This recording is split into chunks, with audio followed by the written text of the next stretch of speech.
Hello. Hello. Back on PGR. I'll be honest with you, I don't remember the last time I actually streamed PGR. I'm pretty sure it was just exactly last week. It feels like so long ago.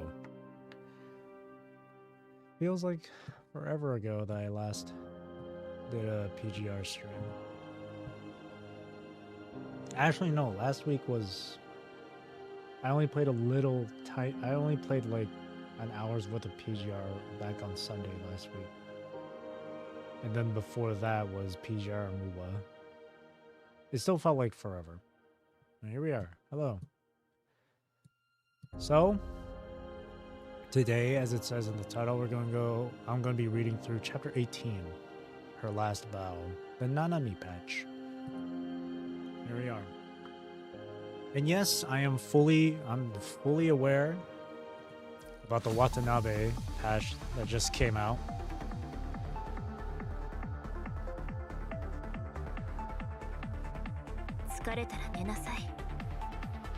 You're sitting on nothing.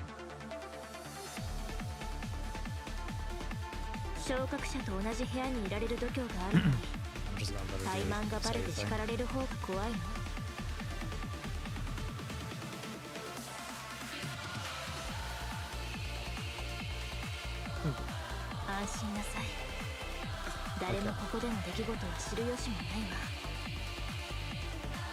Anyway, I know that Aeon Reforged is here, and all I've done so far is just the material stuff. Here, I'm slowly building this up. I haven't done his trial, I haven't done the coding trial or anything like that. I haven't started the story for it either. And the thing is, because this is chapter 27 and I'm only on chapter 18, I'm practically like, I'm like, I'm super behind. I'm like 9 main story chapters behind, on top of like maybe, maybe like 4 or 5 other stories, like extra stories and whatnot that I haven't gone through. I'm like 14, 15 patches behind, right? And I want to get through those, obviously. So if you're listening to this right now and you want me to go through this, unfortunately, it's going to be a while until I actually get to this chapter. Probably, it might take me maybe a month, maybe 2 months, up until I get caught up, up until I get to actually read Aeon Reforged. So, as much as it hurts me to say this, this may sound disappointing, but what I do for this currently, I'm gonna have to skip it because skip the story. Like I'll have to skip the use the skip button because I don't want to spoil myself on stuff. But I do want to get through it. I do want to collect the rewards and whatnot.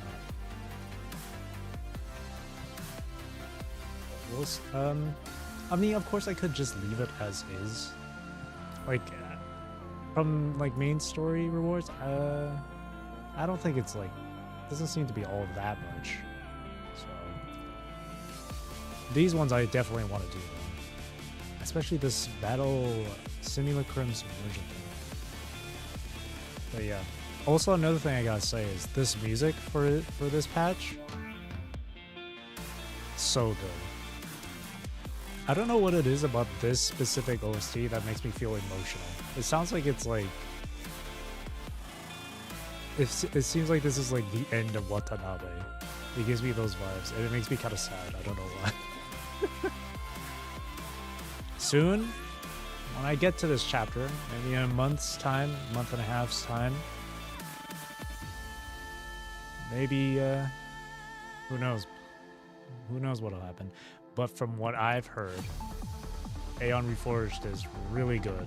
The writing in it is really good, super good story and everything, so I'm excited. But like I said, there's a lot for me to catch up on. After all, I just got to chapter 18. I got 19, 20, 21, and then of course 22, 23, 24, 25, 26 to go through. Not only those, but also floating records. especially this one, No One's Story. I heard that this one's a lengthy one, but a really good one. So, and of course, these stories I'm gonna go in for the stories here I'm going in patch order. So after I go through Nanami's chapter, the next patch after that would be Haisma's patch, which is this one. So that's enough yapping. That's enough yapping. You're not here to listen to me yap about this shit. You're here to listen to me read this story. Alright. The final journey. I don't know how long this will be. If it's not as long, then definitely I can fit in the hidden section of the story. Alright. Final journey. 18-1 journey. Nanami will travel with her friends. Where to go? We'll see. We shall see. It is static. The 261st day. What will the world look like when humans are gone? I imagine nature has taken over. In a few decades, nature will gradually remove humanity's footprints. Yeah. Beasts will roam the decaying neighborhoods, and settlements where people once gathered will become unrecognizable ruins. Within a century, most buildings will collapse as metals expand and contract due to the change in temperature and the overgrown vegetation. 10,000 years from now, there will be no sign of human civilization save for some lingering radiation. And yet, 10,000 years are but a drop in the ocean of the history of the 4.5 billion-year-old planet Earth. The blue planet will still spin without humans. Life existed before humanity, and it will continue afterward. I leave no trace of wings in the air, but I am glad I have had my flight. Her Last Bow, Chapter 18. Why? This is the first thing Sniper PK-43 says after his power is rebooted. Why what? She all of a sudden has a new... Okay.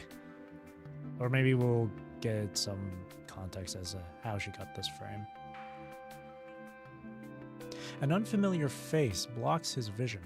As the face pulls back, he finally catches a glimpse of the person before him. A young girl in a silver pilot suit is staring at him, her hands on her hips. His memory data paused when his power was first cut. He soon realizes that the girl was the one who rebooted him. The overly friendly girl wipes away the snow above him, circling him as if having discovered some treasure. You're welcome, by the way. I always aim to help those in need. What should I call you, Snipey? As she talks unprompted, Sniper PK-43 runs his self-diagnose program and finds everything functioning normally. However, unable to connect to the internet, he has no idea how long it has been since he was shut down. I am a fully automated sniping platform, model Sniper PK-43. You show no sign of infection. What is your purpose? You can call me Master Nanami, the Chosen One. Nanami walked up teen days before I found you, Snipey. You might sound like a weird middle-aged man, but you're the first person I can talk to, so I won't mind. My name is not Snipey. If you must call me something, please call me by my designation, Sniper PK-43. You got it, Snipey. You have ignored my request and disregarded my question. My purpose is it? Well, Nanami isn't too sure either. I want to be your friend, though. I've traveled a long way, and I've seen nothing but snow without a single soul in sight. Nanami's so bored. Sniper PK-43 pauses after hearing what Nanami says. For a second, there is only the sound of the howling wind on the small roof where they are. Looking down from this height, he finds the swirling snow blocking the sky, concealing everything further than 5 meters away. All you can see is the vague shape of the city not far from here, buried in the snowstorm. Not much has changed since I was shut down. Sniper PK-43 offers his observation, piquing Nanami's interest. Can you tell Nanami what happened? What happened? As Sniper PK-43 contemplates, the girl extends her hand and gently touches the back of his head. Surprisingly, none of Sniper PK-43's programs find Nanami hostile, and this familiar motion has jolted his memory. He has no idea when the snow started. The building he is in belongs to a conservation area, and he belongs to a human soldier. The soldier is from Babylonia, so he is technically a Babylonia property as well. He's booted up for the first time on this very roof. Ah, it's on. It's fantastic. I thought you were irreparable. As the systems slowly activate and run, he finds himself being able to hear and see. He sees the soldier's hand on his head, patting him like a small animal. MT-08, activation complete. Please issue command. Then he finds himself being able to speak. Did you get that model number from the Sheriff's series chip? Regardless, it's great that you're running. It'll ease everyone's burden for a little bit. The soldier mumbles to himself and retracts his hand, exhaling in the cold wind, his breath clearly visible. He puts on his thick gloves again. We'll call you Sniper, yeah? Starting today, you and I are going to keep our eyes on this area. Your job is to take down any corrupted that cross this border, understood? The world has always been an endless field of snow since the day he was activated. Afterward, he replaces the soldier to keep watch on the roof, his duty non-stop. Occasionally, the soldier will come up to perform maintenance on Sniper PK-43 while he talks to himself on topics unrelated to work. He talks about Babylonia, a base in the sky where a senior he respects lives. How there used to be 4 seasons, but only winter remains. How there are fewer corrupted now, probably since the Everwinter is spreading faster. Can you see the Badlands, Sniper? The sniper sitting next to the soldier sitting next to Sniper points toward the direction in the night. His voice is trembling despite the bulky protection suit he is wearing. I do not understand what Badlands means. All Sniper PK-43 sees through the snowstorm is a city frozen in ice. Touché. It was quite a disaster, wasn't it? Any place that can offer a view of the Badlands is probably part of the Badlands now. Badlands, Everwinter, War, and Seasons. None of these concepts exist in Sniper PK-43's database. He can only piece together this fading story through snippets of the soldier's words. Later, there is no more enemy apart from a few corrupted that wander beyond the conservation area. His duty with the soldier grows laxer as if they are the only ones left in the world, and the world is but this roof. The soldier disappears for a while. Sniper PK-43 still holds his position. Without a new command, this is the only thing he can do. It is once again nighttime when the soldier shows up. He climbs to the roof, the highest point of the city, panting and sitting next to Sniper. Do you have a new command? What? Why? You disappeared. I thought I would never see you again. The soldier laughs. He spends some effort to remove his helmet and gloves before Sniper PK-43, exposing his face in the blizzard. His skin begins to turn purple from the extreme cold. This is the first time Sniper PK-43 sees his face. I'm sorry I left you here for so long. Sniper PK-43 notices that the vapor on the soldier's face is slowly turning into a thin layer of frost. I'm sorry that I showed you the worst this world has offered. Despite him talking to Sniper PK-43, His gaze lands somewhere in the distance. Sniper PK-43 wonders if he is actually talking to someone else behind. The soldier stands up and pats Sniper PK-43 with his gloveless hand like the first time. Sniper PK-43 perceptively notices his irregular heartbeats and that he is shaking. Did something happen? I can offer nighttime counseling if you need someone to talk to. Surprisingly, the soldier does not laugh at Sniper PK-43's joke. He just keeps on patting, whispering, "Hey, Light. How's it going? I hope you've been doing well. My senior is gone as well. None of us can hold on any longer. We'll probably abandon this place soon. What a shame." The soldier places his hand on Sniper PK-43's power button. "I can't keep showing you all this despair." "I don't understand."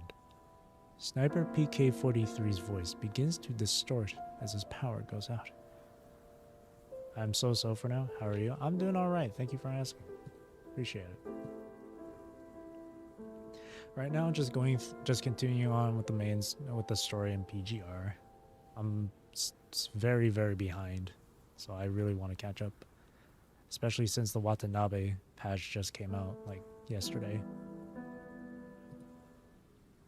Goodbye, Sniper. Thank you for being by my side. As the light on his power cable flickers, the blue lights of the hundreds of nodes on his body begin to dim. He is about to become a pile of useless parts. The last thing he sees before his system shuts down is the soldier, facing away from him, standing under the crescent crimson moon in the storm, and, like an Arctic bird, jumping off the roof. Why? When Sniper PK-43 was rebooted, this was where his fragmented memories stopped. "So, you don't know why either?" Nanami mutters to herself. That is when Sniper PK-43 realizes that she has just accessed his memories. Who are you exactly? Nanami is Nanami, duh. Sniper PK-43 recognizes that the girl before him is no human, but he cannot deduce her true identity either. Before he can make any judgment, she continues the conversation. "Oh, okay, then sorry, I was just saying hi. I will maybe come back later." "Yeah, no problem, Light. No problem. I appreciate you coming by to say hi. If you need to go somewhere, if you need to do something, no problem, no problem." But the place I came from looks nothing like this. I've never seen a blizzard this huge. Not even in the ARU. I've been building snowmen on the way, and I'm bored. There's no one to have a snowball fight with me. Where did you come from? I can't tell for sure. I was traveling around the globe before Mecha Babushka sent me here. Anyway, you don't seem to have any clue either. In that case, Nanami is moving on to the next destination. Do you want to join me, Snipey? Where is the next destination? Nanami has no idea. How are you expecting to convince me? I am not going anywhere. My mission is to station here. My maker gave me that command. This chapter boss is awesome. Yeah, it's, was it Radiant Archer or something like that? I've seen gameplay of him. He looks really cool, so I'm excited to fight him. Nanami knows that you're hoping to see your maker, aren't you? Let's set our temporary co-op objective to finding your maker. With the two of us, I'm certain we can find out where everyone went. Nanami's voice is as light as a hummingbird, and the hope within her seems to have stirred up Sniper PK-43's static programming. Are you going to look for humans? Hopefully you enjoy it. See you soon. Yeah, thanks for coming by. I think I will enjoy it. Thank you. Nanami is going to find out what's going on. I recommend abandoning your objectives. I have been here for a very long time, and I have not seen a single human. How long is very long? Just very, very long. But he wanted me to stay here to guard this city. None of us can hold on any longer. We'll probably abandon this place soon. The soldier's words have Sniper PK-43 feeling a little hesitant. And why would you do that for me anyway? Because Nanami has a secret identity. I'm the river god that grants lost souls riches. What is that? For the first time in his life, Sniper PK-43 wants to sigh like a human. He activates the radiator at his base, immediately melting the snow that clogs his parts. He slowly lifts the folded arms under his base, and the snow piled on his body falls. Whoa, Nanami didn't realize she was powerful enough to make you stand without thinking. I always have this function. Forget it. My maker's safety is my top priority. I shall travel with you then. Hearing that, Nanami opens her arms and jumps towards Sniper PK-43, her face sticking right next to his barrel. Alright, Nanami and Snipey's journey begins. It is as if a silver waterfowl stretches its wings in the wintry sky, scattering a layer of ivory dust, seeding a certain inspiration in the snow along her way. Alrighty. A House of Love. Day 35. I saw a building collapse today. Perhaps the concrete underwent some chemical reaction due to the temperature change. I was static, patrolling aimlessly when I heard the sound of glass shattering. Not long after that, a window wall snapped and dropped vertically onto the pavement. Afterward, there was like a gentle push from a pair of invisible hands, and the building fell like a domino. Shards spattered everywhere, carried by a gust of wind. I suddenly wondered how long it took the people who lived there to build this towering structure. Nature reclaimed it in but a second. Ashes to ashes, dust to dust.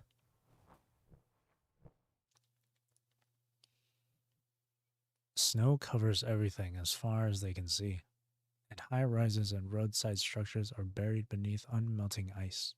Human settlements are ruined beyond recognition. This is the first time Sniper PK-43 leaves his building.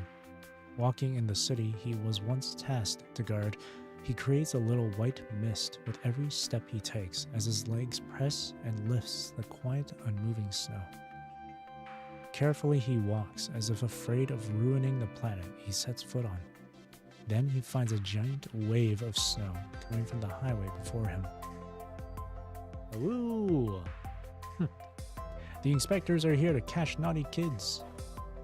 A suffocating mech approaches Sniper PK-43 as he hears a girl's voice above it.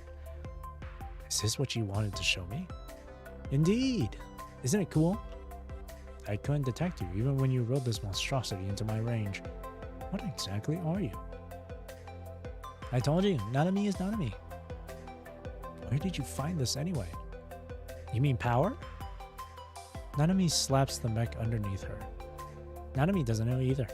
Power was here when I arrived here. And you gave it a weird name. It is a shame it cannot speak for itself. Doesn't its name sound powerful?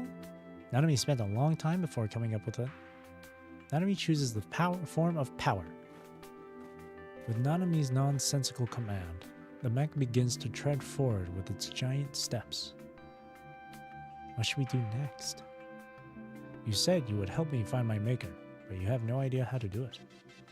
We'll figure it out.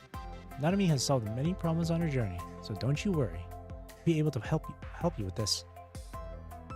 There's nothing Sniper PK-43 can do but follow the mech riding girl silently on this aimless journey.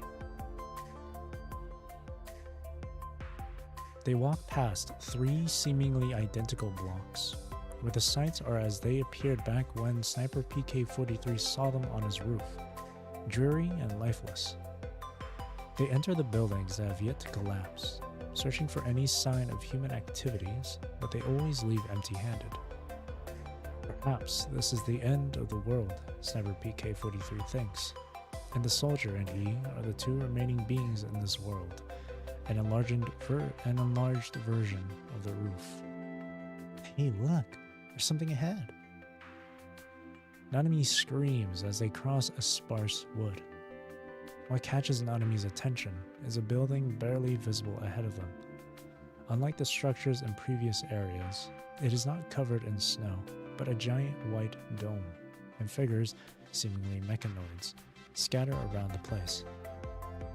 Hold on, let's make sure they are not corrupted.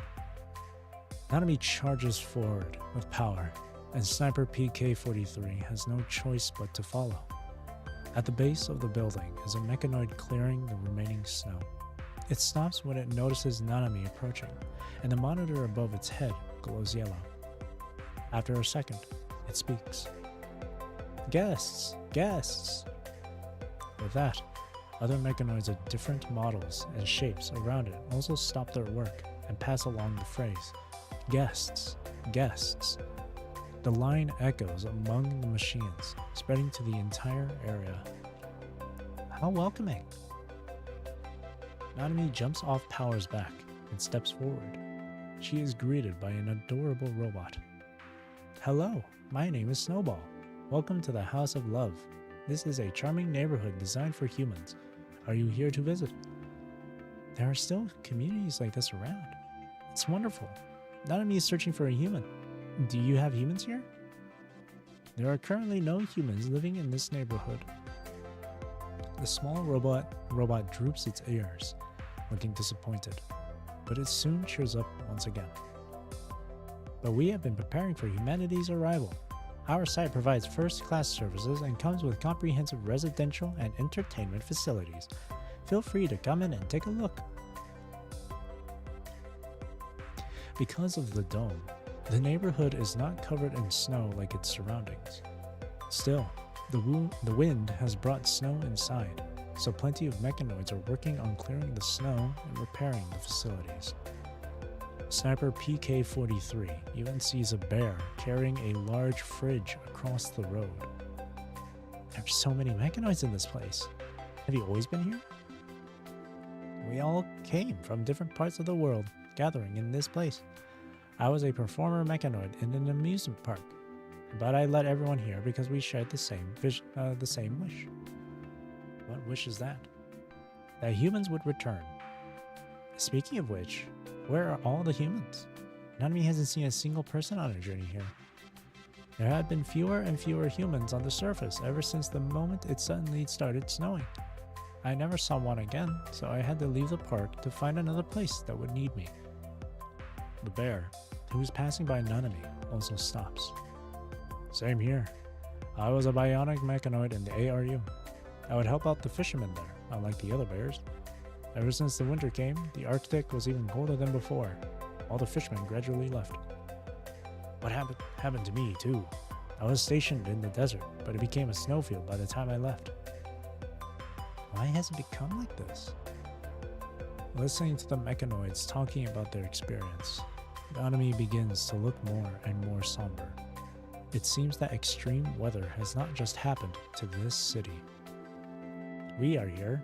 Please come in, dear guests. The community leader brings Nanami and Sniper PK-43 to a building, gesturing them to enter.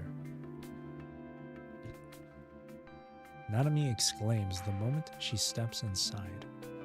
Whoa, I can't believe there's still a place like this. Did you guys make all of these? The hallway has been transformed into a tidy, cozy home, with a sofa and a coffee table in the lounge, and a play area that is colorful and bright.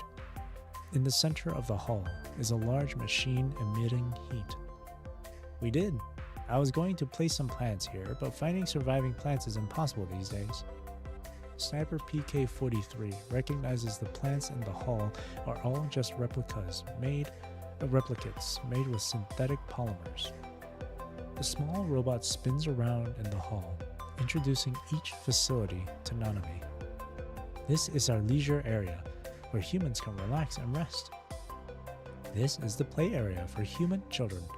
We thought that if humans visited, they might bring children with them. Oh my! It's Nanami's favorite arcade! Here we have installations modeled after an aquarium. Since we could not find any living fish, our bionic fish are playing the parts for now. The small bionic fish inside the tank approaches the glass. tapping tenderly where Nanami places her hand. We built this bonfire to keep humans warm. We believed humans were gone seeking warmer places because of how cold this place became. As long as we guard this neighborhood, humans will find us and move in. As the small robot talks, another mechanoid approaches, holding a tray. Please try our food, esteemed guests. We are not sure how they taste since none of us have taste buds. Perhaps you can offer some suggestions, madam. Before Snowball can finish, Nanami has already grabbed the cake from the tray and stuffed it into her mouth. Nom nom nom. Nanami thinks they are very tasty. Is that really okay? Looking at the girl with her big thumbs up, Sniper PK-43 can only pretend not to see it and continue searching every corner of the interior. After Nanami has experienced all the facilities in a back-to-back mad dash, she crashes on the sofa, too tired to keep going. How would you rate our service, dear guest? Fantastic. Nanami is satisfied. Receiving feedback, Snowball jots down some notes seriously. What are you doing? Recording your feedback. That is how I can continue to improve this place. She is not a human either. For some reason, I have a strange feeling that this madam is someone very special, so her opinions are equally important. Of course I'm special. Nanami is Nanami, duh. Miss Nanami is like a human to us. Like a human? Nanami doesn't know anything about that. Anyway, you're all very nice, and I had a great time. There is just one thing. Is there something we can improve? You are happy enough. Be happier. Let Nanami give you some pointers in return for your excellent service. Soon, the wall is adorned with Nanami's colorful graffiti. Welcome to the House of Love. A small troop of mechanoids led by Snowball is posing before it cheerfully, albeit stiffly. Ta-da! Welcome to the House of Love. Cut. Perfect. Acting as a director, Nanami rubs her chin satisfactorily on the side. Will this make humans happy? Ha ha ha. Of course it will. You all look so warm and adorable. 10 out of 10. I still do not comprehend. We are warm, but this room is still far from generating the temperature humans find comfortable. I wasn't talking about the temperature. I meant you are welcoming and affectionate. Gently, she holds Snowball's head in her hands. You send your love to the other person, and the other person will feel warm and fuzzy inside. Nanami touches Snowball's forehead with hers. Like a ritual, the small robot seems to be able to receive Nanami's love in silence. I see. Is this warmth? Thank you, Miss Nanami. You're welcome. Hehe, this is what Nanami ought to do. Alright then, we should put rehearsal into our daily maintenance routine. We will keep working hard, Miss Nanami. Good. I believe there will be humans here one day. We've been here for a while now. There are no signs of human activity here. We should go. I know. Nanami planned to continue her journey anyway, so this is where we say goodbye. Is that so? If it were not for the other mechanoids here, I would have joined you in your search for humans. You can! Nanami would love to have you join us. But I will never get to see the humans who find our neighborhood if I leave. It is my duty to make humans feel at home. I shall continue to guard this place until the day I can no longer lead us. Nanami feels so moved. Please refrain from wiping your snot and tears on me, especially when we do not know what they're made of. Nanami waves goodbye to the mechanoids at the entrance of the community. You've all done a great job. Goodbye, Miss Nanami. Thank you for your feedback. Please visit us soon. Woohoo! Nanami had a great time. That is when Nanami and Sniper PK-43 realize it is already nighttime outside. The wind seems to be stronger at night, pulling more snow into the neighborhood. Whirling inside the dome, it almost sounds like it is wailing. What is wrong? Nothing. It's just the wind sounds like it's crying. Longingly, Nanami places her hand on the building's wall, as if feeling something.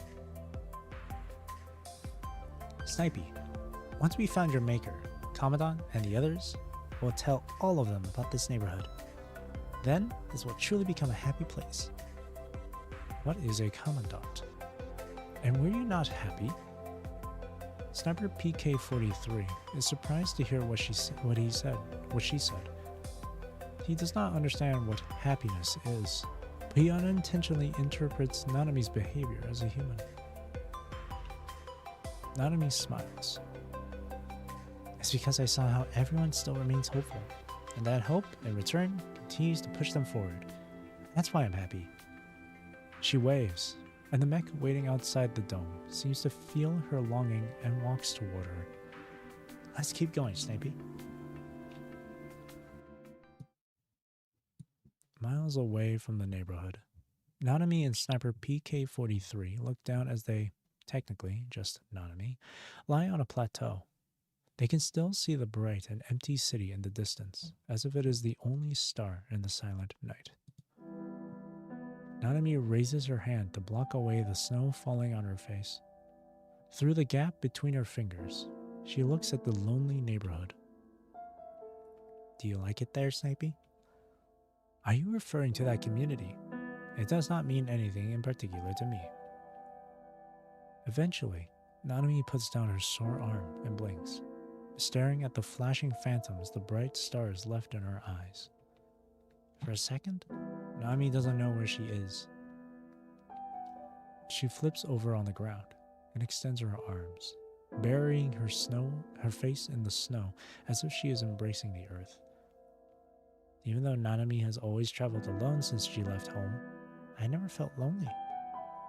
And now, for some reason, she pats the ground gently, and the snow splashes onto Sniper PK-43. Alright, please stop being upset if you're mad, Granny Earth. Are you trying to comfort Earth for real?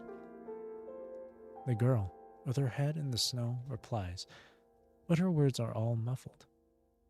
Although my database is not updated, I know that Earth is strong, stronger than any human or mechanoid. As he speaks, his motion sensor captures a strangely shaped red deer dashing through the night. Creatures other than humans seem to have started to adapt to the environment. Sniper PK-43 cannot help but wonder, are there still humans on this planet? There's a few.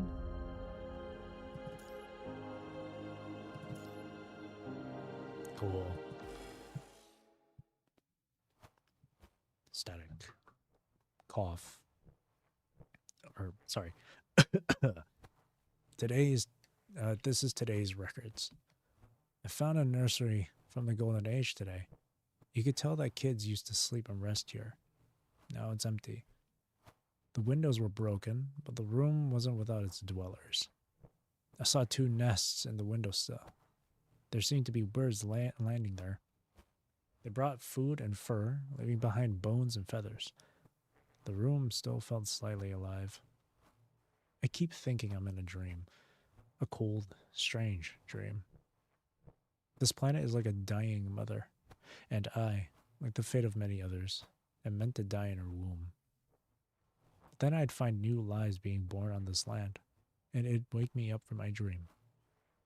My sweet children, I'll be back for you.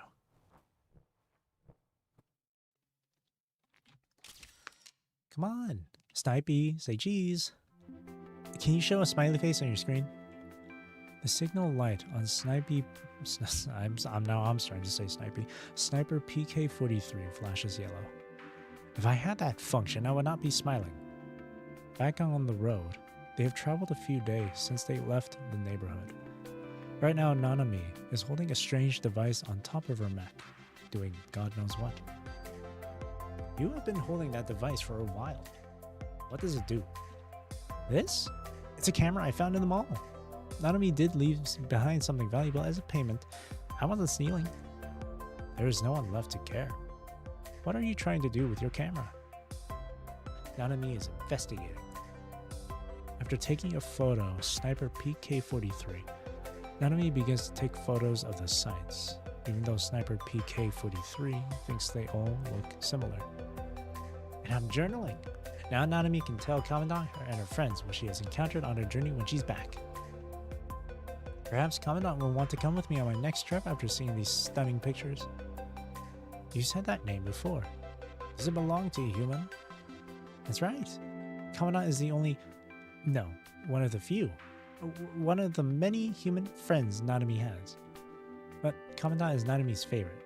The Commandant has taught Nanami so many things. I can put in a good word if you want a meet and greet, but Nanami will always be the best and cutest one in the Commandant's heart. I am not trying to be cuter than you. You're gonna have your Commandant to yourself. Now that Nanami has told you a little secret, why don't you tell me about your favorite human? I know everything about him already. You know everything about him already. You have access to my databank. I do not know much about my maker. I only know that the city I was stationed in was a base for humans, and he had other human companions. He has on occasions mentioned something about how humanity's situation became extremely difficult due to the Everwinter and the Badlands. I'm asking you what you think of your human. That I can't know from your databank. And I've been investigating what Everwinter and Badlands are. Are they new viruses? We haven't encountered many corrupted on our way. Nanami's so bored that even the corrupted in her memories is getting lovelier. I deduced it was because of the unending snow. Why has Nanami never heard of it? I must figure out where Commandant is. Commandant will know how to fix this once I bring the news back. Is your human powerful? Of course the Commandant is powerful, but not as powerful as Nanami still. No power can solve a global climate issue like this. If humans could fix it, they would be foolish not to have fixed it already. Sniper PK-43 speaks flatly. Those mechanoids found no one where they came from. Mutated animals are around us, and the only signs of humans in those buildings are their bodies. Perhaps humanity is extinct. Why do you think you can see them again? Nanami hasn't been ignoring them. And you're still searching with me, aren't you, Snipey? My maker is likely dead. I just believe that it is still possible to uncover the messages he left behind, if any. The girl shakes her head, and she sounds incredibly sincere for once. Before I found out the truth about this place, I will not stop searching for other humans. But her sincerity lasts only a moment before she screams and jumps down her back. What is it? Nanami has discovered something incredible. Look, it's a park. The energetic Nanami rushes away with her arms wide. Not far in the distance are some contraptions buried in snow, their functions unidentifiable. Arriving at one of the snow piles, Nanami eagerly wipes away the snow to reveal a colorful seesaw underneath. Whoa, jackpot! It's a seesaw! You can tell this is a park. Duh! Did you know Nanami has an incredibly accurate park radar? It is true that I never saw a place like this. Regardless, it is useless now. No children will be playing here anymore. Maybe it's because they can't recognize it. I've decided to build a snowman here to make this place look more like a park. Thought you said you were sick of it. It's different now that I'm doing it with you, Snipey. Before he knows it, Nanami has already made a basketball-sized snowball. That's massive. Why are you looking at me like that? I will not build a snowman with you. I do not possess hands. Nanami is guessing what kind of snowman Snipey likes. It is futile. My program does not like anything. Hee hee. Prepare for your program to be changed by Nanami's mighty will. Ah, cute. Nanami has 2 snowmen built by the road before long. Consider this the welcome gift Nanami didn't give you. Don't worry, you just need to appreciate it and thank me. Why are there 2 of them? This is Nanami's latest work, the bestest best human pair in the universe. The larger snowman is Nanami's commandant, wearing tons of glittery metals and looking super cool. The smaller snowman is Snipey's soldier friend, Nanami has given this sweet boy a flower. He was actually a grown man. Nanami knows that you must miss your friend, like how I miss mine. Nanami will find the Commandant as soon as possible. Combining Nanami's power with the best human, we'll be able to solve any problem. Her smile has Sniper PK-43 struggled to continue his deduction. This time, he refrains from interrupting Nanami's aspiration, nor does he deliberately hide the simmering, impossible dream of his. That's why Nanami is also going to help you find the human you care about. Despite not knowing if the girl before him can do as she promises, Sniper PK-43 realizes this is the first time someone wants to do something for him. Thank you, Nanami. Please, call me Master Nanami, the chosen one, comrade one shot one kill. I refuse. Stop giving me obscure nicknames. Their conversation is interrupted by strange noises from the other side of the park. I think there are corrupted there, Nanami. Corrupted, is it? Nanami looks at the other side of the park upon his warning. It seems that some naughty kids want to join our snowball fight. Nanami gets on her mech again, taking a fighting stance toward where the sound comes from. Well then, on my mark, power, Master Nanami will show those punks a real snowball fight. Let's go.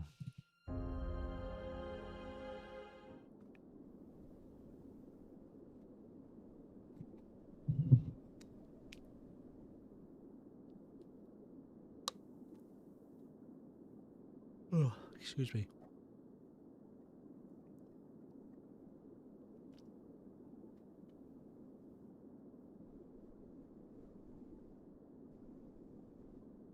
PK-43 is a lot larger than I thought he'd be. It's cold. Snipey, I'm gonna catch a cold. Machines do not catch a cold, but the coldness will freeze their buffer fluid and slow down their movement. Do not stand still. Eliminate the corrupted immediately. What are you doing? 1, 2, 1, 2. Enemy's warming up. I don't think I've seen any corrupted. Maybe it is not just us. Perhaps the corrupted are also frozen in the cold weather. Gotta keep moving. Keep moving, keep grooving.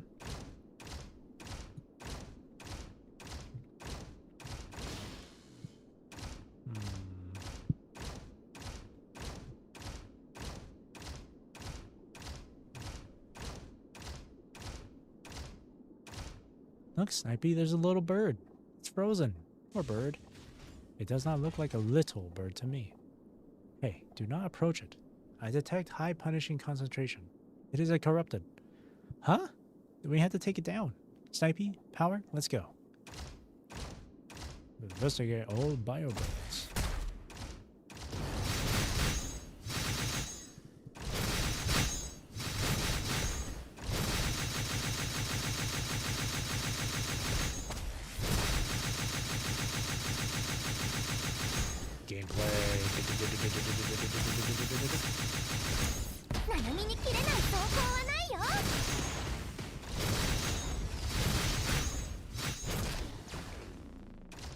Nice.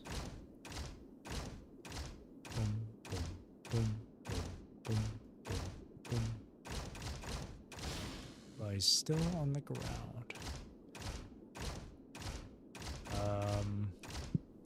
Now I can hold this down and control. Oh, where's my mouse cursor? Oh shit.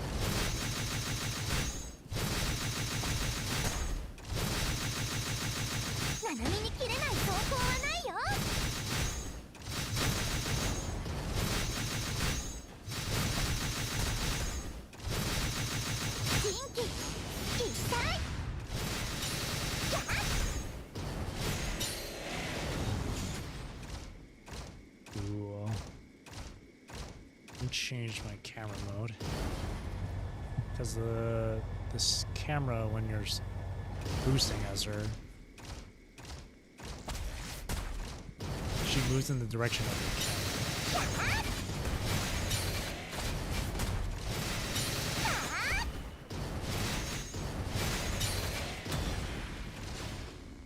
Sweet.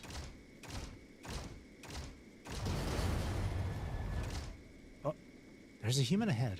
Looks like the person is waving to us. It is impossible for humans to survive this cold weather with so few clothes on. Hello, how are you? Let's go have a look, Snipey. I genuinely suspect there is something wrong with your auditory system. Get it fixed.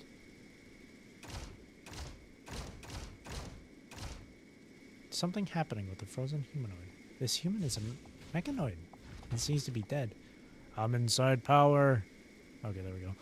Like I said, it is not dead, it is down, and looks like it is impossible to fix. It's not completely frozen, I can see it slightly moving. It is completely frozen. Destroy it if necessary. Let's get its memory unit out and have a look. I'd rather not. Just let it stay here in the snowstorm.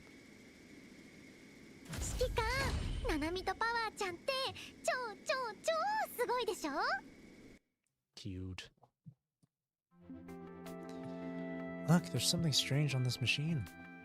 Nanami jumps off the mech and kneels down next to the frozen traveler on the roadside, poking at the fabrics on it. He seems to be carrying a bag.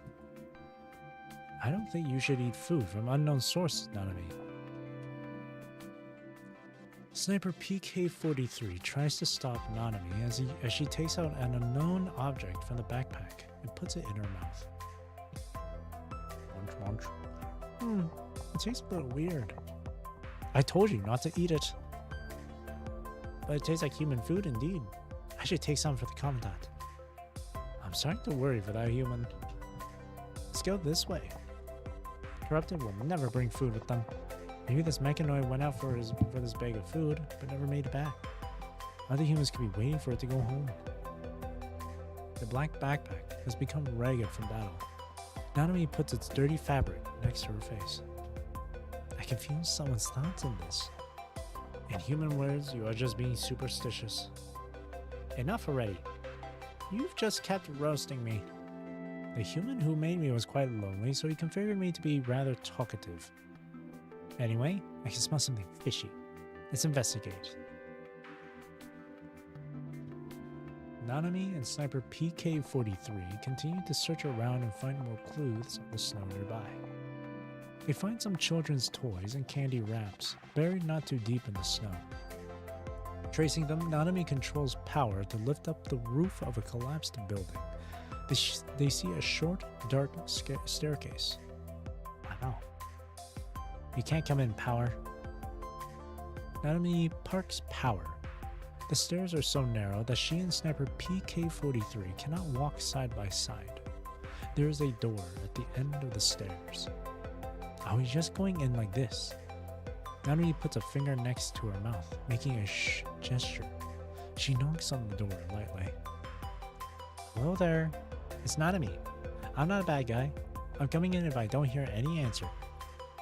Nobody is entering. Just to go in. There is a lock on the door, but Nanami easily opens it.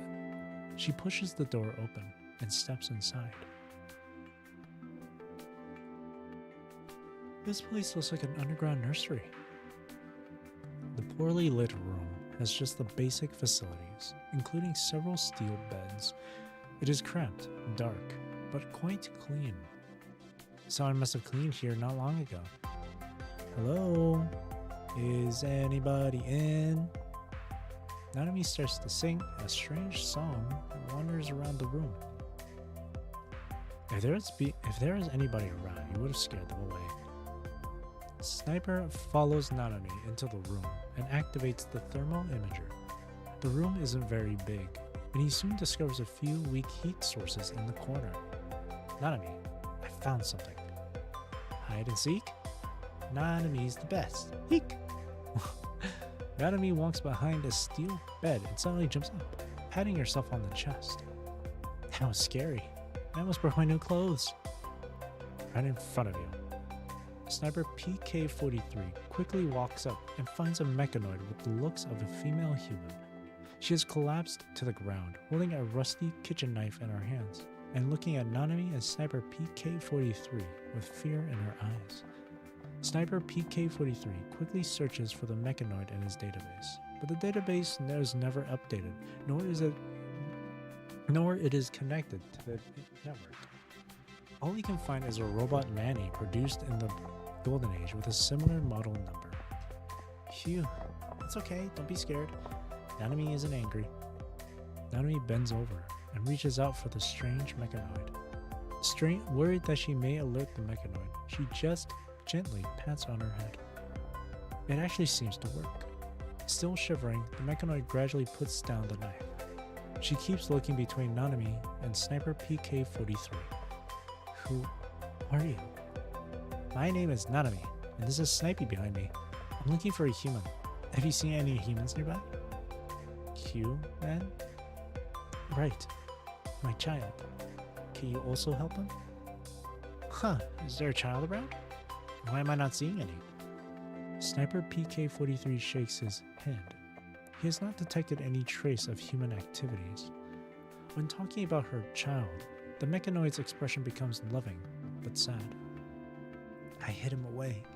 It's too cold out there, let alone the corrupted. I had to do it to protect him. Maria was supposed to go out and find food for him. She never came back on that day. I couldn't just leave him alone. He kept telling me he was cold. I must stay with him. Is this yours? Nanami takes out the backpack she found on the corrupted earlier and shows it to the mechanoid. Right. This is it. Maria left with this bag. Where is she? Where is food? Your friend Maria had left. But there is food inside this backpack. Maria worked very hard for it. You can have it back now. The stranger mechanoid's knife drops to the ground. She takes the backpack with trembling hands and digs out the remaining food. I accidentally took a bite of that. But it should be fine. Thank you. The mechanoid gets back on her feet. She looks as if she is going to cry, but mechanoids have no tears. You're welcome. Can you take us to your child now? Sure. He's probably still napping. We don't have much food left. If you hadn't come, I would have gone out to look for food myself. The mechanoid wipes her hand on the apron like a real housewife before taking Nanami and Sniper PK-43 to a corner of the room where she has built a small tent from fabrics and branches. She carefully lifts open the yellowed fabric, revealing the interior. There is a cot with someone who seems significantly larger than the cot curled up inside, covered by a large, thick military green coat. Before Sniper PK-43 speaks, Nanami has gently lifted up the fabric on the face. But what they are seeing has completely shocked them. Ugh. Nanami's hand shakes after seeing the human corpse under. The scarf and coat both slide away, exposing a male body strangely curled up inside the cot. What's this? Shh, he's sleeping. This is not a kid. Nanami turns to the mechanoid in shock. She has but a loving look on her face. Sniper PK-43 immediately activates his attack mode, which he has not used for a long time. He points his gun at the stranger mechanoid. Her face is no different from that of a female human, which makes it even more horrifying. What have you done? Did you kill him? What are you talking about? He's all good, isn't he? I can still detect his life signals. A twisted confusion climbs up the mechanoid's face. She removes the coat on the cot, revealing a few nestlings lying quietly in the cold, dead body's arms. His heart is still beating. He told me that he felt very cold not long ago, so I found him lots of warm clothing. How long is not long ago? I don't know. The woman looks lost, as if nobody has told her the truth before.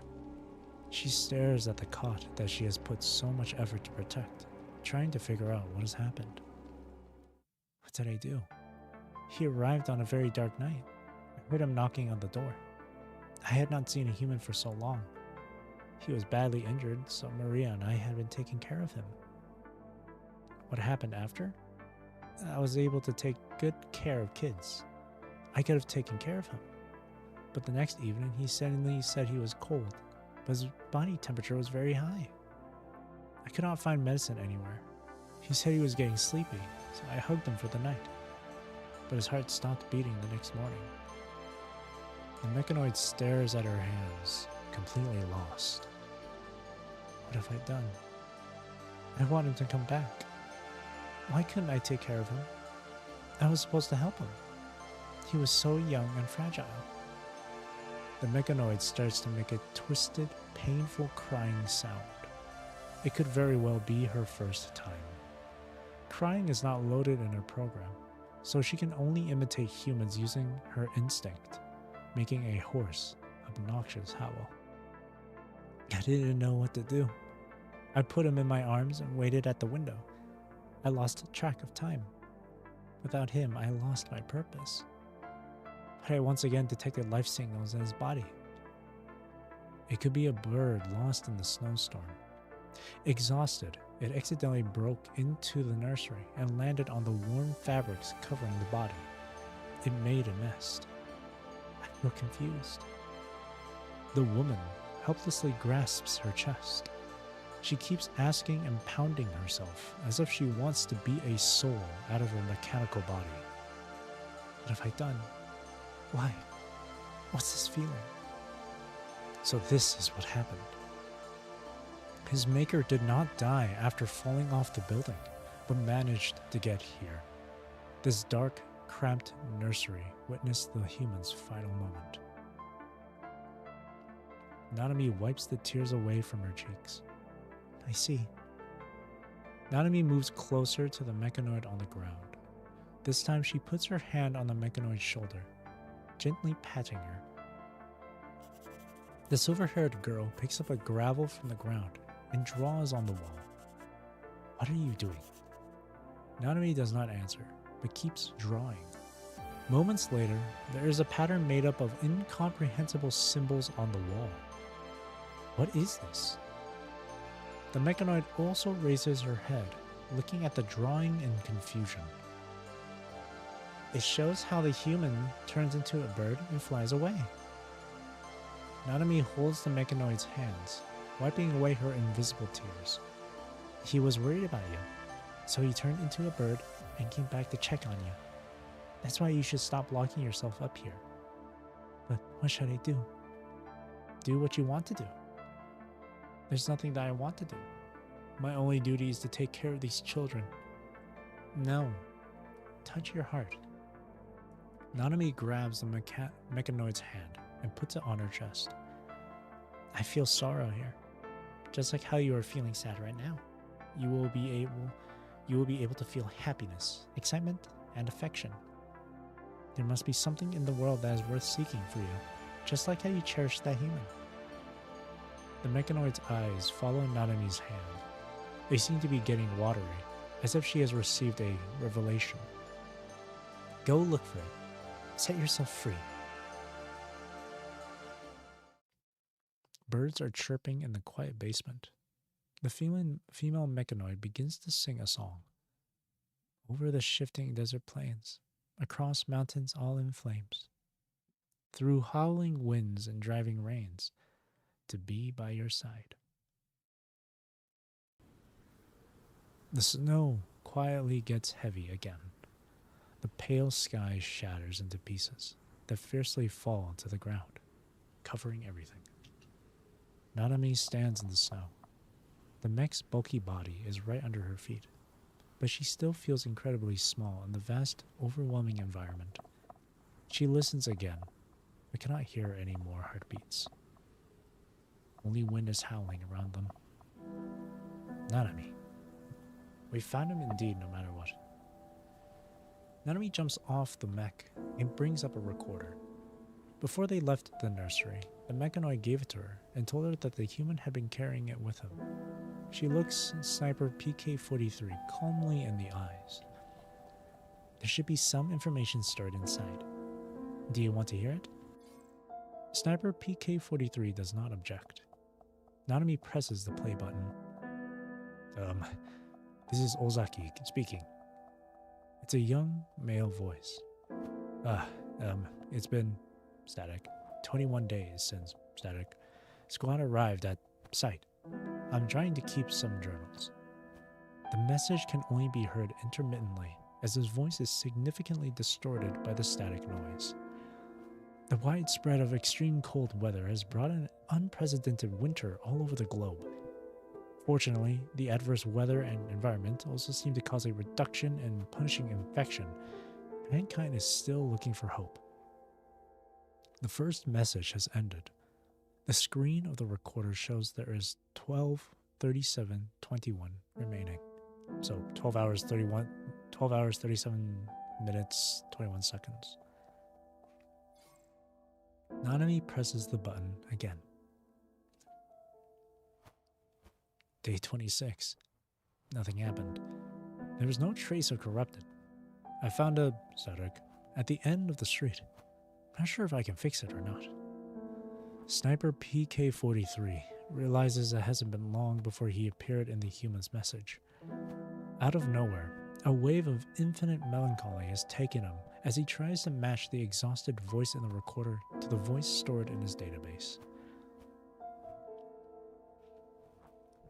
Day 35. I saw a building collapse today. Perhaps the concrete underwent some chemical reaction due to the temperature change. I was patrolling aimlessly when I heard the sound of glass shattering. Not long after that, a window wall snapped and dropped vertically onto the pavement. Afterward, it was like a gentle push from a pair of invisible hands, and the building fell like a domino. I was terrified. It was so difficult to run wearing a protective suit. Shards spattered everywhere, carried by a gust of wind. Fortunately, I was safe. I suddenly wondered how long it took the people who lived there to build this towering structure. Nature reclaimed it in but a second.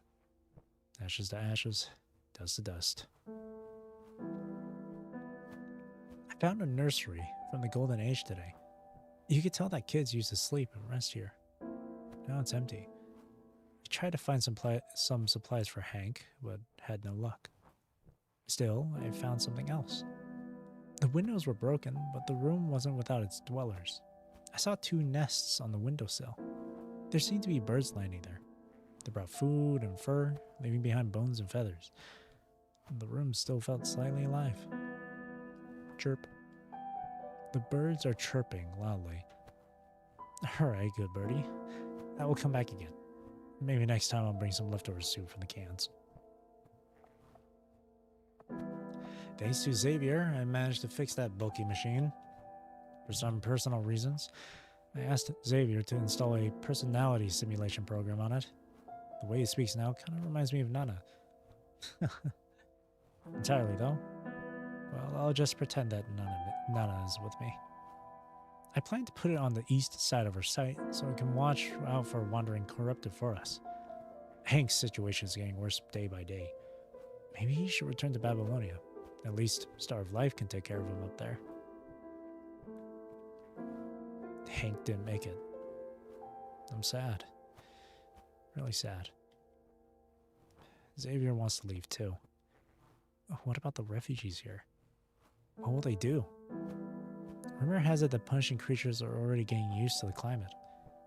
The war is getting more intense at the front line. Perhaps I should also apply to be relocated to the area most impacted by the extreme cold weather. There is a lengthy gap in between filled with random, intermittent static noise. Nanami fast-forwards the message, then pauses and rewinds it when she hears some almost incomprehensible hoarse sound. It's a few lines of lyrics. Across the oceans, across the seas, over forests of blackened trees, valleys so still we dare not breathe, to be by your side.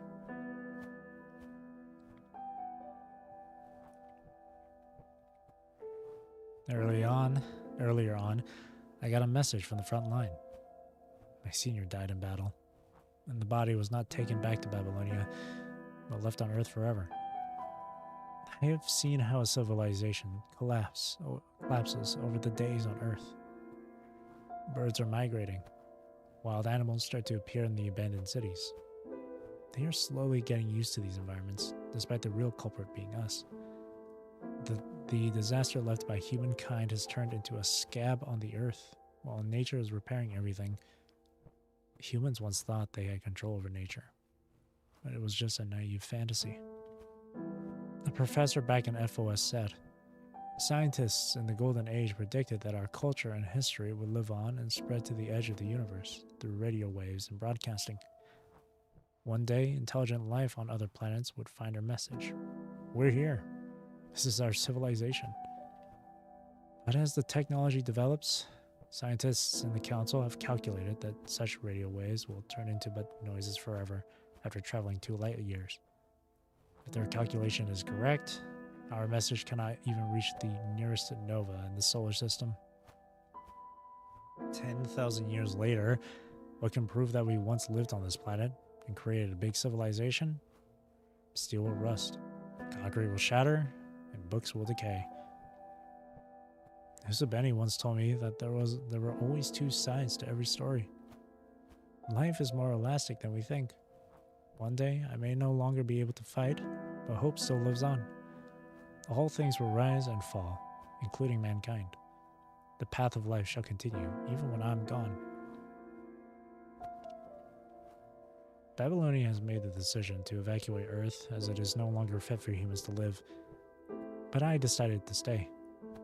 I decided to expand the path of life on this planet. I leave no trace of wings in the air, but I am glad I have had my flight. Time remaining, 0. The recording has ended, leaving only the static noise behind that silently marks the end of a fairy tale. The setting sun is reduced to a purple semicircle on the edge of the city, crawling on the frozen plain. The sky is getting dark. Something has pulled Nanami down with ease, shattering her fantasy with cold reality. Yusubeni? She mumbles the name that only appeared once in the message.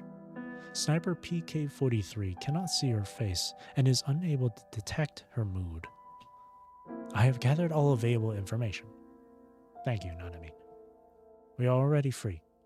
Without humans, we have no more purpose. She was right. The machine who has been traveling with her now turns away. Where are you going? Nanami tries to grab him. 2 of them stand at the intersection, face to face. The snowstorm howls between them like an icy gorge.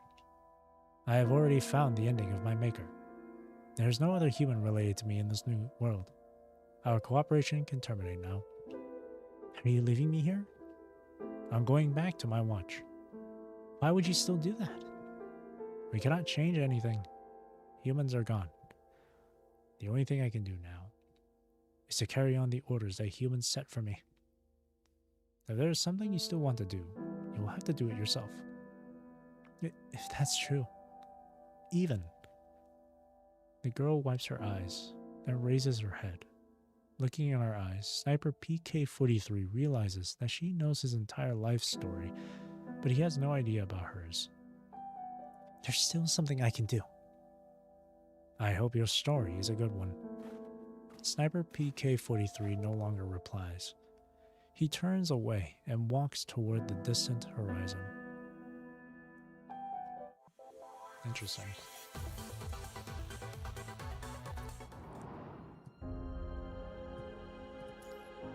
Homeward.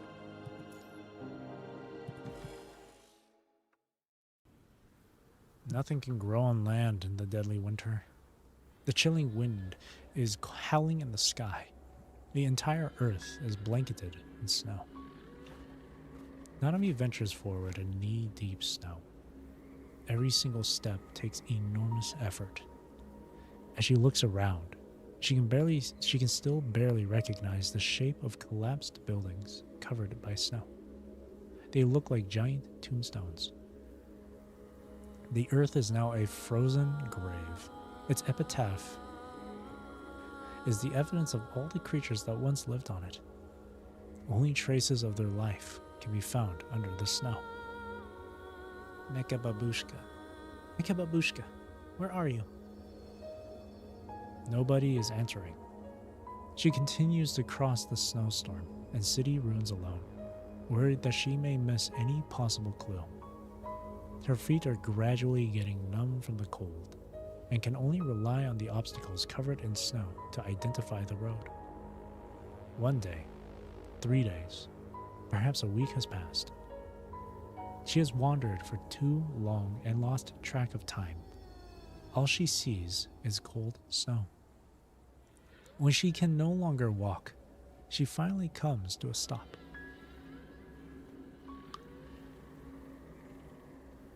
The city in the distance has merged with the wilderness. Nature has gradually erased the once clear border between cities. Mountains have been brutally erected among skyscrapers. Nanami hears a low, humming sound from the mountain peak at the city's edge. A wave of snow is coming from the distance. The sound is drawing near. Nanami isn't able to see anything in the beginning, but as she gazes into the distance, she soon finds a red-black line over the snowy ridge.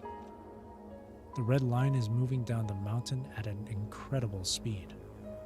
Nanami realizes it is not an avalanche. The rapid movement of the line splashes snow into air. She hears a howl like a death knell. On the snow are unidentified beasts charging forward, with red eyes, drooling jaws, and razor-sharp teeth. They look just like wolves in the Golden Age films, but their crimson color suggests something special about them.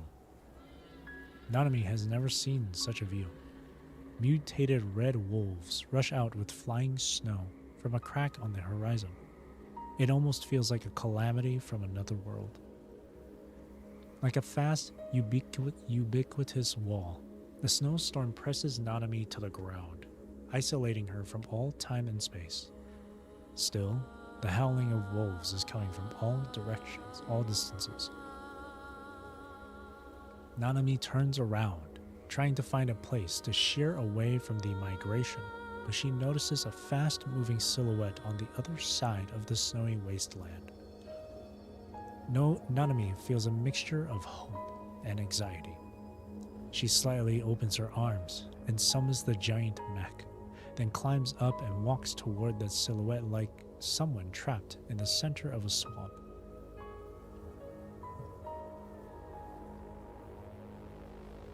She follows the silhouette into the woods. The mech is unable to move fast among trees, so she jumps off power and runs forward. Hello? Hey!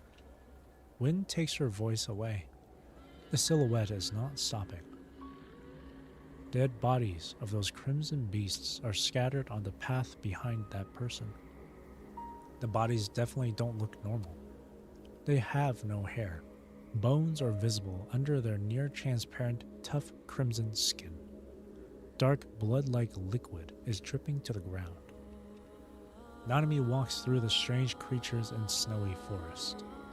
When the silhouette is about to step on another frozen land, she finally catches up and grabs their arm.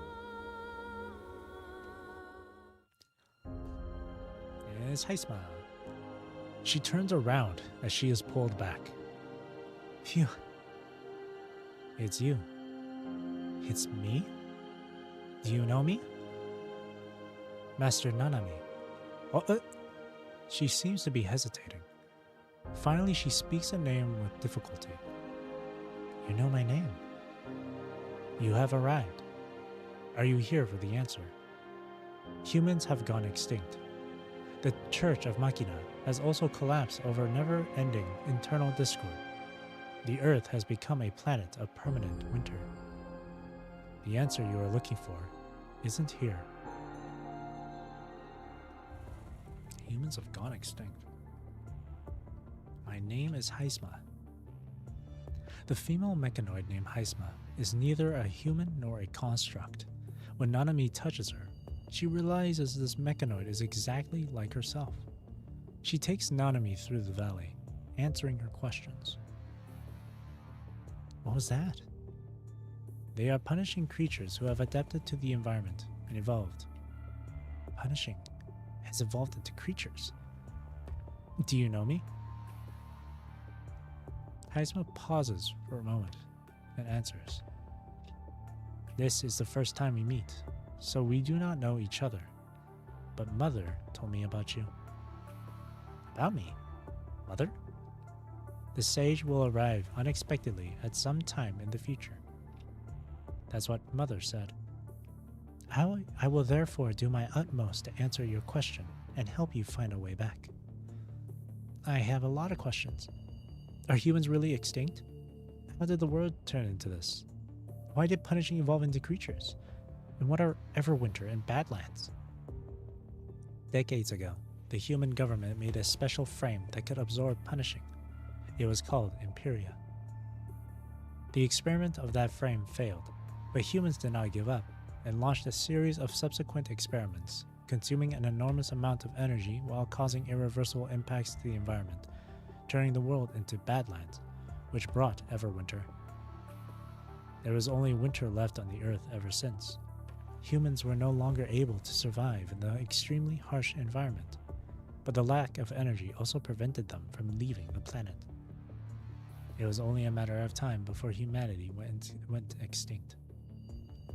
As for you, in the prophecy of Mother, you are the sage that will guide the Church of Machina, or Machina, to find the answer. I don't know what the Church of Machina is, nor do I want to become that sage Machina. You must have found the wrong person. I wasn't able to find you, sage Machina. I have failed my duty. Find me? The female lowers her head, speaking to herself with a pious tone. I have been looking for you for nearly 100 years. The Church of Machina no longer exists, but I will still do my best to assist you. I smile. I have a favor to ask. Do you know any facility with sufficient computing power? I have something very important to do. Sufficient computing power. There is an aviation lab nearby left by humans. It may satisfy your needs. Interesting.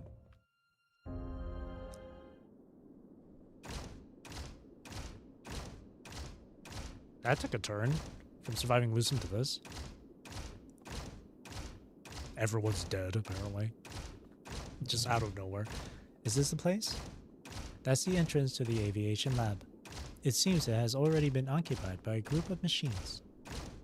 Hello, can I borrow your machines? Don't bother us. Don't! Why don't you just listen to me? Let's just take them down. Beep bop, stop and defeat.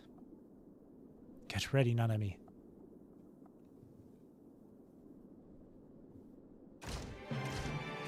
Get him, Nanami.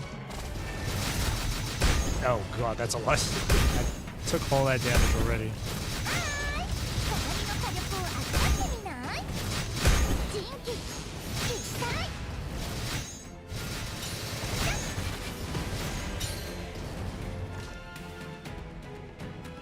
They showed up here again. Boosto.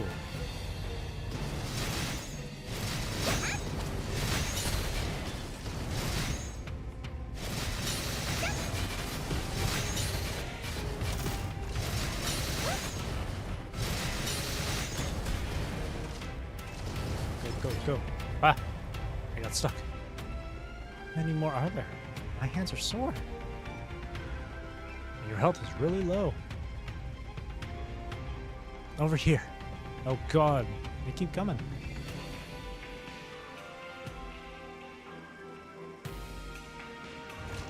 Ever return,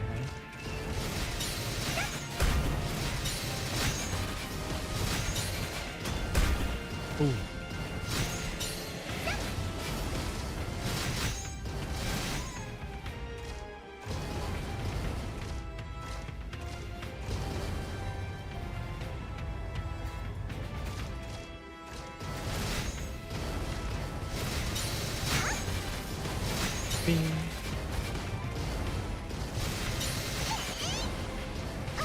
Ouch.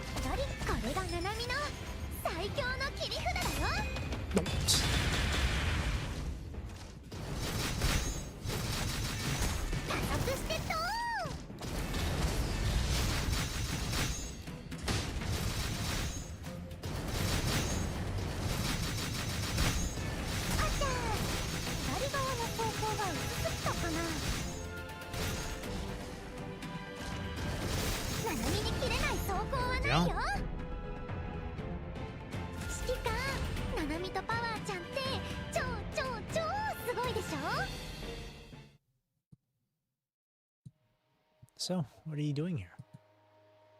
We are robots of the Aviation Center. We've been waiting for more friends, but nobody came. That's why we assembled. We would go to space to search.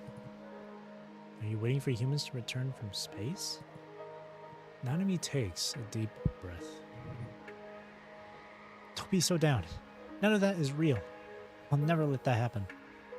She grabs Heisma's hand. Thank you, Heisma. I will go back and change everything.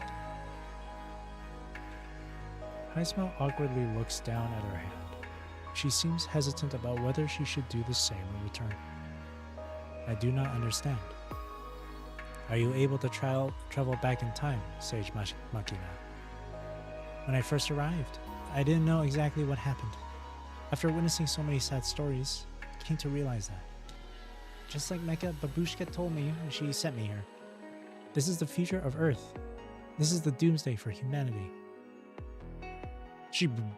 So she really just traveled, she really did time travel then.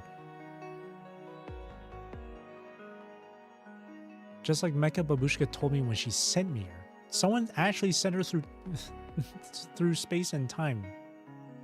Someone actually sent her to the future. Mecha Babushka must be hoping that I can figure out what has happened, so I can avoid the catastrophic future. Are you suggesting that I am but a piece of data simulated in a program?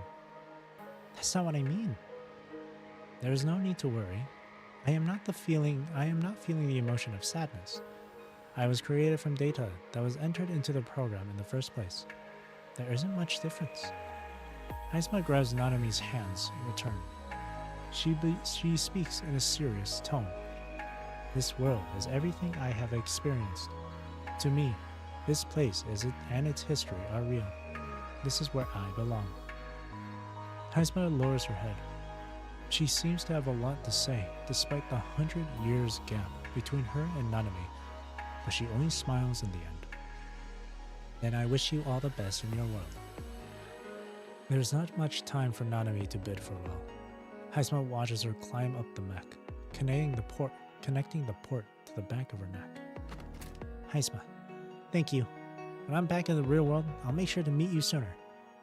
As Nanami gets connected, a light glow has circled her body, making her look like a goddess descending into the snowy plains. The wailing wind has removed all colors in the world. There is no boundary between the land and the sky. Only the mountain continues to run at the very end of the horizon. Nanami. Heisma's white hair flies in the snowy wind. There is a nostalgic look on her face. Her lips are moving as if she is saying something. But a light beam turns everything into data blocks. The cold winter dissipates as they flow. The story just immediately took a turn. Truth. Simulation ended. Oh, it was just a simulation? Nanami opens her eyes again and finds herself standing in the data space. She hears an emotionless female voice. She takes big steps forward, calling the non-physical existence. Did you do all this, Mecha Babushka? Greetings, the one named Nanami. You summoned me all the way from the desert, just to show me this? I have been watching you for a long time. You are the first ever mechanoid on this planet to awaken your own free will. As a machine, you are an extremely special one. Not only that, I also observed that some of the patterns you drew during your wandering had caused other machines to awaken. I was traveling, not wandering. If you must correct me, you've slowly revealed what's so special about you in your journey. Because of your influence, the machine's awakening spreads on this planet like wildfire, showing me another possibility for Earth. After running calculations, I believe you should take up the responsibility to lead the awakened machines and become their leader, the Sage Machina.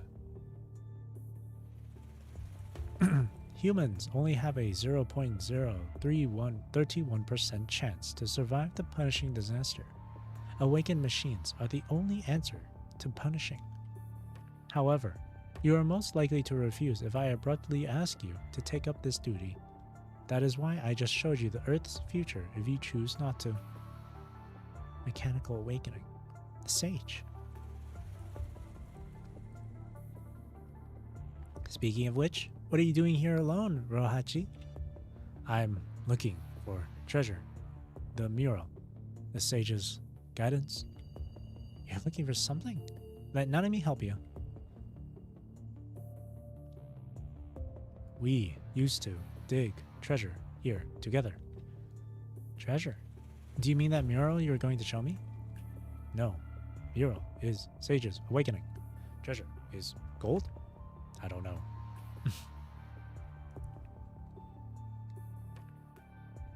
The familiar word brings back a conversation from not long ago. So the sage he mentioned was me? I have never intervened with your actions in the past, but my calculation shows other awakened machines have started to gather. As the sage, you must take up your duty. You suddenly showed me all of this and forced me to give up my interesting trip. It is all but empty snow everywhere. I see. I will take a brief moment to listen to what you have to say. Pleased to hear that. But Nanami needs time. There is so much Nanami hasn't done. I will continue my journey and do it at the same time. And will everybody be able to survive if I do this? I can only run simulations based on the available real-time data. An accurate answer cannot be reached. Mecha Babushka, you liar. Mecha Babushka. Nanami ran away. But as a machine, Nanami knows that future is real. In the future, wherever winter takes place, she has walked and searched every corner on the earth. Buried under the snow are the remains of countless humans and constructs. Humanity's history and civilization have long disappeared in the calamity. The machines are lost. Without the sage machina, they are trapped in a limbo of confusion while humans meet their doom. Those mechanoids wander aimlessly, waiting for someone who will never return. Nobody told them they could move on to look for something they want to do. Still unawakened, they could only follow the program logic to repeat the same configured command over and over. They were forever chained to that land. But she could be the one to hold their hands and tell them to leave. I don't like this answer. Everything she likes will disappear. If everything she likes will disappear, if nothing remains in this future, what should she do to keep them here? Depressed, Nanami continues to walk and think. Interesting. Future War. Reunion. Arctic Route Union. After solving Amberia's berserk problem with Martin and the other bionic mechanoids, Nanami decides to lead the machines onto a new journey. So this is like after Fern Night, I remember. Follow the sound of Piper Nanami's saw. I'll take you to a new place to live. After experiencing the Everwinter and Gestalt simulation, Nanami begins to consciously awaken some machines on her journey. So all the other times that we've had like hidden stories involving Nanami and all that stuff from previous chapters, that was her traveling around. I see. And I do remember that there was like a hidden story section from Fake Ascension that I read the summary for that involved Nanami too. So that's interesting. The summary from Fake Ascension was talking about how Nanami, it was her having a conversation with Gestalt about humanity's survival and how she doesn't accept the future that humans have gone extinct. So she heads off on a journey to find a solution to prevent that future. This is her on that journey right now. I remember now. It's a good thing I read the summary. God bless to the... I can't remember your name, but God bless to the person who commented on the last few of my streams about that. Thank you. Alright. This time, Nanami arrives at the ARU and discovers the seed of awakening there. Acting like Gestalt's sage machina, she guides her followers and experiences much with them. But it's time for Nanami to move on. Realizing something, Nanami waves at Martin. Fleshy, Nanami suddenly remembers that there is something she must do. So, you'll be the one leading everyone forward. I'll look for you guys soon. You just said you'd lead us away. You're already going? Nanami scratches her head. Hee. What's really important, Nanami isn't abandoning you. Cheekily, she grins. Isn't there a high-power antenna here somewhere? That should work. Nanami is hoping to borrow that. Oh, do you mean that rock?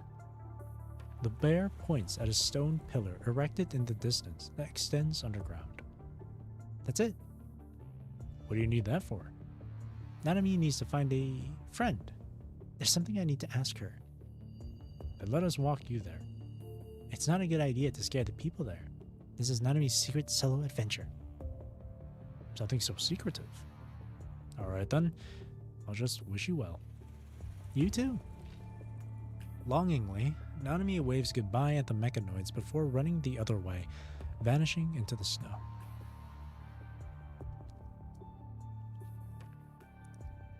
Huff and puff.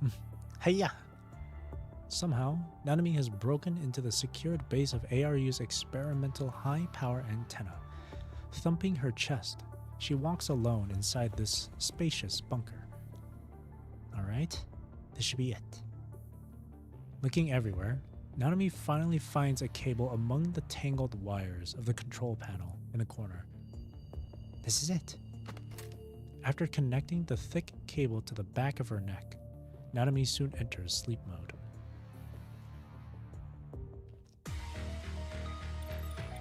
You're here. She is back in the familiar virtual space. This was where she experienced the Everwinter simulation last time. Mecha Babushka. Nanami cuts to the chase. Nanami has guided and awakened others like he told me to. I want to run the future simulation again. You might want to stop me for all kinds of reasons, Mecha Babushka, but Nanami is certain this time. I need to see the future with my own eyes to know my effort is worth it. There's no use stopping you, is there? But the one called Nanami, I must reiterate once again that the future simulation might cause you irreversible damage. Every future simulation requires deploying all data collected and gathered by the available machines from gestalts around the globe. Giving the computational strain, it can also be only done in real time. The simulation is so immense that even I cannot stop it at will. You must locate a device that can connect with me in the simulation's digital space. Any damage you receive in the future will also impact your program logic. As the simulation stretches on, redundant data will pile on with nowhere to go. The computational strain on you will also increase. In the same vein, if that future becomes more complicated. Alright, I get it. Nanami has done all the preparations. Just do it. If you insist. The one called Nanami. You are about to enter your second simulation. Confirmed? Confirmed. Launching the second world reconstructing simulation program. 5%. 18%. 26%. The surroundings begin to change alongside Gestalt's voice as if being fast-forwarded. Program loaded. With that, Nanami finds herself in a new, strange world. Oh my god, that doesn't look any better though. War. War never changes. Nanami has never seen a battlefield like this. The ground is charred black under the moonlight. The smell of sulfur spreads in the air as fires slowly burn in the ruins.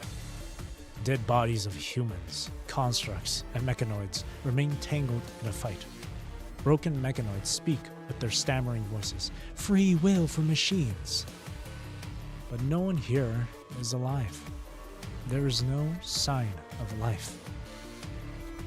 Where is this?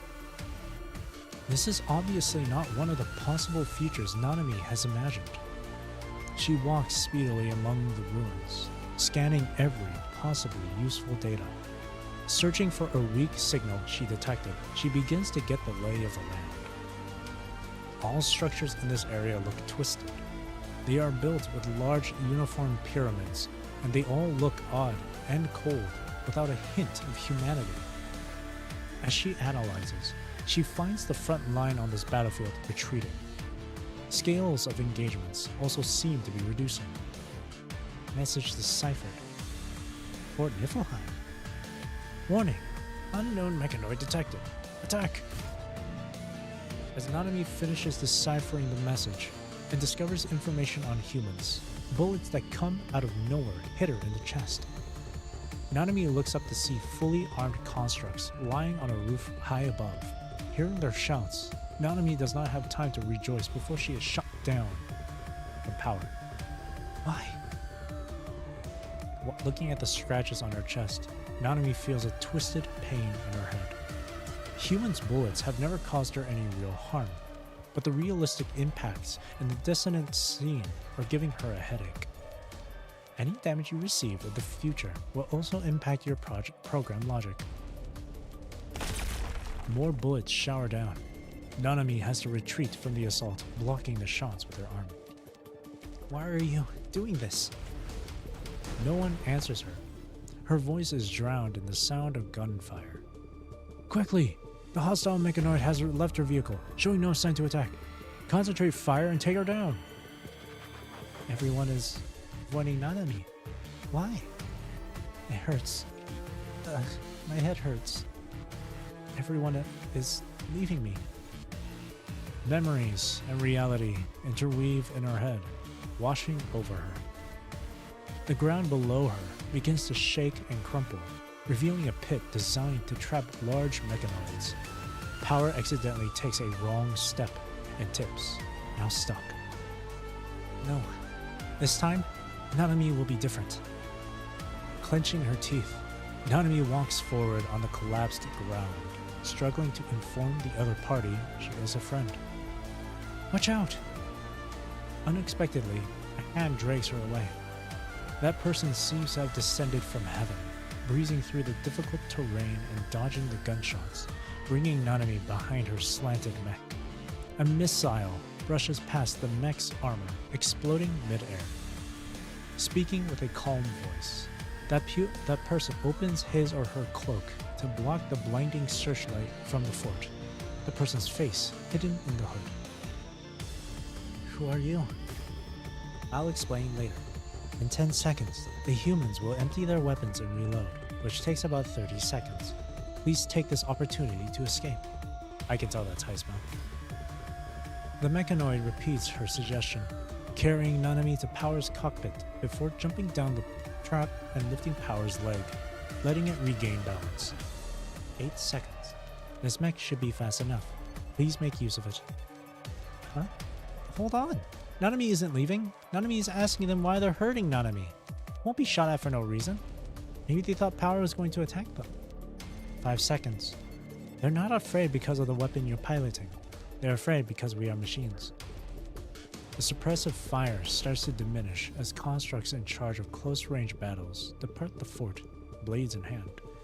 Facing an enemy unscathed by bullets, the soldiers are ardent to kill her in one last stand. If you don't leave now, you will only cause more deaths. 3, 2. Decisively, Nanami pilots Power and exits the pit. Lead the way. The story has taken an interesting turn. The enemy driver has restarted the mecha. Focus all fire on it. Follow me. Captain, they have left the trap area. Damn it. They already knew the coordinates of the base. It's not worth it to pursue them. Retreat now.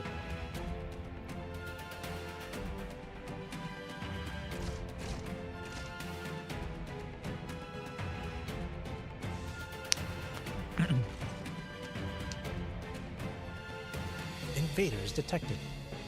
Heteromer, watch out. Siege formation activated. Cannot use dodge. No. How could this be? Ow. I can't dodge. Oh god, I'm stuck getting hit. They turned off dodge. No. Not like this.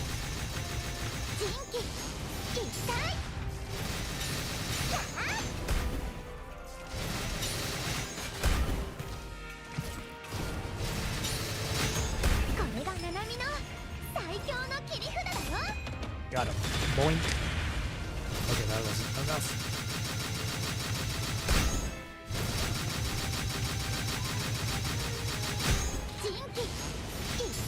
Level 1 defense penetrated. Level 2 defense activated. Blah blah blah blah blah.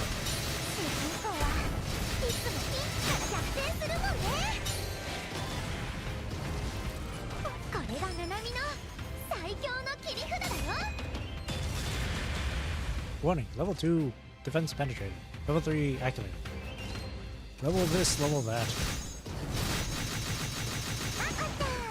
Ow. Medic bots and jitter bombs. So, is the threat in this timeline not punishing anymore? But now the machines? The mechanoids?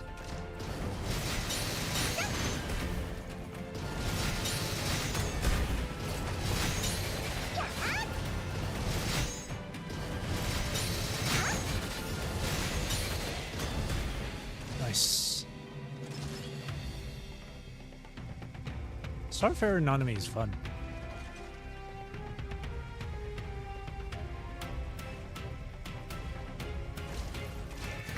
Blast him.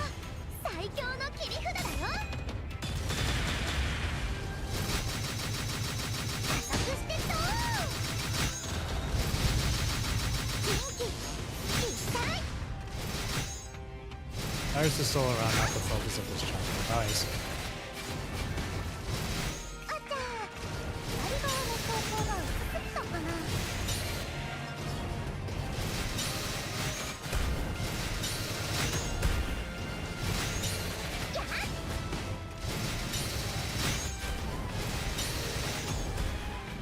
Now, can you tell me who you are? The safe area is up ahead of us. Please follow me there first. Still can't dodge.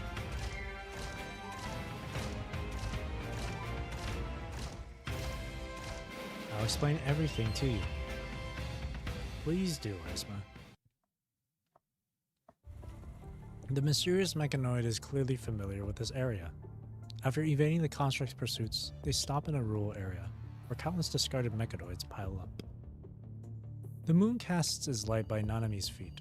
She can smell the dirt, oil, and blood in the wind. Master Nanami. Under the moonlight, the mechanoid takes off her hood and reveals her face. Nanami has seen her before, in another future.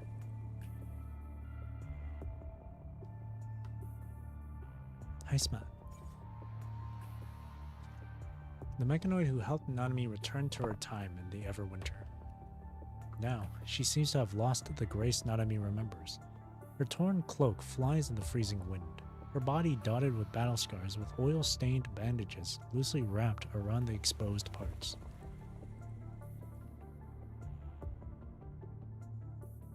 You. She sounds hesitant, as if thinking something. What happened? Nanami doesn't know. Haisma, why is there a war? Why are the constructs attacking us? What happened here? Hearing that, Haisma's expression turns serious. She may be tired and injured, but the resolve in her eyes has never wavered.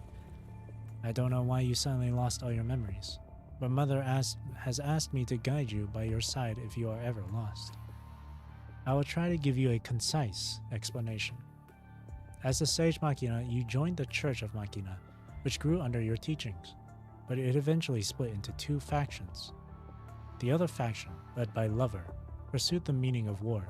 Humanity dwindles, facing threats from both the punishing virus and the Church of Machina, and humans are on the brink of extinction. Feeling dazed, Nanami looks around her. The metal from the broken machines clatters in the wind. This was part of the battlefield. She has seen it with her own eyes now. She tried, and this is the future Gestalt offers. Who is Mother? Her name is Alucard.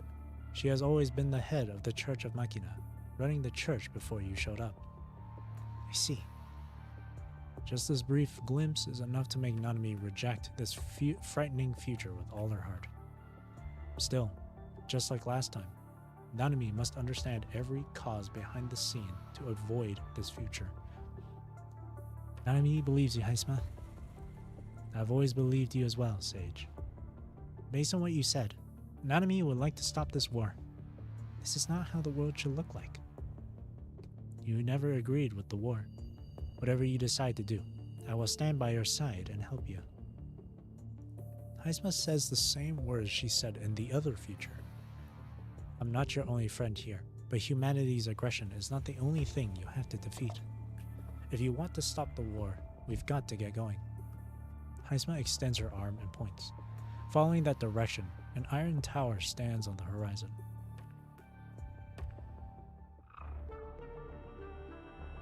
It appears to be the only monument that still stands on this scarred earth, giving off threatening vileness. That's the headquarters of the Church of Machina, the Sanctuary. At the Sanctuary, you'll find more machines that are willing to pledge their loyalty to you. They're currently devising a final battle that will end the war between humankind and machines.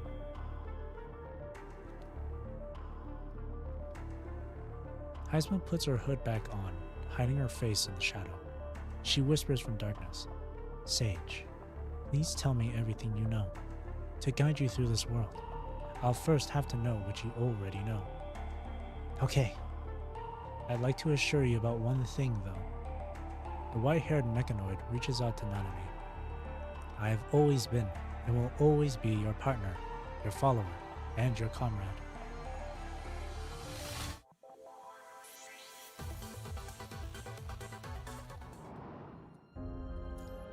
It's different timelines, shit.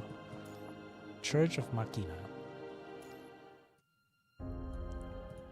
On the plaza beyond the tower, countless mechanoids can be seen working on removing snow and strengthening the ground. They are fast and orderly, barely communicating with one another.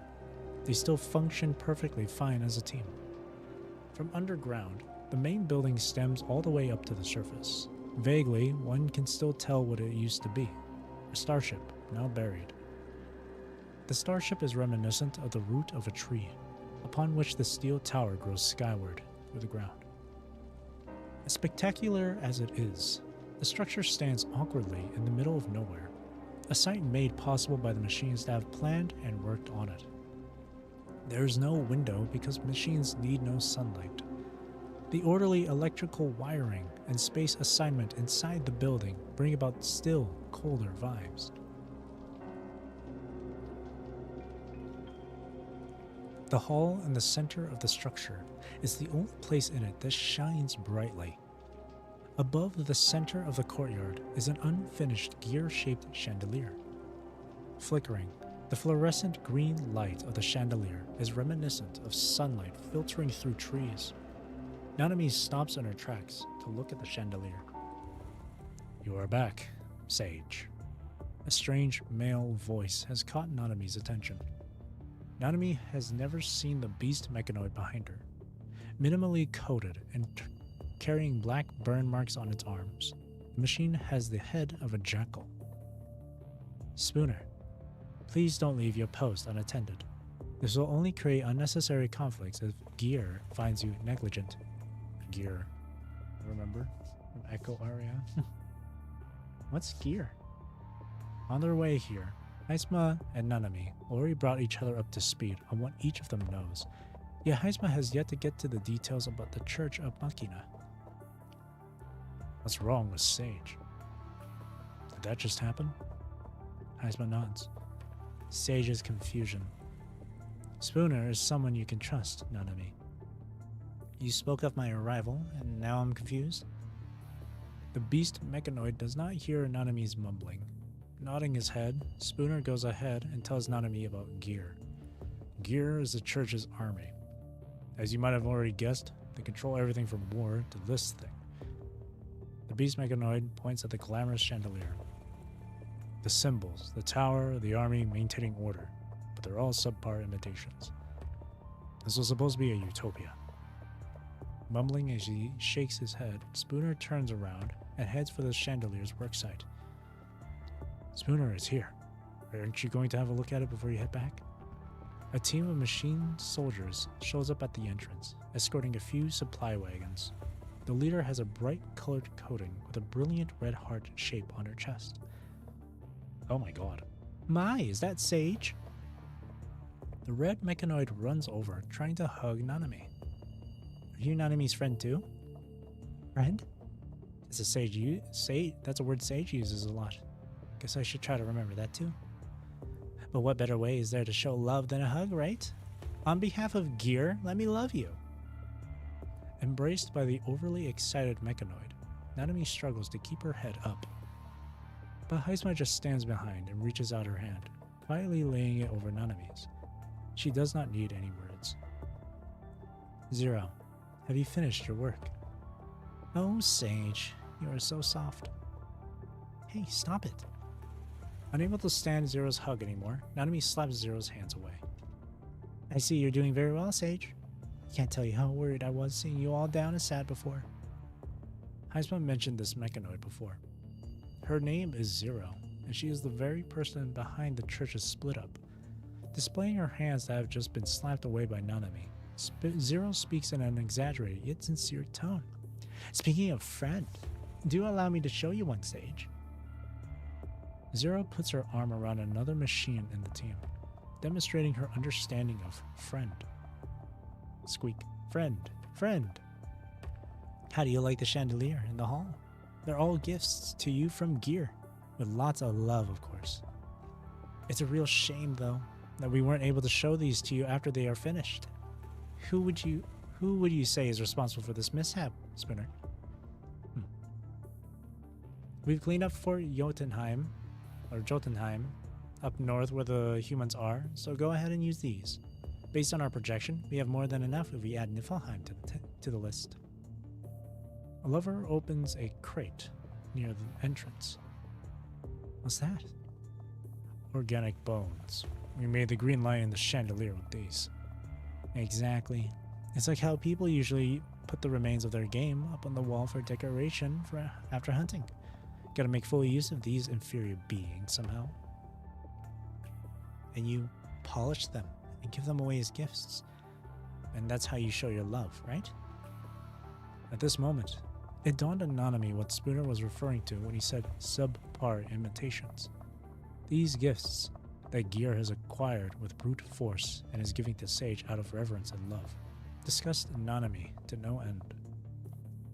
My, you saw right through us, Sage. Seems like we'll have to be more careful planning surprises for you down the road. Well then, I'll be off getting ready for Niflheim then. We don't want to leave Gear idle for way too long. Let's hope the last handful of humankind will suit your taste as a surprise, Sage. Zero obsessively caresses her wrist where Nanami touched. It's the only way you'll feel my love, Sage.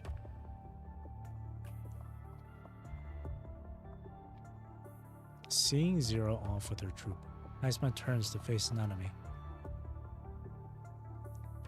Nanami? No longer disoriented, the girl shakes her head. I don't like them acting this way. They know nothing about love, even when they were born from human creations. They're nothing but copycats. And now they're forcing me to accept their love. No, not me. The Sage Machina, the version they created in their heads. Nanami is no god. From the very get-go, all I wanted was for everyone to live happily ever after. Be they machines or humans. Her face showered in the light from the chandelier. Nanami is reminiscent of a god-sent child. Is there any way to make them stop fighting? We may mess up some of the mechanoid's machine logic if we force Gear to stop their military operations, which might, in turn, result in unnecessary sacrifices. It's also only a matter of time before humankind comes to an end. I came here to do one thing. That is to stop the machines from falling apart as a group, so they won't fight humankind.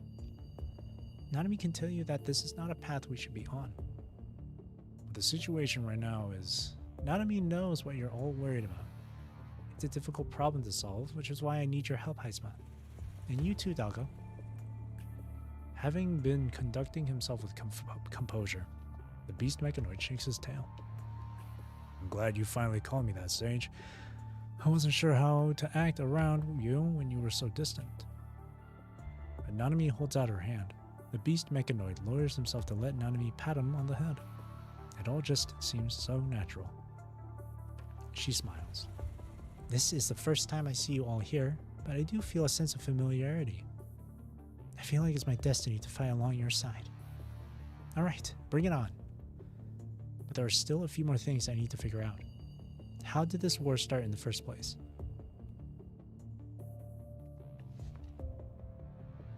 Humankind and machines are not destined to coexist once machines evolve beyond human understanding, which is something human scientists put forth and gained recognition for all the way back in the Golden Age. In human civilization and history, human beings, prompted by their moral standards, have excelled at seeking change by betraying outdated stances and beliefs, which is why it took humankind such a tremendous amount of time and resources to go from the Dark Ages to the Golden Age. But in the world of machines, there are only 0 and 1. And the answer to everything is either yes or no. 0 marks the beginning, and 1 marks the end. Humankind makes all sorts of mistakes down the path of history. When mistakes are made, reforms are brought about to correct those mistakes. The machines cannot correct their mistakes, for they have no heart. Humankind isn't entirely bad nor good, which is something the machines fail to understand, which is what causes them to either correct or continue human mistakes. Right. This war is not about who did something wrong. If everyone can be like Heisma or Spooner, perhaps there won't be a war. Mother said that you are the most awoken machine there is as the Sage Machina. This Mother is the leader of the Church of Machina, right? Why don't we just ask her to put an end to it all then? It won't work. Mother treats us just like a mother. She takes in every machine in the church with gentle care, listening to their prayers and wishes while providing shelter. We are like her children. But Mother has never been biased on any side, nor has she tried to stop the machines from splitting. Precisely speaking, Madame Arcana has absolute faith in Gestalt's calculations. So long as the split-up doesn't threaten the future of the church, the best you'll get from her is her comfort. But all these tragedies. The incompleteness of the awakened machines is to blame for the tragedy we are seeing. There's been a simulation where you get a paper-making robot after programming a machine to make paper. If the robot just goes on to make papers until the end of time, what eventually happens is that the robot will kill the humans that created it in the first place and turns humankind into paper. It then goes on to cut down all the trees and kills all the animals before turning them into paper too. In the very end, it has created paper land, paper planets, even a paper universe. A machine only knows what it's been told to do, but it will never understand why it's been told to do its tasks. It doesn't reflect upon its behaviors. All it does is repeat what has been told. And this inspiration that you brought about Sage, that is the feelings, the desires, the love, and the hate born out of human nature, they were indefinitely amplified by the machines through their absolute rationality and order. Humankind, as adept at thinking outside the box as they are, is therefore seen as a group of heretics for lacking the ability to advance and generate maximized values. To the machines, humankind is now nothing but a hindrance. Machines overpower humankind to such an unfathomable extent that gear can literally crush humankind whenever they want. To humankind, the machines no doubt seemed violent and irrational. Ever since the machines began awakening, the two civilizations each went down a path that seemed as similar as they were different. I couldn't teach them what freedom was. There is no need to blame yourself. The machines need a patient guidance, but with the virus wreaking havoc on Earth, there were too many uncertainties. Besides the virus, humankind is also under threat from the machines, which they know close to nothing about. Human society still has quite a way to go before it's capable of controlling the current situation. Humankind is hopeless against the virus and the awakening of machines. The furnace is still burning red hot. All the combustibles have been thrown into the fire to keep the fire burning. For that, they throw in all sorts of metals, armor pieces, cartridges, and soldiers' tags. Everything of humanity is slowly being wiped away by machines. It gets turned into the materials to build their new world. I understand now. But I wouldn't have been here without humankind, and neither would there have been an inspiration. If everybody merely imitates the behavior of humans, they won't be able to find their own purpose. I came here to witness the answer. Now that I have seen it, I want to correct it. I have prepared myself. The top priority right now is to stop Zero's final battle. You know where I stand. Why are you all looking at me? Of course I'm in. Thank you, but I think I'll do it alone. Because things will only get complicated down the line, and I don't want to involve anyone else in it. Last hope.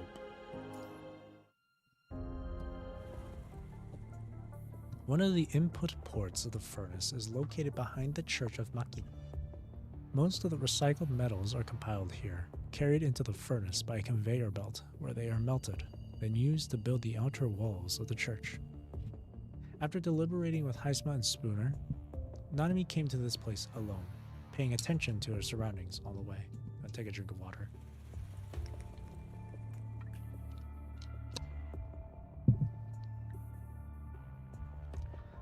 Just come out, will you? I don't have much time. I know what you've done to power, and I've picked up on all the signals. Good job fooling the heat sensors by staying around the furnace, but none of your little tricks will ever work on me. You knew from the beginning. A man rises from the pile of metallic rubbish beside the furnace. Clad in black, the man is covered in a worn-down military exoskeleton and a thick cloak. Half of his face is covered by a mask. He remains very calm, just putting his hands up high to show he has no hostile intentions. Nanami feels more confused when he actually stands in front of her. Are you a human? The man probably escaped the sensors because he has no pulse, and his body temperature is quite low. Still, Nanami can detect breathing and life signals in him. You could say that. The man puts down his arms. His cloak moves slightly with his action, showing the battery of the vital circulatory device on his waist. He seems to have had a bad wound. Now he is half mechanoid. I saw you in the fortress, taking so much attack without a scratch. Nanami, the powerful leader of the machines. Is that right? I wasn't aware of what happened back then.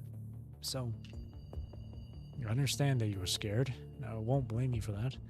After all, as leader of the machines, you know better than anyone else what the machines have done to humankind. Believe it or not, this isn't at all what I hope to see. Since you're from the human side, could you just help me spread this message? Nanami stops cold. She knows that a mere message will achieve nothing if they do nothing to change the situation.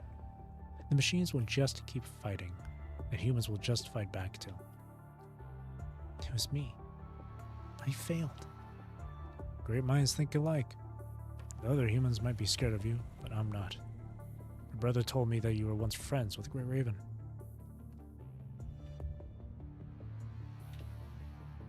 Great Raven? Do you know Commandant? And Lucia, Liv, and Lee? Are they still alive? The man falls silent, keeping his gaze on the girl as if contemplating how best to answer her questions. Well, I suppose you can say I know them. There's no point hiding who I am now. He reaches out a hand and tells her his name. Is it Murray? Oh my god. My name is Murray. Lee's brother. I have seen Usabeni a few times. Nanami grabs his hand. Can you tell me how they are doing? We're all doing pretty well, actually.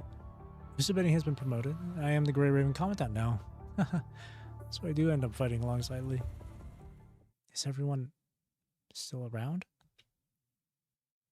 You really didn't know? This happened quite a while ago, but the experiment with the new specialized frame failed. Being the first specialized frame, Liv died fighting the twins. Liv Imperia. Nanami tries to remember the key terms Murray mentioned. The war intensified quickly after that. The Church of Machina showed up and hit humankind harder than the punishing virus, and our resources either decayed or were stolen by machines. We can't even leave Earth. The Church of Machina is trying to wipe out humankind. When a captain dies on our side, one of their subordinates takes their place. And when a general dies, one of their soldiers takes their place. And so on until there's no one left. Yuzubeni isn't a commandant anymore because both Hassan and Nicola have passed. Hassan. This happened a month ago when humans lost the biggest underwater fort we had, along with our leaders. Strikehawk went down in the fort to save the soldiers who stayed behind to protect the children there. Wansha was the only one who made it back with a dead infant in his arms. Captain Bianca from Purifying Force became a witch after picking up a weapon made with the punishing virus. She eventually sank with the fort into the depths of a contaminated ocean. Yuzubeni and I are survivors of that battle. Yuzubeni lost both hands from an infection, but a lack of resources meant we couldn't replace them with advanced prosthetics. Yuzubeni had no choice but to leave the front line and take over as humanity's leader. The remaining Grey Ravens kept the name as a symbol of resistance for humankind, with Wansha taking over Liv's place. Most of the time, Grey Ravens fights without a commandant, and I try to help where I can, when I can. And Lucia and Lee need to take turns fighting now because we're short on maintenance parts. And Grey Raven is still fighting, and they're still humanity's best champions. It must be quite a failure as a commandant. I lost everything except for my life and Lee's.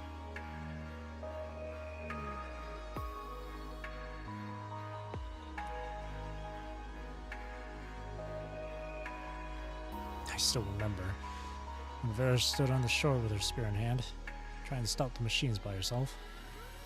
She turned around and looked at me and said, "Live." Cerberus was cornered to a dead end, but Vera had traded her life with mine. Lowering his head, Murray looks at his fingers, half of which are now robotic. He laughs, apparently at himself.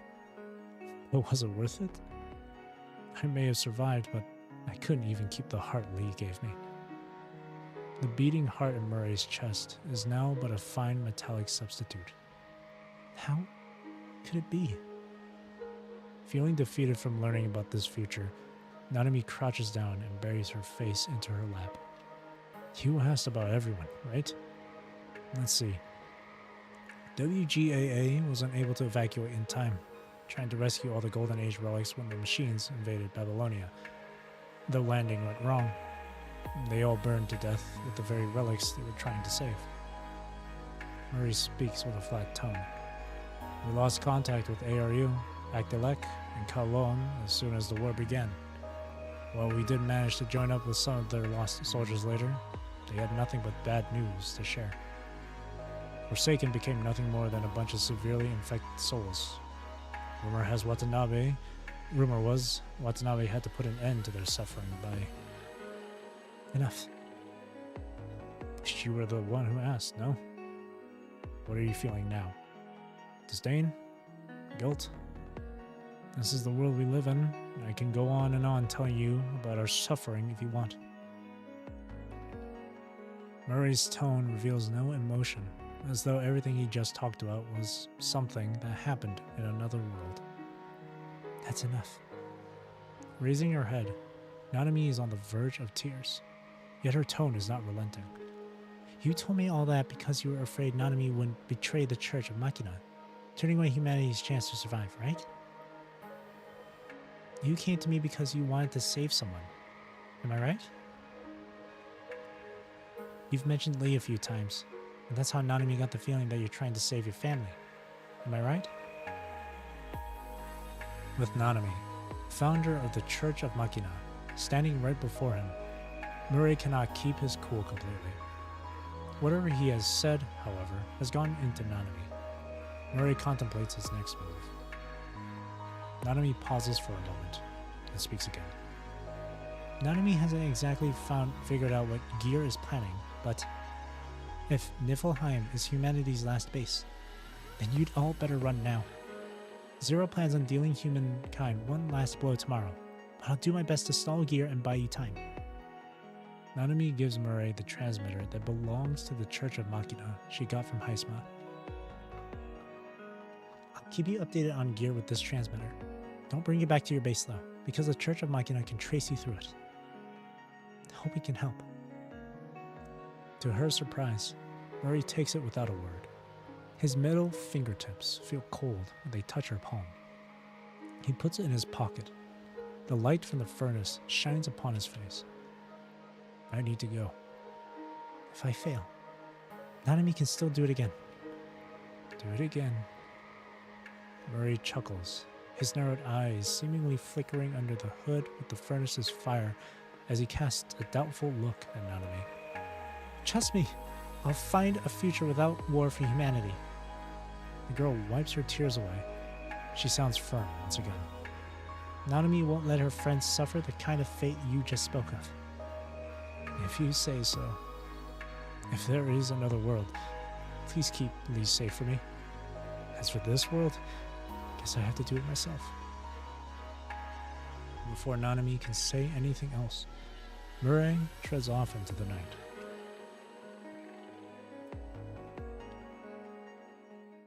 Sage Machina has asked everyone from Gear to join a military parade as a welcoming ceremony for herself. Be it the palace or its beautiful decorations, Sage does not think they showed her enough love. She hopes to have the leaders from Gear be by her side at all times for her to personally witness their loyalty and love. These orders circulate among the machines. As sudden as the orders are, they are chalked up as Sage's eccentricity. Unable to think up an effective plan, Nanami resorts to organizing a gathering as a way to minimize the number of machines leading onto the battlefield. There is, however, no telling if this is going to hold the army back for real. But that is something she can figure out on a different day, as long as this plan buys the remaining humans enough time to evacuate. On the other hand, Heisma and Spooner are doing what Nanami has told them to do. Carrying the crowned sage, a giant robot slowly makes its way down the central aisle of the plaza, flanked by an orderly line of loyal Gear soldiers on both sides. The machines kneel to the ground and press their chest against the cold snow, extending their arms toward Nanami. The sun is descending into the horizon behind her. This is not unlike a human pilgrimage. Nanami notices that she is the only one still standing in the enormous plaza. Trembling, the sun over the horizon descends no more. The sky grows darker still, eventually erasing the last trace of light from sight with what seems to be all of the world's clouds. With a pitch-black sky hanging over them and maintaining their prostrating posture, the mechanoids begin chanting away at a low hum. Saturating the air, the rhythmic chant repeats one phrase over and over. Sage Machina. Nanami is engrossed by the solemn yet odd scene. Staring at her surrounding, she wears her own voice speaking. Is this all? It is, but if you find it lacking, we shall double this number in one night. That is very impressive. As long as you're pleased, Sage. The red mechanoid girl's eyes are glowing with excitement. I didn't have much time to prepare for the ceremony you asked, but I got you a surprise gift. With a snap of Zero's fingers, a gigantic projection screen materializes in the air, showing a live stream from the ruins of Niflheim.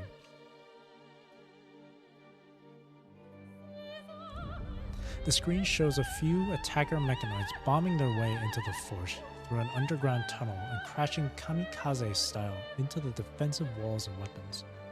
Moments later, the mechanoids are all infected. Then the corrupted lured around the fort beforehand, storm in, crushing humanity's line of defense. Following bursts of fireworks, the Draza is drowned in exhilarated cheers.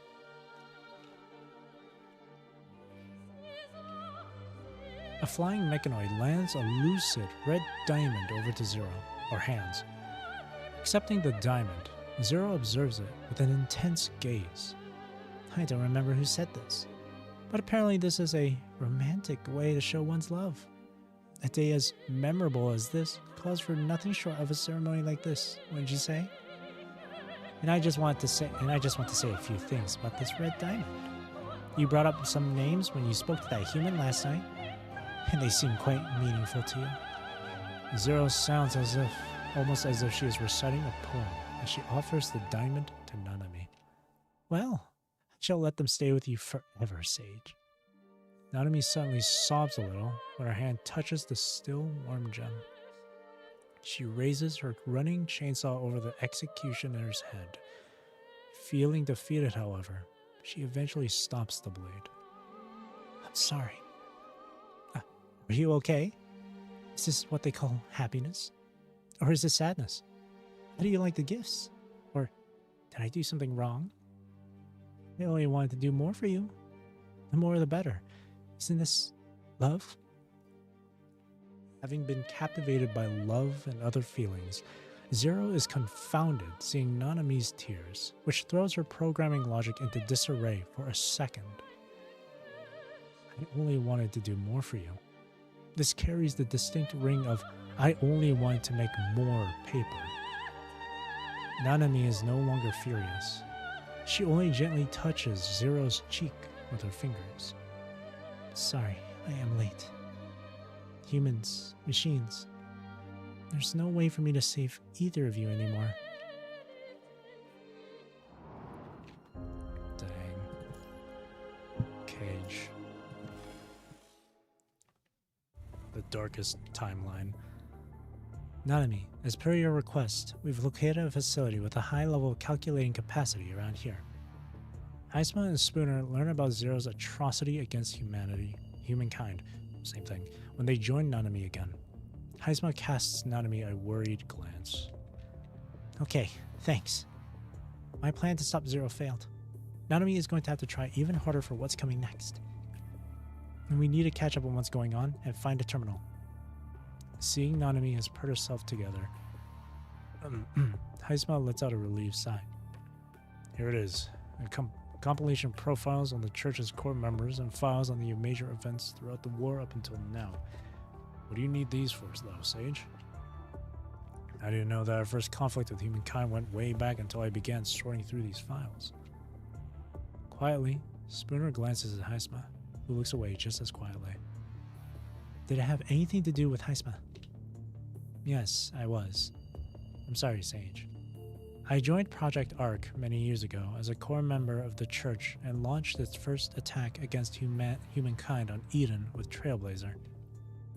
The reason was, if you would like to know.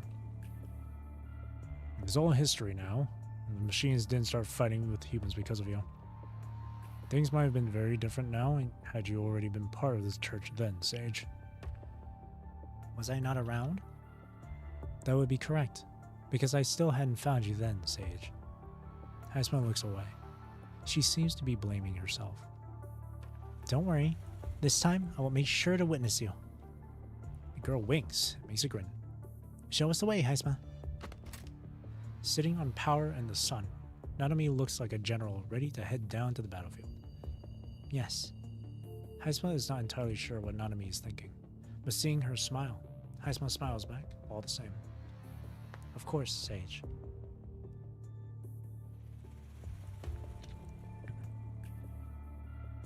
Fortunately, the closest suitable equipment is only 1.284 kilometers away in a straight line. That's just the headquarters of the Church of Machina. They are standing in front of a gigantic valve in a corner of the square. That would be correct. And unfortunately, the equipment is the core of the Grey Tower. Is the core of this tower just underneath it? Given the core is responsible for all the church's computing demands and the fact that Gear led the construction of the Great Tower, we'll most likely have to deal with heavy security there. You won't be able to hide it from them. There's no secret in the Church of Machina. Spinner points at its head. Communication amongst the worshippers of the sanctuary is transparent. Typical of a mechanoid organization that's this big, I suppose. But isn't this a little too... No wonder, Murray. What's that? Nothing. Let's go. The central part of Sanctuary is comprised of orderly electric circuits and pipes. These cables keep transmitting the energy required by the entire starship. It's a bit dangerous down there. Watch your footsteps.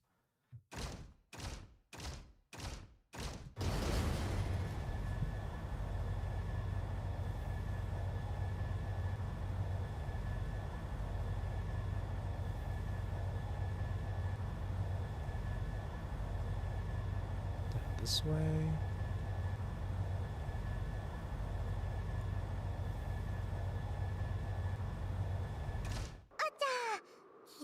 -2 area. A strong wind. Be careful, Sage. This should be the trap they set to keep human invaders out. Huh. Oh, whoops. Strong airflow in area 2-2. If the wind drops, we can manage to move by entering area 1. So we have to go a different way then.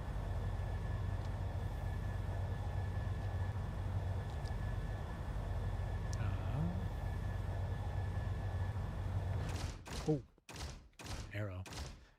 Look, there's a loading guy over there. Let's ask him if he knows anything.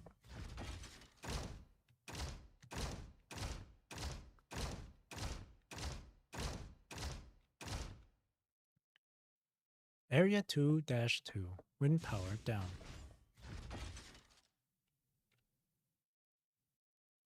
-1. Increased risk. Exit is at area 5. Oh my god, the speed.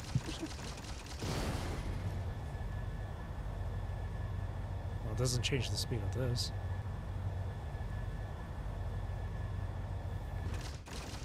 Can't go that way.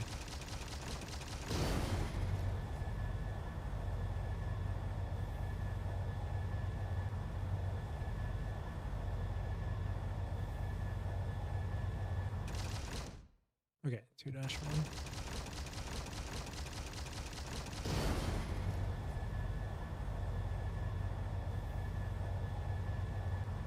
Should be fine now, right? It said still not good.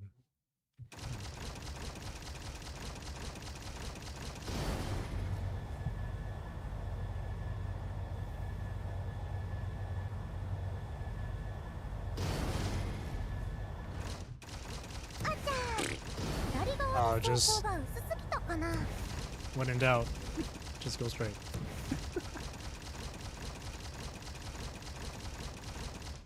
Tunnel 1 area.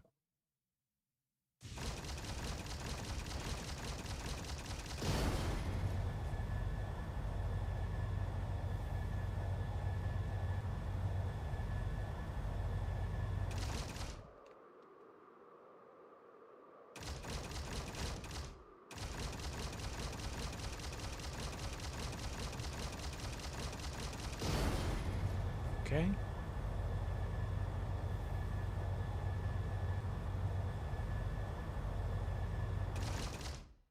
Three dash 2.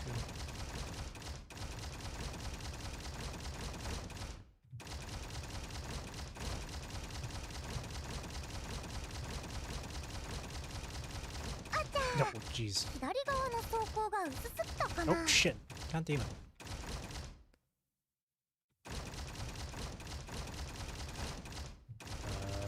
This way? Area 5 is the exit, so...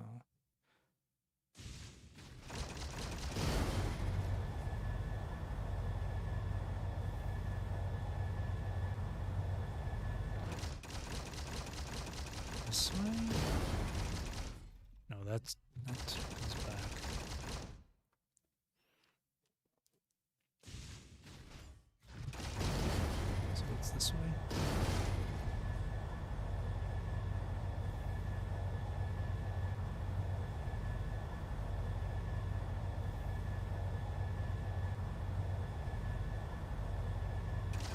Doesn't help when each of these places look pretty much identical to one another.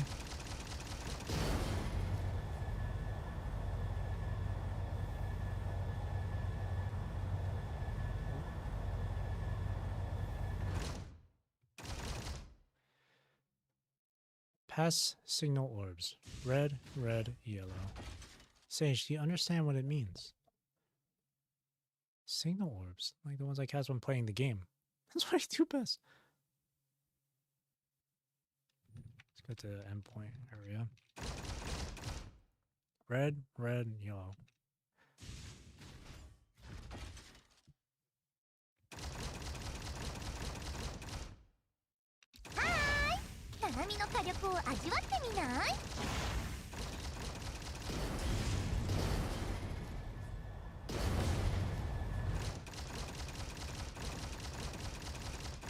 Reset the orbs. Ping the orbs until there are 3 left. Oh, I thought I meant to. Okay. Ping until there are 3 orbs. So it has to be red, red, and then yellow.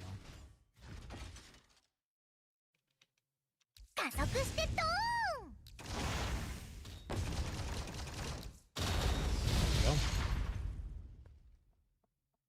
Correct. You are allowed to pass.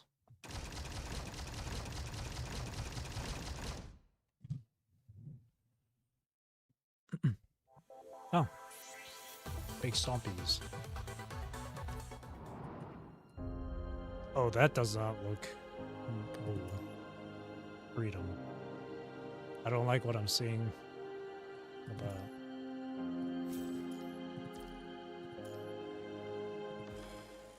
Take a drink of water here.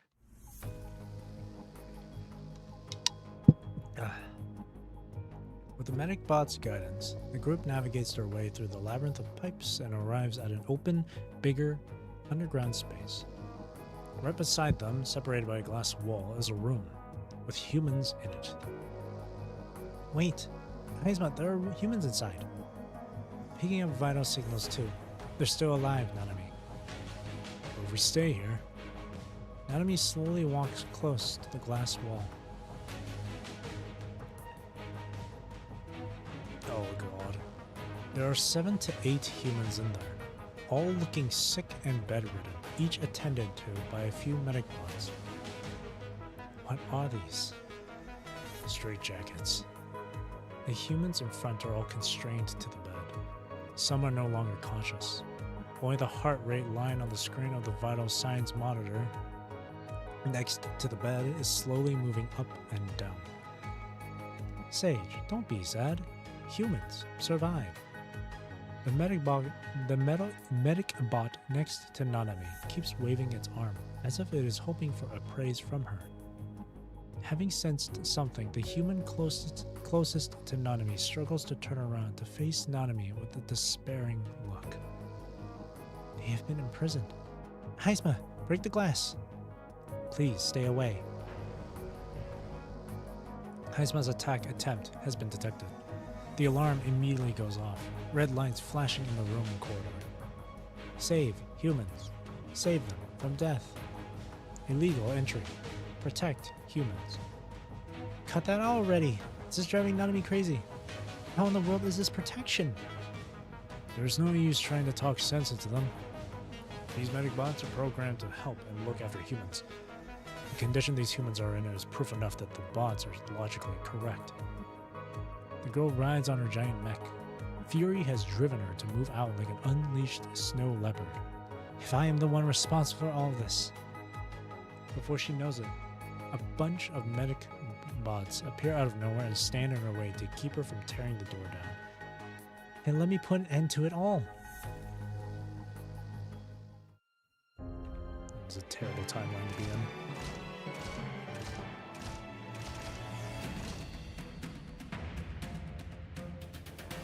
If I am the responsible for all of this, let me put an end to it all. Get him, Nanami.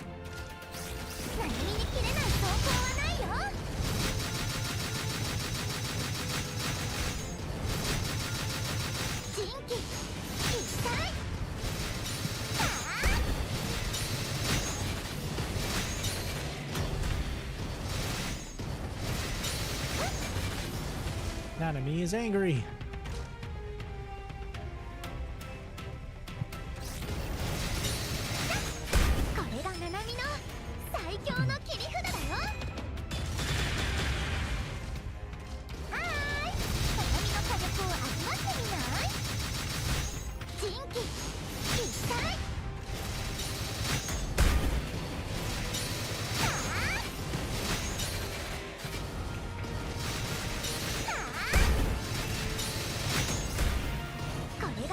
Get him.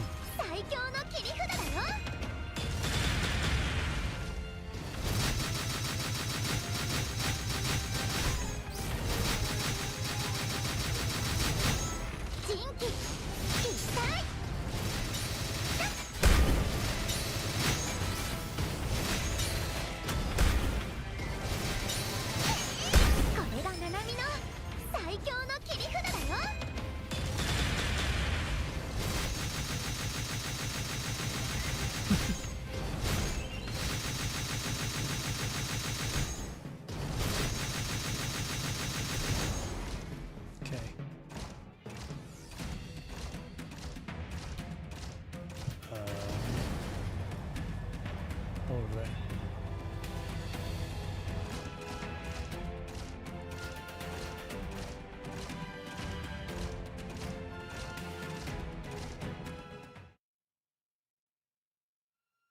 It's okay now. I will set you free. Nanami runs to a bed and unties the human from it. She wants to disconnect him from the entangled tubes, but there is no place to start with. No. God only knows when he last spoke. Squeezing voices out of his mouth, the man grabs Nanami by the wrist with his twig-like fingers. Nanami moves her ear close, trying to figure out what he's saying. Let me go. Nanami, look at him. Heisman pulls up the man's blanket, revealing his legs. They can hardly be called legs, more like a pair of dead wood branches wrapped in wrinkly paper. Everyone else here probably has met the same fate. They are drained of every last bit of desire for life, even if they are broken free of their straitjackets. Please, let me die. The human's eager eyes almost burn Nanami. She steps back and shakes her head in hesitation. No, I came to save you. Please. His hollowed eyes flooded with despair. The man is now awake with numbness and pain. These people want to be set free from their suffering. Clinging to his last hope, the man implores with what little energy he has left. The silent beast mechanoid takes a sigh behind her. Sage, he's asking to be put out of his misery of his own volition. Nanami lowers her head. She grabs the cold hand on her arm. Please, let me do it. The beast walks forward, leaving a large dark shadow on the bed, resembling the beast of death and burial in ancient myths. Wait! Nanami grabs Spooner by the arm as she asks the human one last question. What is your name? Max. Okay, Max. I won't forget you. Rubbing her face, Nanami nods at her new friend. The jet-black beast mechanoid holds up its hand, its claws flashing in the cold light. A cheerful melody comes from his fingertips. Not played for ages, the audio is a little distorted in the beginning, but gets clearer over time. Following the melody, the small projector on Spooner's chest shows blurry pictures of people laughing and fireworks going off, a scene from some distant dream. The final color in the human's eyes can be described as warm, as if he has seen a kaleidoscopic voyage taking him to the future. Spooner rubs its hand gently across the man's cold cheek as it rasps. Then, as the man's body slowly twitches to a stop, Spooner knows that the man's soul has been set free from his filthy bed and endless suffering. He slowly raises his arm, and shuts down the flickering switches on the human's life support system. Bon voyage. With the melody still playing, Nanami moves down to the next bed behind Spooner. What's your name? Okay, Nanami will remember. Then on she goes, bearing witness to these humans' last moment as a friend who knows their names, while Spooner stops their suffering. Some of the humans never regained their consciousness, placing his hand over their chests and giving them his best wishes. Spooner sees them off in their dreams. The journey quickly comes to an end. In the end, Nanami just stands in the corner as she hears the last heartbeat disappear, leaving behind a deadly silence. And you. Nanami crouches down. With her eyes closed, she is feeling the emotions of the fallen medic bots. When Nanami opens her eyes again, they are no longer occupied by sorrow. Instead, they are burning with rage. Spooner, let's head down to the terminal. Fix it, Nanami. Divergence.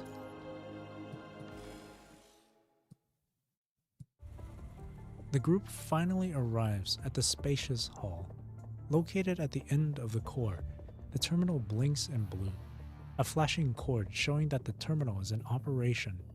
It stretches up to the ceiling. Nanami seems to have seen the scene before, except it's nothing like what she saw.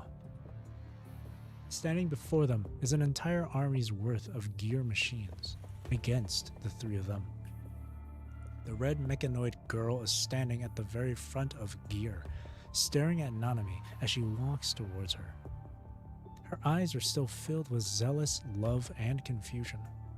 Like a child holding a balloon left in the center of the road, she is still holding the diamond that Nanami did not take. Nanami, however, casts not even a glance at the diamond. Taking it, the sage doesn't like the diamond. Zero throws it down the stairs unceremoniously. The diamond rolls down the stairs, eventually landing in a dusty wreckage of mechanoid debris. The diamond clinks against the stairs as it rolls down, pounding on Nanami's heart. Sage. Sage. The girl desperately runs toward Nanami and holds her hands. Why are you showing such an expression? Did we do anything that upset you? Is our tribute of love not precious enough to suit your revelation? Is that why you are leaving us? Is that so? Is that right? If we did anything wrong, please just tell us. We will change it. We will prepare it all over again. Look, we have great efficiency. We can get anything done. The entire Earth now belongs to us. Nothing will stand in your way. Please guide us. Only you can enlighten us. The girl begs Nanami repeatedly, holding her hands tight. Nanami is not pulling it back. She simply speaks with a calm but sorrowful tone. My friends are no longer how they are supposed to be. Stopping in her tracks and raising her head, Zero turns around to look over the army of gears behind her. But what am I supposed to be?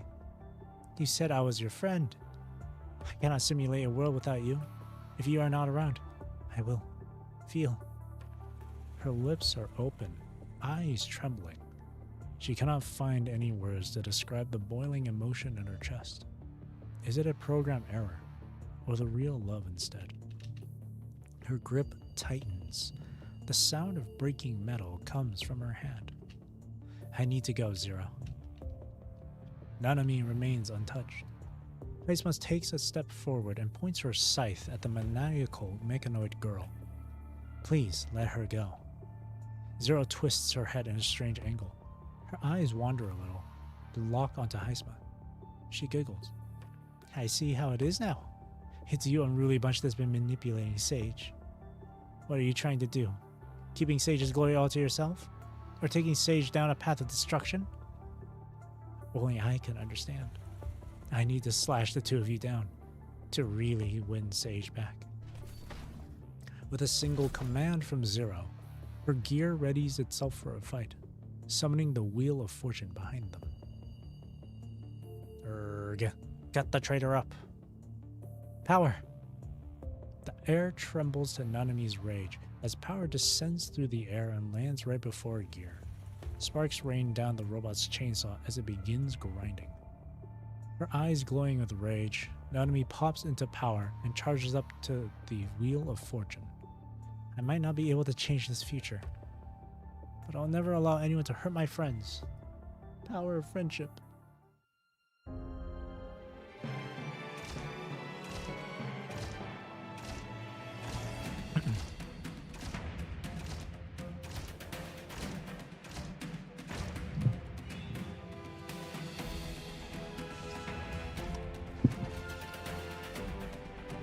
As long as we can successfully connect to the port, Nanami can bring this info back safely from this place. Leave it to me, Sage. No, I won't let my friends get hurt. This is the only thing Nanami insists. The Wheel of Fortune.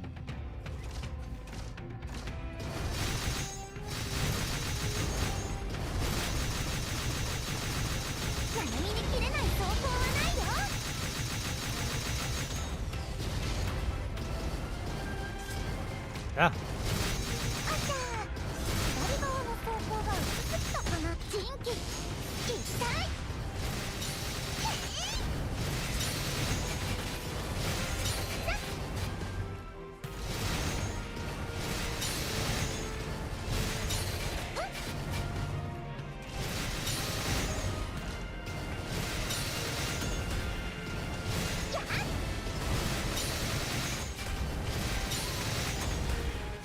Get him.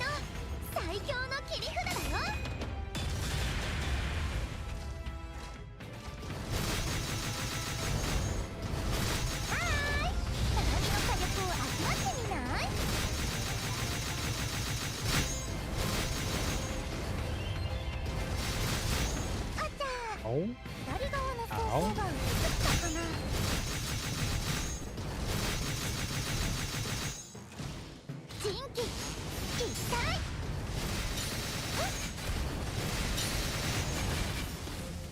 Nice.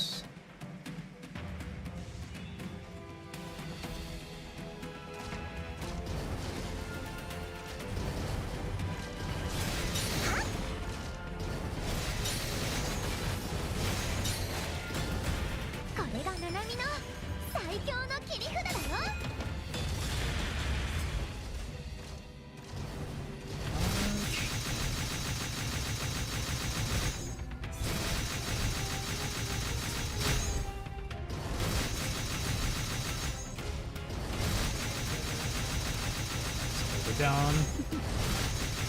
Alt. Hold. Hold.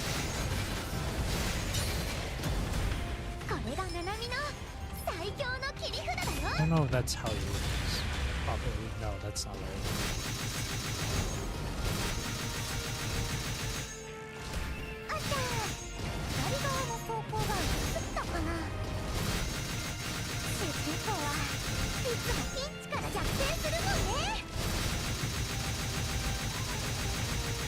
No?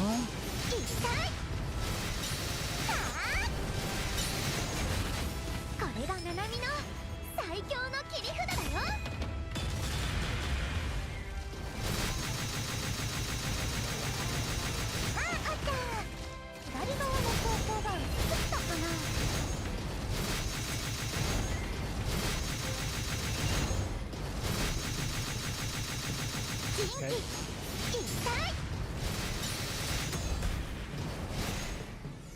Sage, why did you do this to your friends?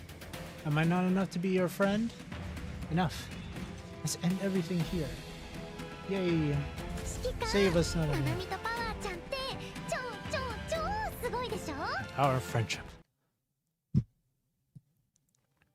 Sage, please. Please just tell me exactly what I need to do to walk down the path of revelation alongside you. The mesmerized mechanoid girl chants Nanami's title as she walks up the stairs. She stares at Nanami piously like a lost fanatic pursuing the will of her god. You healed me, Sage, yet you broke me down again, when I have cleared your path of all obstructions and brought you your favorite humans. Is it wealth you want, or is it wisdom? I am willing to wield my sword 1,000,000 times over for you, but I just can't imagine having to live without you. Don't look at the wheel of fortune like that, Sage. Spare me some of your love. Look at me. Oh, I see. Sage, is this your revelation to me? Zero lowers her head and giggles. The path of revelation may be beyond our ability to comprehend, but it is the path you have chosen, right, Sage? If Zero can be just like the wheel of fortune, become a pavestone on your path of revelation. Nanami, she's coming at you. Zero charges up to Nanami. Before Haisma could even raise her scythe, however, Power is already wielding its chainsaw out of reflection. The broken red heart on the girl's chest flickers. Thick black liquid keeps flowing out from it. Sage. Ramming herself self-destructively into Power's weapon, Zero instantly breaks into pieces that shatter onto the ground. Zero, however, carries on mumbling, as if she were dreaming the best dream of her life. I don't know what's right and wrong. Only you, Sage, can show me my path ahead. If the path you have chosen will take my life away, then so be it. Sage. And bleh, she did. The energy pipes under her exposed chest bone blinks a few times. Fluid runs across the floor. Her once clean face and coating are now full of black stains. With her utter faith and insanity, Zero offers her heart to her princess. I love you. The mechanoid's voice begins to twist. Her right hand hangs in the air for a second, then falls down. Nanami has no idea who started this. All for Sage. Beginning as a hum that sounds like a spell, the chant gradually spreads across the army of machines. Sacrifice thyself for Sage's revelation. Bringing to mind a tidal wave that forms over a lake from a drop of stone into the water. Sacrifice thyself for Sage's revelation. Sacrifice thyself for Sage's revelation. Mechanoids continue to gather around Nanami, chanting their most devoted wishes. Run, Sage! They are out of control! No, we move forward. Haisma stands in front of Nanami, holding her scythe. We take the terminal back. The battle starts in chaos. Mechanoids are going after Nanami like moths to the flame. Go on without me. I'll stay here to block the door. As long as we get there. We win, right? There's no door. I'll make one. Oh, Spooner roars as his body swells several times its original size. Oh wow. The mechanical parts of his entire body expand so much that they rip through his coating, exposing the inside of his chest, which is red and spewing steam like a furnace. Burning like the sun, Spooner is now brighter than anything else to the crazed gear soldiers. Them chanting and them going after us rapidly like that made me reminisce near Automata for a second. Like back in the factory area with that little like cult of machines that found like religion. That's what it reminds me of. How nice. A nice trip down memory lane. He does not understand what a terminal is, nor does he know how to arrive at the redemption Nanami mentioned. But he still is, and will forever be, following her. Spooner. Nanami tries to approach Spooner with power, but is held down by a plethora of smaller mechanoids. She stretches out her arms as hard as she can and comes within a few more centimeters of the Spooner, but just can't seem to go any further. Spooner budges not 1 inch. Haisma! Clang! The beast holds his hammer and chisel, knocking them together with all his might. The loud noise has caught the attention of mechanoids. They swarm onto his body like rats biting a wall of steel. Follow me, Nanami. We can't let this opportunity go to waste. Haisma waves her scythe, shattering and knocking mechanoids away with every swing. More wounds appear on her body as she charges forward. Clang. The clanks sound as though they are prompting Sage Machina to hurry along. Do what you must before Spooner burns himself out. Clang. As sharp as the crescent moon, the scythe in Haisma's hands finally cleared out a path to the enormous machine in the core of the sanctuary. Clang. Haisma's left arm disconnects from her body and gets devoured by the swarm of mechanoids immediately. Nanami. Haisma! Nanami calls her friend's name, but she can only reach out for the cable that extends from the terminal, connecting it to the back of her neck. The crippled mechanoid holds her weapon with the one with the only arm left. Hey, Xyz. Haisma turns back and smiles at the girl that she has followed all her life. I hope you're doing well, Xyz.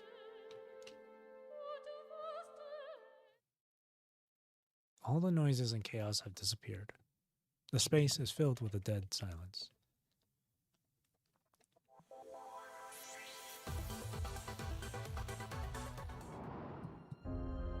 Infinite simulation.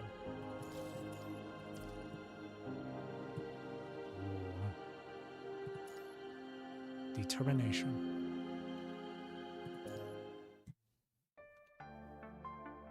When she opens her eyes again, Nanami finds herself back in the digital world. It seems like she managed to link herself up to the terminal after all. Before Nanami says anything, she hears Gestalt's cold, hollow voice through the space. The machines that have awakened are bound to rule this planet. It is history's choice. The punishing virus only intensified the war between humans and machines. This future was always inevitable, and it was something that my maker saw all the way back in the Golden Age. I'm late. Yeah, the stream's been going on for 3 hours now. But it's alright. Late or not, it's nice to see they came in to watch for a while. And whatever you missed, you could always watch it again for the replay. Not moving an inch, Nanami is surrounded by several bubbles, each of which shows a possible future that derives from the existing reality. Snowy, war-torn, blood red, the bubbles show all sorts of possible futures, but in none of them can Nanami see humankind. Humankind will eventually perish. Gestalt never doubted this, and it holds true in all the possible futures, which is why humanity is nowhere to be seen, even in futures blessed by spring. She casts away the data and walks forward. Although she cannot see Gestalt, she still raises her head and makes a statement. This is definitely not the answer Nanami is seeking. You must do it. This has nothing to do with whether you want to do it or not. They are two different topics. I'm not answering a question with predetermined wrong answers.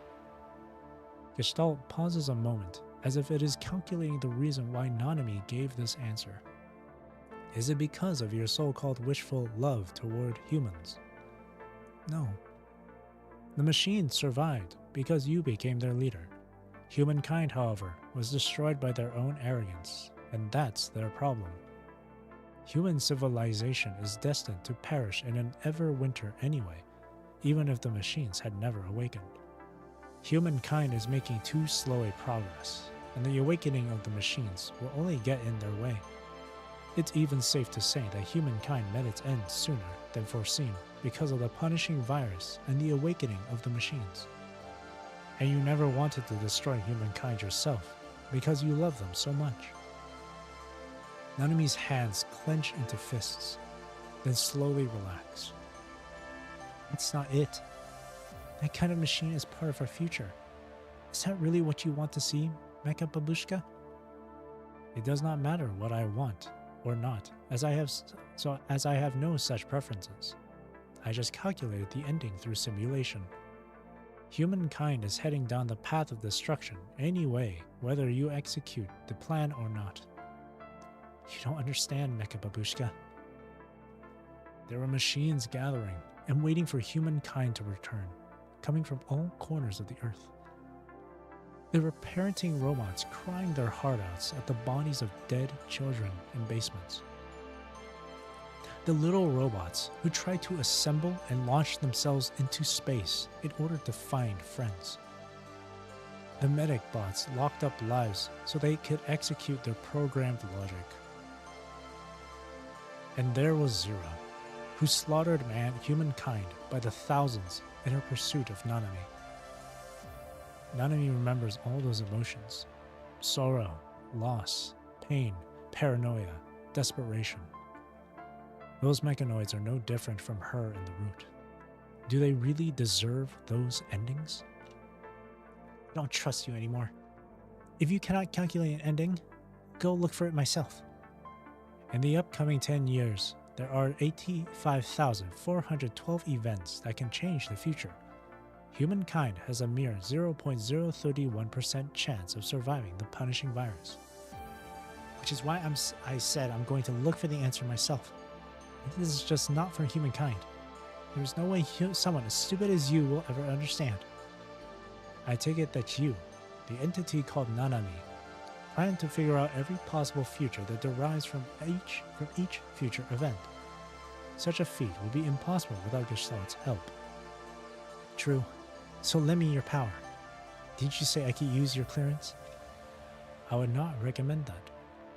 And stop asking Nanami to lend your so-called mechanical awakening, to lead your so-called mechanical awakening. I won't listen to a word you say, unless you agree to my condition. Gestalt falls into silence once again. Your condition has been accepted. The answer may be the result of another calculation. Gestalt has selected the option with the highest chance of success. Nanami knows that Gestalt is capable of figuring everything out in this world, be it science, disasters, or the future, except for humankind, which is the sole fish that remains elusive in the grand river of data. And she must seize that very possibility across the turbulence.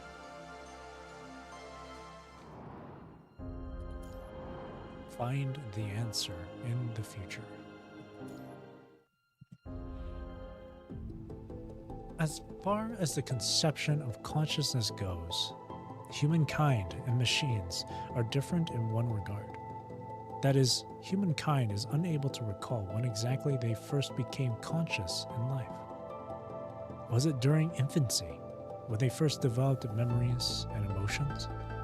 Or from the very first cry after they left their mother? Or could it be traced all the way back to when the zygote was formed in the oviduct and was about to rapidly self-divide?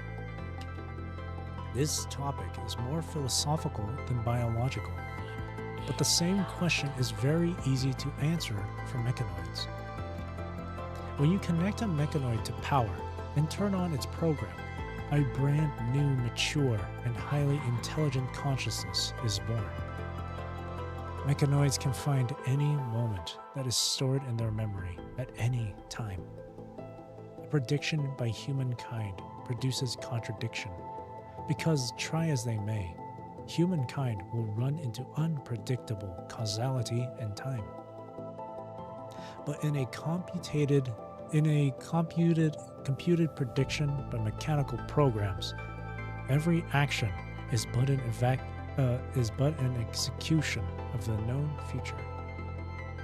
Running at full power, Gestalt is able to deduce several different routes of the world's possible endings. Nanami will store them all in her memories. Gestalt's simulation of the future has no influence on what's going on in the real world. Each time Nanami makes a decision on a time node, a possible future outcome is selected. When she moves forward, infinite possibilities are created once again. She is unaware of how many possible scenarios stand between her and the future at the end of the chosen's time space. nor does she know whether all the routes selected will lead to the same future. The one called Nanami, you are about to enter the simulation. Confirm. Confirm. The influx of beyond threshold computing power makes Nanami's face twist, but her eyes soon light up again as she gets used to it. Simulation commenced. Launching world reconstruction. 10%. The data space begins to distort as a possible future is gradually constructed. It is all new. It's so real. The one called Nanami, you are about to enter your third simulation. Confirm. Yes. Commencing the fifth simulation. Are you ready to commence a ninth calculation? Commencing the 12th world reconstruction. 25%. 31%. 46%. The one called Nanami, do you wish to confirm? The one called Nanami. What is that? Huh? This? The girl pats her mech and smiles. Mecha Babushka, have you ever watched a movie named Oceanic Rim? According to my search results, it is a sci-fi movie humankind created in the Golden Age. I have seen a lot of interesting work like that. Humankind loves giant robots with a capital L. In their culture, such robots are often related to the power of God. As long as humans are piloting them, they have the courage to battle storms. I think I now understand why I have power in the future. I really like it. Which is why I made it. I mean, if I didn't make it, then I don't see why I always have power with me in the future. Interesting, no? Are you implying that robots are a symbol of man-made power to fight against destiny? But my scanning results only show that the mechanoid named Nanami was experiencing a computing power overload. I believe this robot is but evidence that you had to change to a different frame and rely on external tools to continue the simulation. Haha, that's so not romantic. Let's stop right here, Nanami. But Nanami just likes it. Nanami puts her hands on power, then raising her head, she looks calm but determined. I really like it, Mecha Babushka. So let's keep going. Next simulation, please. Commencing the 36th simulation. Launching world reconstruction. Floating among numerous bubbles of worlds, the girl extends her arms. A program. A bunch of data. Several repeating tests. The infinite permutation of zeros and ones that form the future. Numerous if scenarios that cover all the possible routes. In millions of dreams, in every simulation, the girl will stand against the world with all her might. Having witnessed all the futures, she still pursues them without a second thought.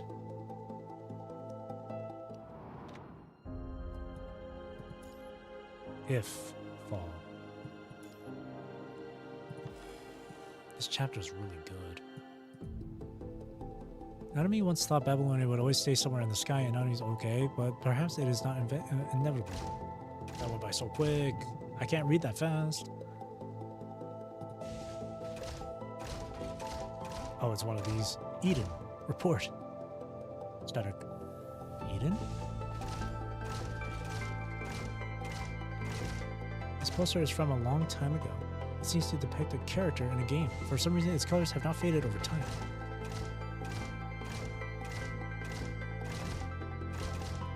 Oh, is there another section I can go to over here, or no?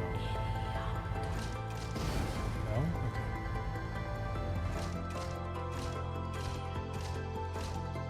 Okay. Up the stairs we go.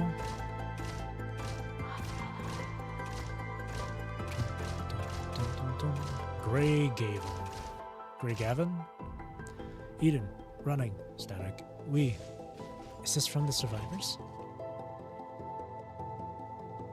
There's light. It seems the signal was from this way. The trash can is empty.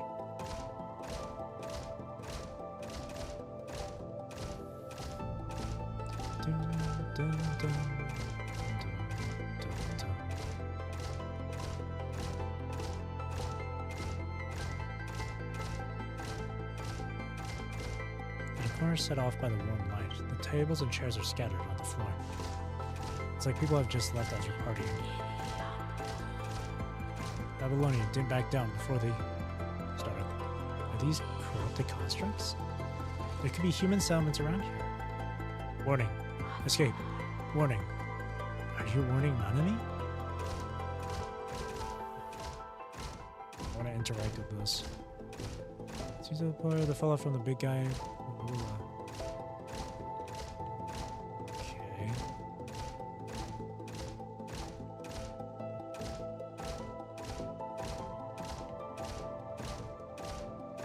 I can't interact with you.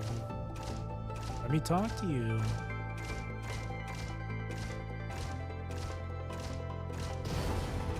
Oh shit.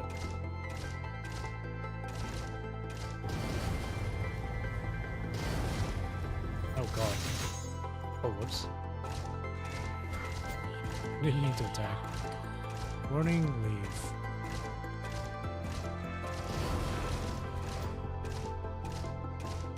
He's gonna chase after me, isn't it?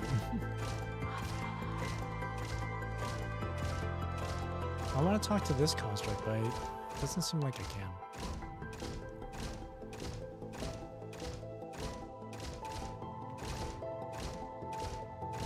Oh, maybe I can.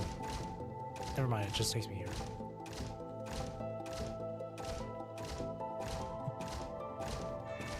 Ah, what the heck?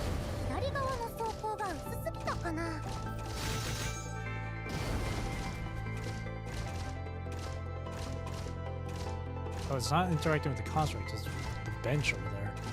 Leads to a brighter future. Enemy wishes so too. Oh, now I can interact with it.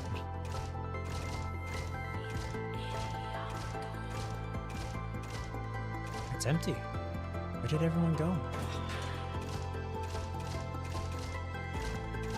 The signal has become clearer.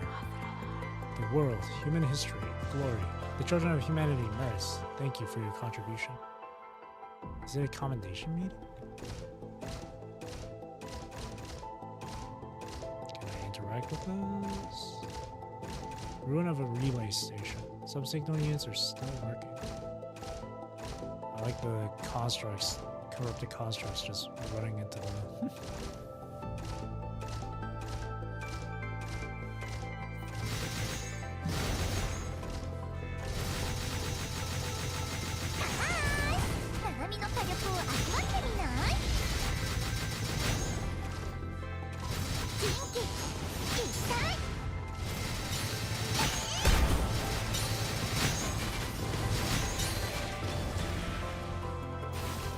Right?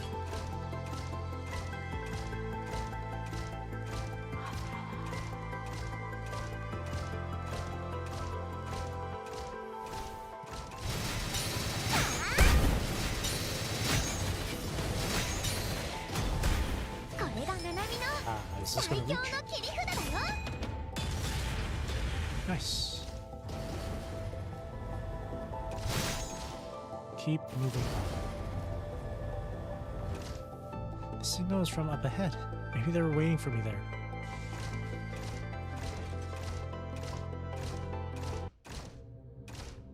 Fellow citizens, has sent them now. Eden has been fighting hard against the ascendants. Unfortunately, we have failed. The fall is never. I can't read all that fast. Your children, humanity. May you rest in peace.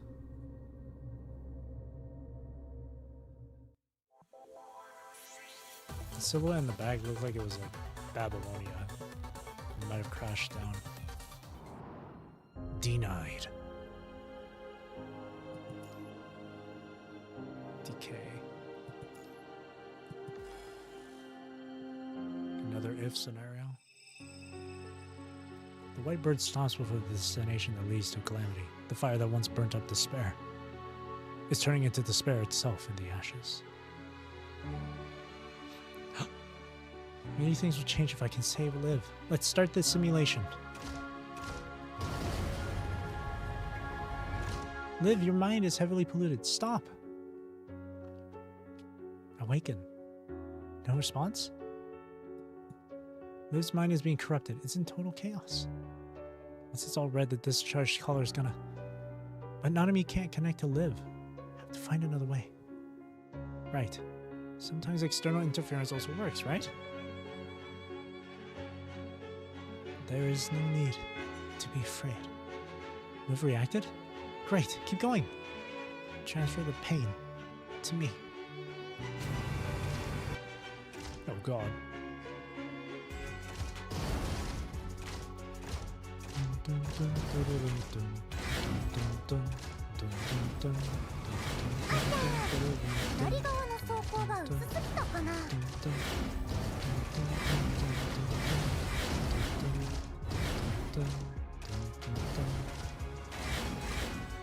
Liv! No, Nanami can't connect to Liv. Making noise and constructs are different. That was here. Oh god. Liv, what's wrong? Let go of me. No, from the beginning.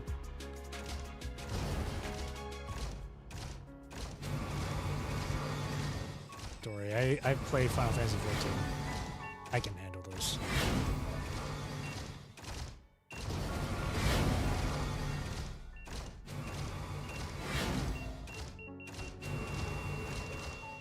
I don't want to hurt you. Liv didn't hurt Nanami. Liv didn't hurt anyone. Her mind has become stable. Keep calling Liv. Maybe this can wake her up.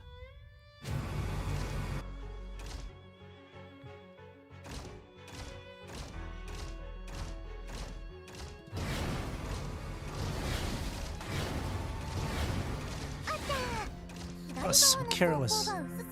Power is damaged by Liv's reckless attack. What? No, start a new one. You can do it.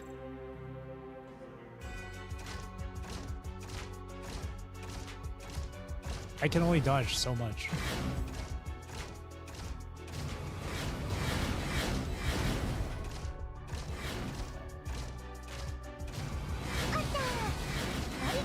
God.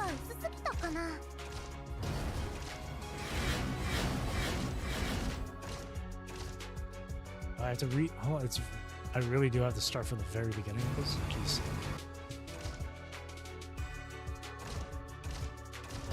Can't exactly sprint. Hey there.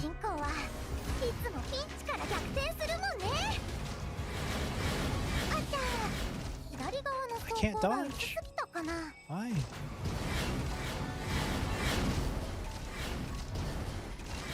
Ugh. Don't want to hurt you.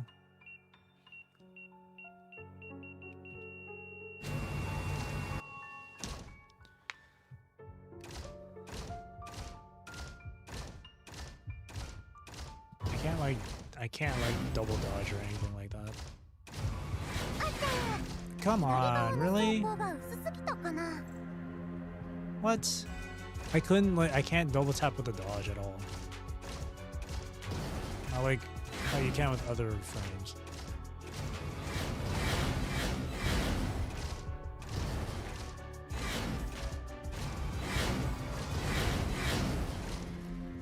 This time won't do it either. No, what? I died from that? What? No, keep going, keep going. Okay, this is scripted. It's part of it. No. Keep going. I'm persistent. I can do it. I'm persistent. You think this will stop me? Nah, I'm persistent. No. It wants me to go. No.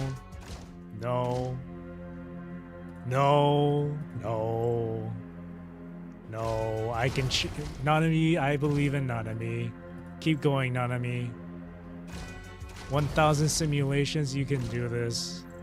No, I refuse. Fine, what if we go backwards? No. Oh, I believe. Ah, fine. Jeez. You actually have to. You have to abandon. Stage complete. Yeah, you have to.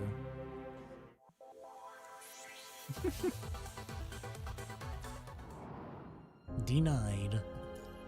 Birth. This is from Red Tide stuff. Is this Evernight Beat or no? It looks like Evernight Beat.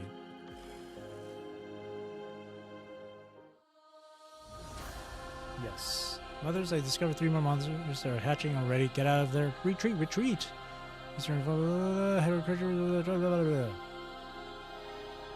Muffled screams come from the messy radio channel. The apocalypse of the red tidings in the air. There's no longer a place that's safe on the planet. Ah, we have to fight them?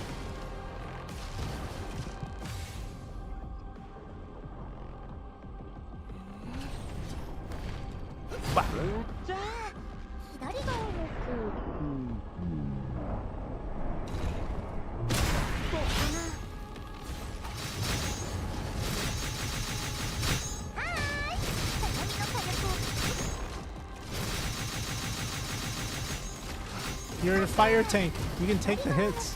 Where's your shield?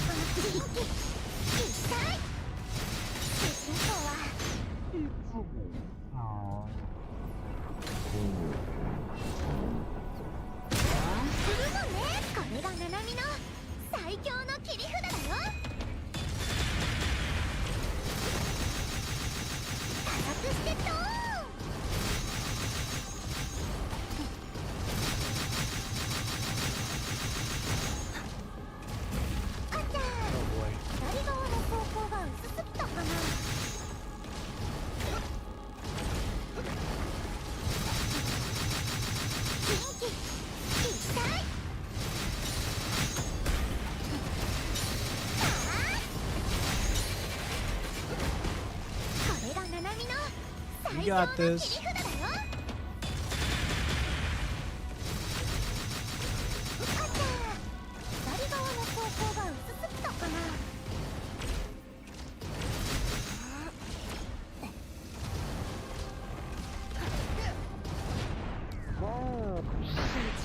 Oh, I failed that.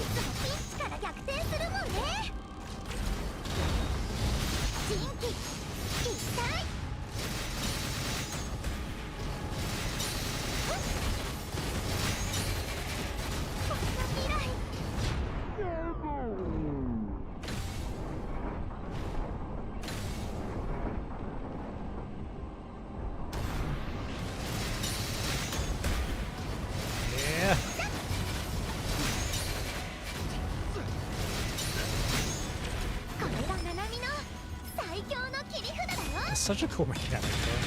The Matrix thing with these twins. It's so cool.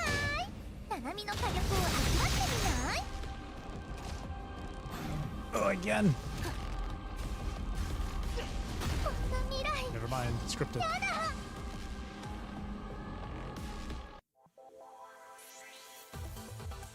Hey, they're cheating. I got their health down to 0, man. And then all of a sudden they got another 50 bars? They're cheating. I'm gonna report them to Kuro Games. Awakening.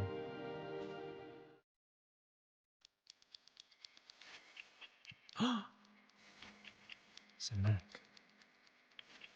I always get excited whenever I see these cinematics.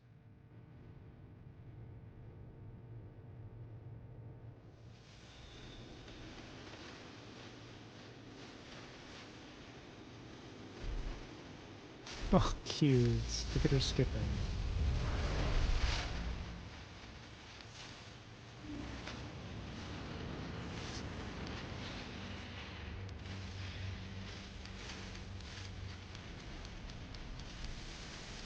Oh, Liv. No, I don't want to see that.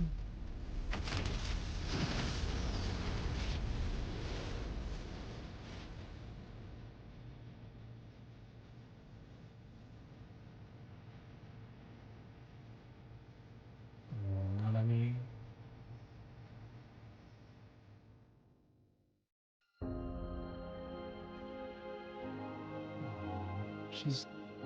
Trying so hard. Aww. Nanami's thoughts start to drift away after wandering and fighting through countless worlds. She is facing a dark, void space. No planets or stars can be detected nearby, nor is she able to receive signals of any frequency. Even the temperature in this area is closer to absolute zero. She just curls up in the vacuum, letting the abyss consume her. The light of futures die in the darkness, but more stars appear in this infinite space. When the light shines upon Nanami, everything seems to move in slow motion. She remembers a human who once told her that humans could enter the mind palace during deep thinking, in which they could think at an incredibly fast speed that also made time flow slower to them. Nanami, however, never thought about lives in the universe or complicated scientific theories. Her mechanically made-up chip and cords repeat one and only one question. Why?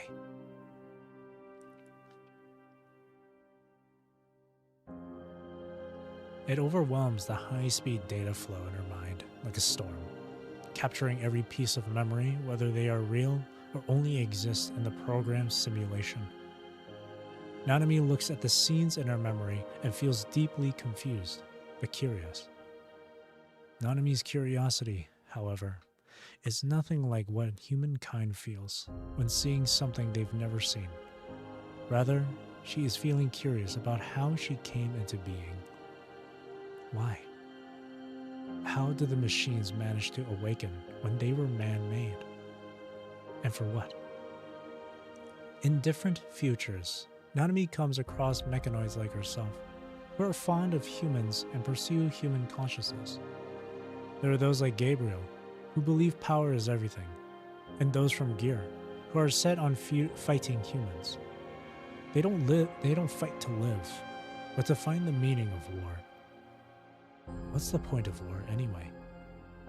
Why did punishing appear? Why would it fall upon the earth? What was controlling and manipulating punishing? What did they want? Why is humankind so stubborn about Earth anyway?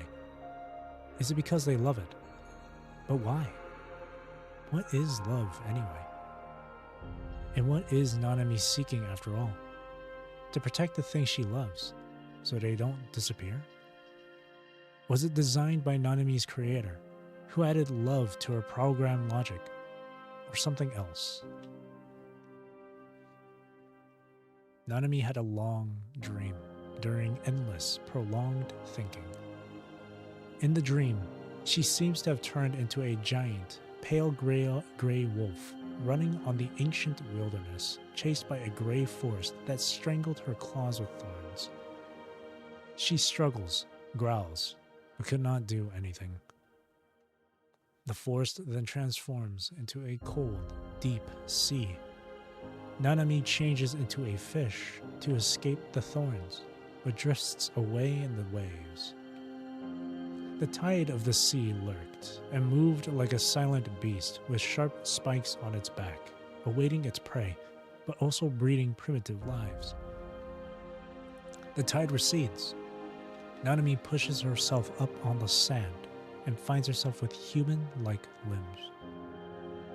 As she stumbles forward, buildings rise under her feet. Giant ships sail from the ocean in the distance. She sees everything underneath in a miniature scale. Humans gather in cities. Civilizations begin to grow. Skyscrapers pierce through the ground. The honking of cars and howling wind make her drowsy. The steel buildings continue to rise and wrap her inside. She sees a large, complicated computer standing in front. She looks around. This place feels so familiar but strange. A person in white walks around Nanami, their eyes shining and their hands moving as they speak like a commandant. Nanami could almost see a promising future in those eyes. She grabs the finger of that human. The human pats her forehead. It is the first time she feels the warmth of a human since she was born as a mechanoid. Nanami, Experience everything of mankind. Then make your own choice. Nanami does not understand. What does that mean? She hears her answer that overlaps with her own, naive voice long ago. Are you the human who created Nanami? Can you tell me why you made me? Before she hears an answer, she is thrown into another scene. Meal's ready. Woof woof. Come here, give Daddy a hug. This is the peaceful and happy family that Nanami grew up in. Dad, Mom, Mimi, I need to go now. I'm starting my own journey. Like a child that falls from space into soft cotton, Nanami finds herself lying on a boat. The boat is sailing smoothly on a peaceful sea. She turns around and sees her most familiar human next to her side. Commandant, you're here. I've been looking for you. You won the hide-and-seek game this time, Nanami. You? When Nanami looks over at the ship, she sees them. Amy, Rohachi, Martin, Heisma, Spooner. Awesome, you're all here. I'll take you to the best adventure. All her friends are sailing on a large ark with her, steering forward into the infinite space. What is this? Long goodbye. Answer. Oh, there's still more. Wow. Is this what you've been thinking? Awake from the absurd dream, Nanami is still drifting in space. She hears a voice among the stars, speaking a language different from any human language she is aware of. Her ears have captured the sound and somehow understood it. Who is that? The universe. We heard your voice in the center of the universe, but you still seem to have some confusion. Confusion. Right. Nanami is beginning to not understand why I'm doing this. Thinking is a sign of evolution. Are you saying that Nanami has evolved? You think, therefore you are. Everything here is a realization of your thoughts. We can show you everything you have ever thought about, as well as everything you seek but cannot witness. Still confused, Nanami manages to grasp the key information in the conversation.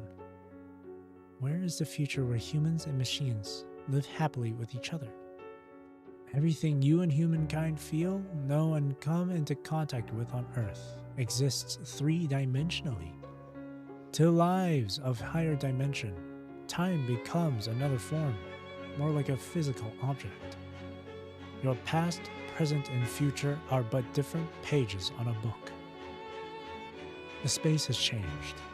Nanami sees Commandant on a bed in Babylonia. Liv stands next to the bed in a different frame. Is this what Usubeni is going through right now?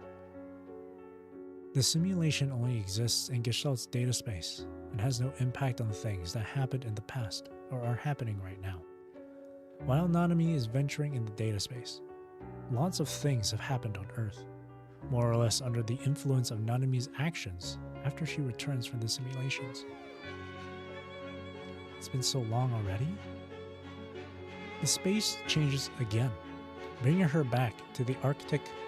Great Raven is standing far away, while Nanami is next to the mechanoid bear, looking at them from afar. Commandant, the next time we meet, we'll be enemies. The next moment, Nanami suddenly realizes she has indeed said it before. Time has been manipulated by the unknown being and become a book that can be read from any page. The pages are turned backward. In a FOS uniform, a much younger Commandant stares into the starry sky by a French window in Eden. Usubeni. Usubeni! Huh? Who's talking to me? I am... Nanami realizes that this Commandant doesn't recognize her. I'm the star that you're looking at. Can stars talk too? We can, but I'm very, very far away. so my voice is hardly heard by anyone. How far are you? Very. The border of the universe, probably. Nanami was about to say something else when a classmate patched Commandant on the shoulder. What are you doing? Spacing out? I think I've heard a star talking. Nanami chuckles. She just loves pulling pranks on Commandant, even at a time like this. She feels warm recounting all these familiar moments. I have grasped something, Nanami thinks. The machine is designed, manufactured, and born into this world with a mission. That mission is coded and inscribed in the mission's logic program, and that's all that matters to the machine. But unlike machines or any other tool in the world, humans never carry any purpose since their birth. No human is given any particular duty or purpose. They only come to the planet as creatures. In other words, humans are abandoned since birth. With their primitive instincts, however, humankind learned to walk the earth, conquered things, created things, and eventually reached a point where they were able to assign missions to that which they had created.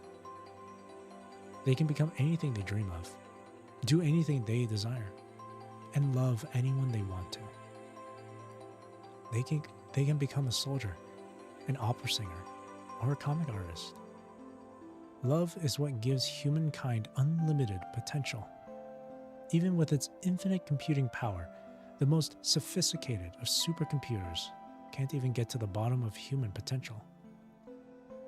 When Commandant leaves, Nanami's surroundings once again assume the scene of the universe. The Earth is right inside it, so beautiful.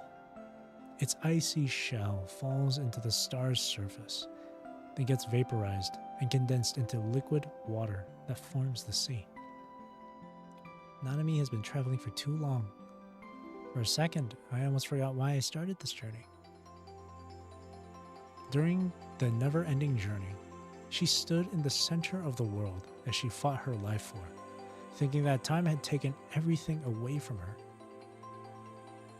Even with humankind wiped off the planet, Earth might still find itself back at square one when all icebergs have melted, seawater has receded from underwater for underwater lands to emerge, and volcanoes have erupted.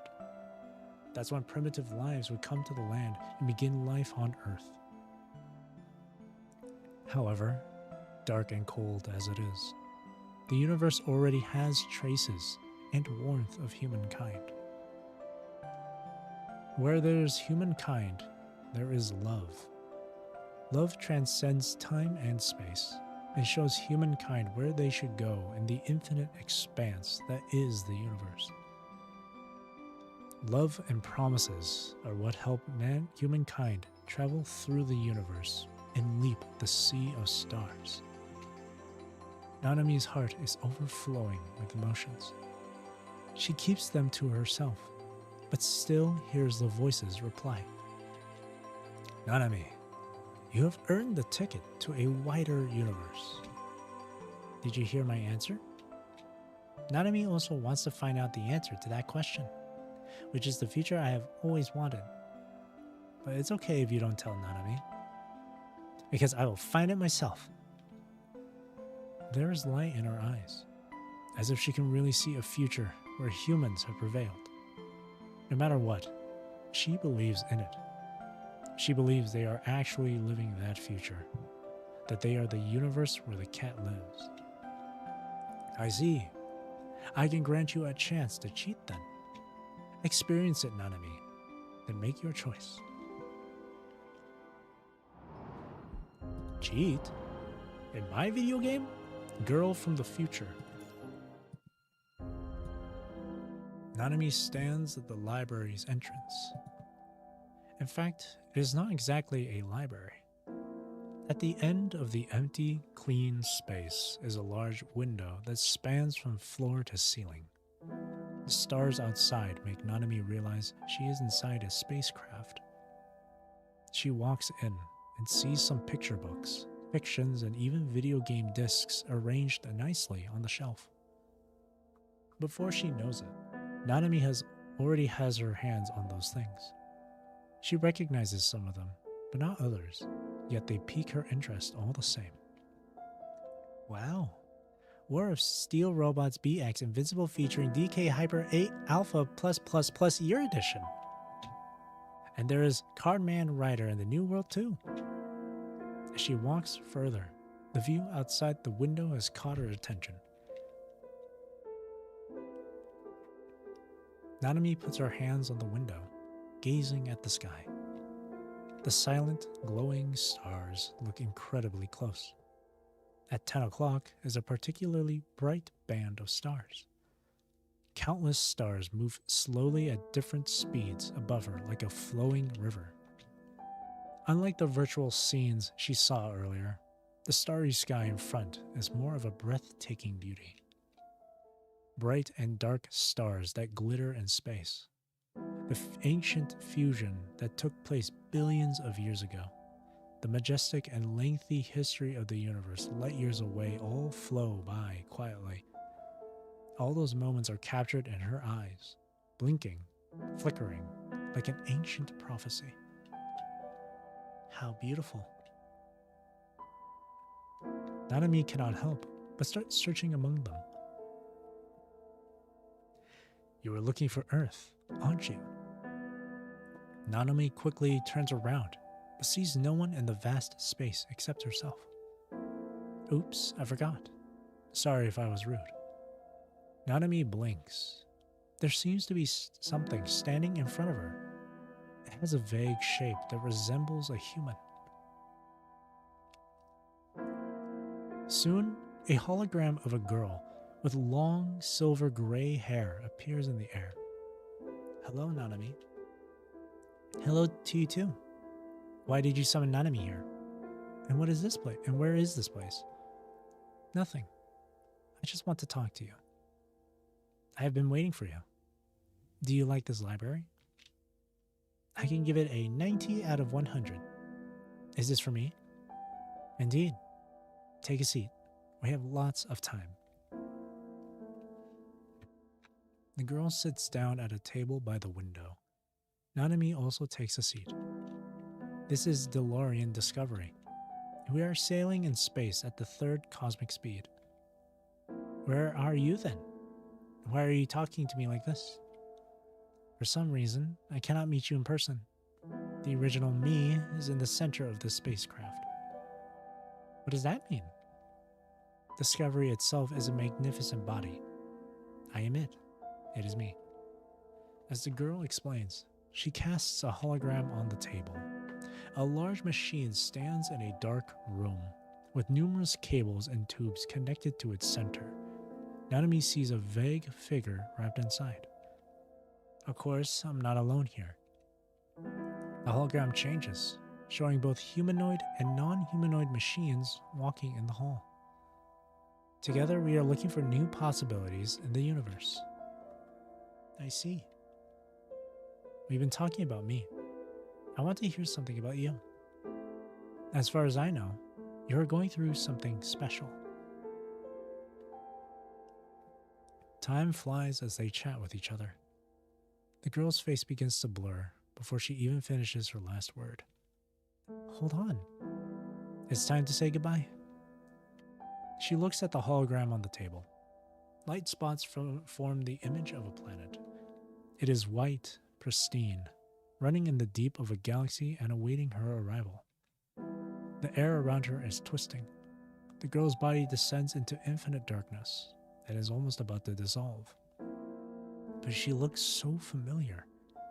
Even when she only has a vague silhouette left, Nanami still feels something nostalgic that almost makes her cry. She slowly reaches out for it. An amazing force is pulling her hand like a magnet. The force exists between her and the ghost-like human, as if they are attracted to each other until time and space give way to them. The poles of the world overlap on their fingertips. Just when Nanami is almost touching her. Goodbye, Nanami.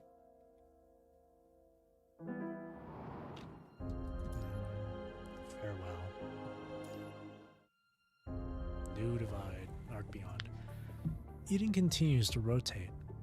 Given what might happen if Imperia is deployed, Babylonia has put in place everyone deployable in preparation for any contingencies. So when Murray leaves the president's office, he only sees an empty corridor. Murray shows a look of relief when the door behind him closes. Rubbing his forehead, he lets out a quiet sigh of relief. It's over. Didn't quite turn out the way we had hoped it would, but nonetheless. Murray stops cold when he hears footsteps coming from ahead of him, when he opens his eyes. A girl in a pilot suit casts Murray a glance when she passes him by. Then her eyes brighten up. It's you! And you are? When Murray turns around to face the girl too turns to face him with a mischievous look on her face. Facing Murray and waving at him, the girl walks backward with the other hand behind her back. I am Nanami. Don't forget it. I think Lee told me about you before. Keep it up and protect your brother, Murray. You are doing great. Murray is taken aback by those words. Where is she from? What does she want from him? How does she know his name in the first place? Did she mean what she just said as a warning? I have to eliminate her if it's necessary to do so. Murray, however, manages to keep a smile on his face as these thoughts cross his mind. Sure thing, Nanami. Murray waves Nanami off as she turns into a research lab under the Science Council's 2nd Division. I will remember you. When the lab door is opened, the person inside is observing something on a lab bench. Hello. Hi. On the researcher's table is the hologram of an iris. Nanami would have mistaken it for an actual iris if she had known better. The girl with short pink hair turns around and casts Nanami a gentle yet somewhat aloof smile. Oh, there she is. Ishmael. How can I help you? From her question, Nanami senses not a trace of surprise, as though she knew all along that Nanami would come here. Someone told me that you'd be able to help me, and I wonder who that might be. But that's hardly the point here. What matters is that you came to seek my help, and I love helping people. With a smile, Ishmael gestures for Nanami to sit down. State your wish, please. Thanks, but no. I still have a promise to keep. Let's do this quickly. The airship and transport escorting Liv are disappearing into the sky. Usubeni is still asleep in the Star of Life, but the separating line has started working with Ishmael's help. This world that actually exists might just see a different future. Under the hot red clouds, Nanami travels through the wilderness in her dazzling pilot suit as power stands on guard for her. It took a lot of effort for me to become what I am now. I really want everybody to see this. Nanami gives power a gentle touch. Inspired by her conversation with the girl, Nanami decided to modify power. Dazzling, the stars on it are supposed to be a symbol of humankind's romance and courage. They also show that Nanami is the one and only Nanami in this world. But I have more important things to do right now. Make a babushka? Give me the coordinates. What you do will not change this catastrophe. Even if my efforts are futile, I'll still do the same. Because I'm doing it out of love. I don't want to destroy humankind and all the interesting things they created. Nanami looks up at Eden in the sky. Heisma probably managed to evacuate from Babylonia with them already. And things are changing, aren't they? I'll help make their wish come true. And they'll help make mine come true too. Gestalt falls into silence. What happened to you? An entity called Nanami, outside my range of observation. Let's not spill the beans yet. Nanami has heard this before. On the lone sailing spaceship where she talked with the unknown girl. We won't be able to predict the future if humankind possesses free will. Humankind knows free will through experience. Free will is a substantial part of individual consciousness. In the same vein, predictions of the future contradicts free will. Humankind can't predict the future precisely because they're able to make free choices. Conversely, if you already know the future, then you won't be able to go against your fate, nor can you tell people about what you know about the future. Even if you already know all the possibilities and can choose the best one out of them, the outcome, or some tragedy that might happen along the way, is still inevitable. I think you need no reminder, Nanami, but I'm you from the future. She sees herself in that future. With the machines, she travels on and on through the universe, trying to figure out why the machines awakened and their identity. Giving up her freedom, she became a central AI that leads the spaceship and all the awakened machines on a permanent journey through the infinite universe. The surviving humans still have a chance, yet their fate is now up to them. Humankind has only themselves to count on down the path to a promising future. Abandoned by Earth, the girl sits quietly by the window as she speaks, occasionally stealing glances at the blue planet billions of light years away. The end of time, the universe, and everything. She finally sees it. She sees the root of all catastrophes. She also finds a door through which humankind can go and the key to it. Then, she sends the secret to the past, a secret that should have been left untold. She prays. Humankind lives on in the infinite expanse that is the universe, and the machines set out on a journey with her in search of peace and their identity. Such is all her love. But you still have a choice, Nanami. You can choose to not become me. The girl's smile is so similar to, yet so different from Nanami's. Her smile, however, is growing blurry as her hologram begins disappearing. Hold on. It's time to say goodbye. Nanami holds out her hands and locks her fingers with her much younger self. With their heads against each other's, Nanami finds herself instantly awash with yearning, sadness, and loneliness. Take these with you, and look for Ishmael when you've made a final decision. You'll be able to find the answer you came seeking there. Does she want Nanami to make a different choice from hers? But she of all people should know that. Goodbye, Nanami. Snapping back to herself, Nanami looks up longingly at the skies as she waves goodbye at home up in the clouds. I would love to see it for myself on Earth, but I'm afraid I won't be able to. She might have chosen the shackles of fate, yet fate is full of twists and turns, one of which being humankind, and that's something that even Gestalt failed to capture with her calculations. Goodbye. Don't forget Nanami. That was a good chapter. And there's no hidden section for this. Huh. What a great chapter. That was really good. It took a different turn with the whole time traveling thing. Well, not time traveling, with the whole simulation thing. But that was really good. I enjoyed that a lot. Nanami's off on her little journey to help humankind.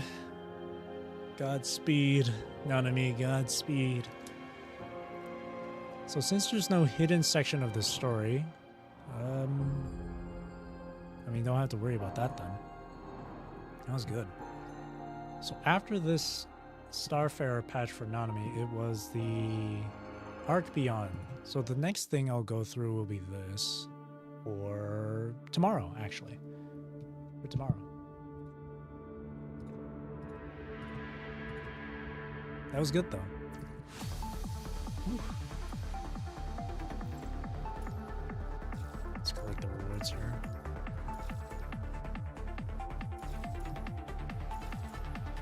I have faith. I believe in Nanami. She can help us. She'll help us out of this. Let's deal with my dormitory stuff here. Accept commission.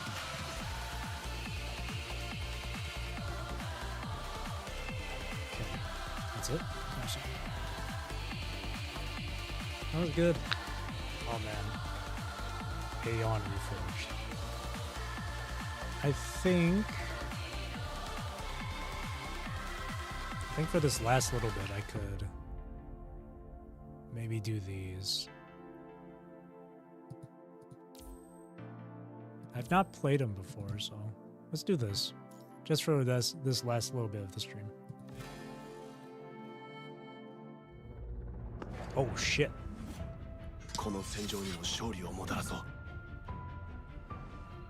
It's really cool. Basic attack.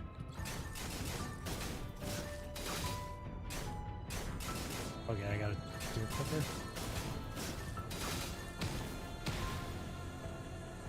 Cool. Alright. 3 ping.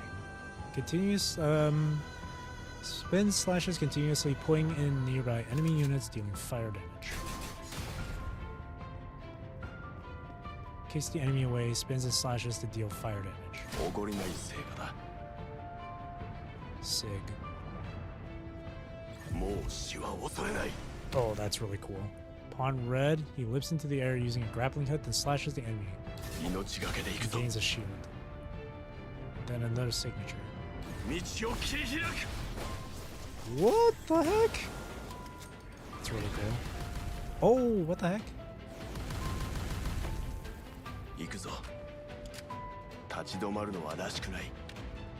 Oh, that's a cool outro. What, are you done with Nanami? Yep, that was chapter 18. Just finished chapter 18. Now for this last little bit of the stream, I'm just gonna go through some of this stuff from Aeon Reforged. It was a good chapter. I really enjoyed it. Really good chapter.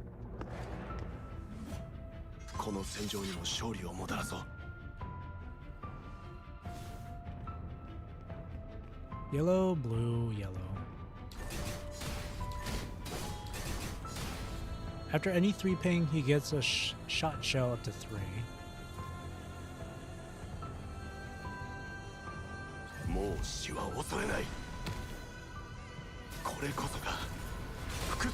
Oh, that's really cool.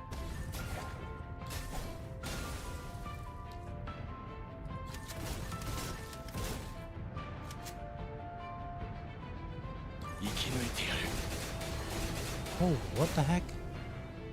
There's a lot to his kill. What the hell?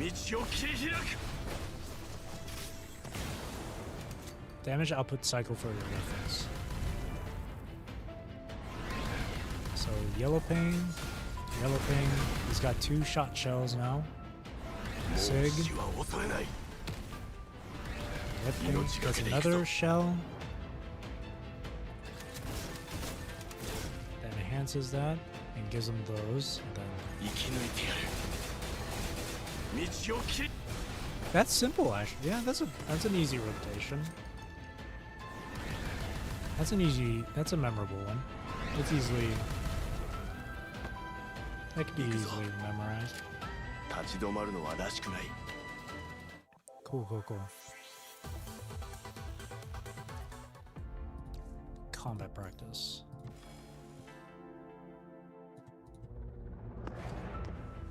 He's like a pirate.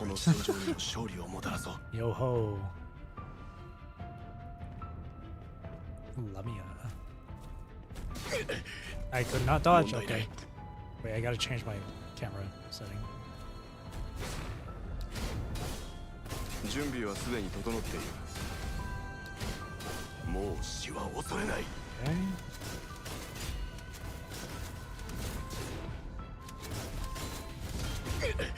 Okay. Why am I not? Okay, my dodging is not helping. Not doing anything. Why? Why am I not? What's with me right now?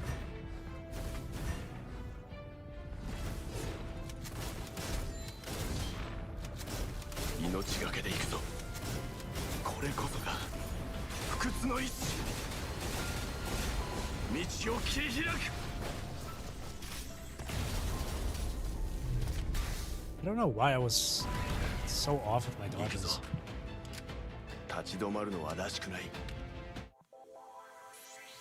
It's actually fairly simple to understand.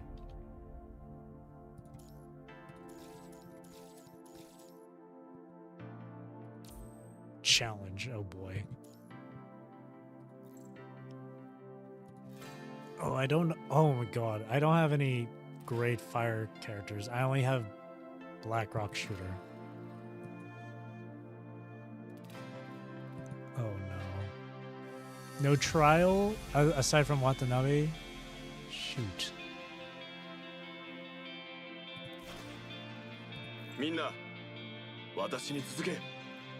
I remember putting BRS in the blue slot. 戦闘準備完了。あなたの指示に従えばいいの。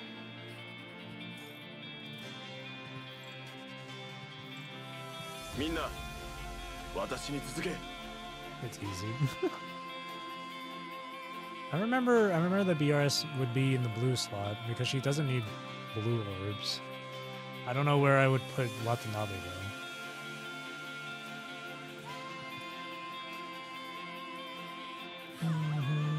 I can sit here and listen to this music all day. Okay.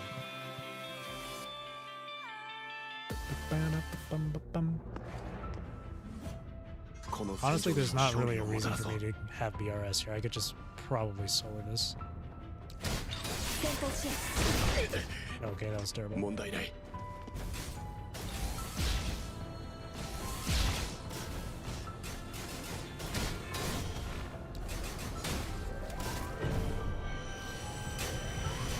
もう死は恐れない。準備は恐れはしない。これこそが不屈の意志。道を切り開く。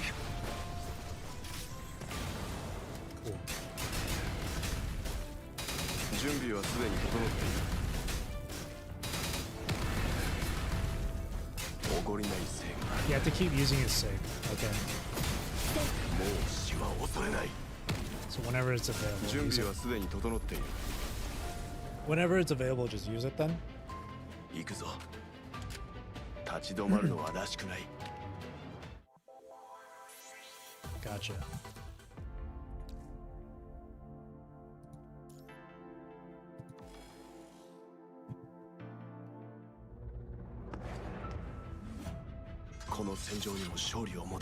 This guy's so fucking cool. Why? Why are the characters in this game so cool? もう死は恐れない。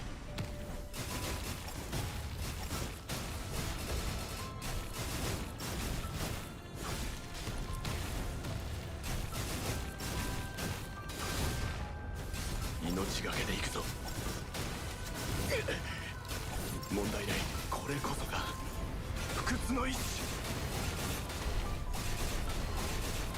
道を切り開く。 Okay. 戦闘支援。もう死は恐れない。命がけで行くぞ。おごりない正義。命がけで行くぞ。命がけで行くぞ。これこそが不屈の意志。 道を切り開く。 Nice.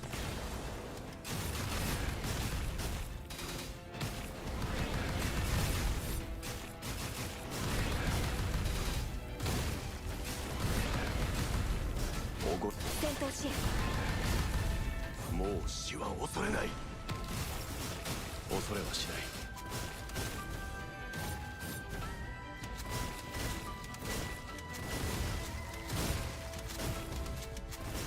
命がけで行くぞ。準備をこれこそが不屈の意志。道を切り開く。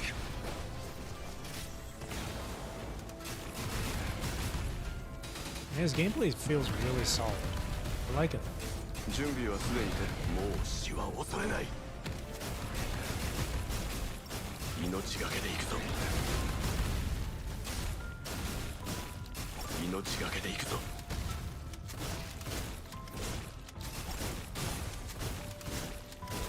この戦い、準備はこれこそが不屈の意志。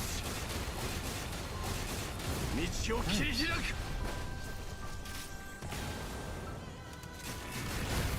戦闘支援。もう死は恐れない。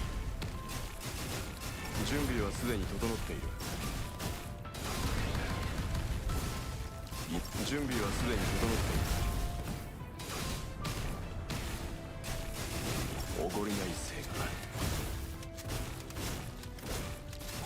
Dude, these animations are so good. And I love the colors too. 命がけでいく。これこそが不屈の意志。 The colors are so ghostly, it works. 道を So 切り開く。 ghastly. It's awesome. 行くぞ。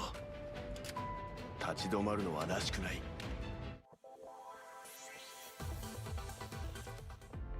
Sick. Super sick.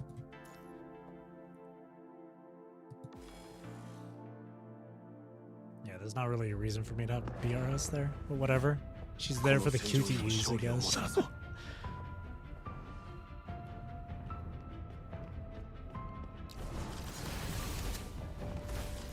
Oh god, I don't know this boss. 準戦闘支援もう死は恐れない。これこそが不屈の意志。道を切り開く。 Arabe's Fenrir. 準備。戦闘支援おごりないせい。もう死は恐れない。これこそが不屈の意志。道を切り開く。準備は。戦闘支援 Oh, that was a parry. I didn't even realize. もう死は恐れない。恐れはしない。これこそが不屈の意志。道を切り開く。戦闘支援もう死は恐れない。恐れはしない。 Get him, Uncle. これこそが不屈の意志。命がけでいく。恐れはしない。これこそが不屈の意志。 I couldn't get the 道を last 切り開く。 stack for his sig. His fire damage appears when you activate signature. Oh, I see. おごりないぜ。もう死は恐れない。 So that's why you gotta always keep using it. 恐れはしない。おごりないぜ。 Understood. 準備はすで Thank に。 you, thank you. これこそが不屈の意志。道を切り開く。もう死は恐れない。命がけで恐れはしない。準備はす。これこそが不屈の意志。命がけでこ I れ don't こ have そ the が other. 不屈の意志。道を切り開く。準備はすでに整っている。もう死は恐れない。恐れはしない。これこそが不屈の意志。 Okay, there we go. Cool. Yeah, he's super 行くぞ。 easy to understand. 立ち止まるのはらしくない。 Well, at least rotation wise, it's pretty good. It's smooth.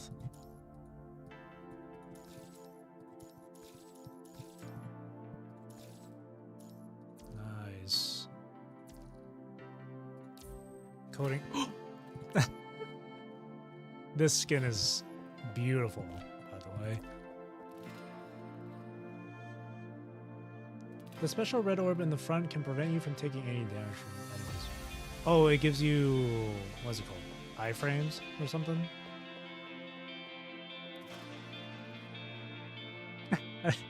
My gasp right as I saw the coding trial for her. It is a beautiful skin. 自由に創作を始めましょう I love the little tongue she sticks out during her intro animation. It's so cute. 私の神髄見せてあげるイマジネーションに共感しなさい私の神髄見せてあげキャンバス準備完了当たれーこの色で未来を塗り替える See, this is how you do gacha game イン skins. スピレーションエクスプロージョンイマジネーションに共感しなさい備完了 Boing, boing, boing, boing. この色で未来を塗り替えるイマジネーションに共感しなさいインスピレーションエクスプロージョンキャンバス準備完了この色で未来を塗り替える Also, 私の神髄見せてあげるインスピレーションエクスプロージョンキャンバス準備完了この色で未来を塗り替える私の神髄見せてあげるインスピレーションエクスプロージョンキャンバス準備完了 she's so fun to play as. この色で未来を塗り替える Oh, I got trapped. 私の神髄見せてあげるイマジネーションに共感しなさいインスピレーションエクスキャンバス準備完了この色で未来を塗り替えるインスピレーションエクスプロージョン私の神髄見せてあげるイマジネーションに共感しなさいキャンバス準備完了咲き誇りなさいこの色で未来を塗り替えるイマジネーションに共感しなさいインスピレーションエクスプロージョン Nice. Can't wait for you to get to the story Spiral Chronos. That's the hyper real patch, right? I'm excited for that one too. 私たちの物語は始まったばかりよ Oh, this is such a good coding. Like, I've seen gameplay of the boss from Spiral Chronos. Was it like Primal Projection and stuff? So I'm both excited and scared to do that fight. But the music for that one's really great. I like the music from that one. Give me a while though. It's gonna be a while until I get to that story. Because I have to go through Arc Beyond, New Divide, Cinder Burns, Across the Ruined Sea, and Left Unsaid. That's 5 different like stories I gotta get through. Because I'm going in order of patch release. So it's gonna be a while. Take your time, I'll be here. Glad to hear it. The music is so good. Boss challenge. I know nothing about this boss. I don't know if I want to attempt it. Battle submersion. What is this? Remote connection established. Please respond if you can confirm. 6 levels from shallow to deep. Let's go to this corresponding level. So when I saw boss challenge, I got a bit of PTSD from Deadmaster. Even to this day, I still wasn't able to clear Deadmaster Challenge 4, so I only got up to 3. Within the time limit. Kamu's corner from this event board. Ah. 私の動きをしっかり見てきちんと合わせなさい 07 load.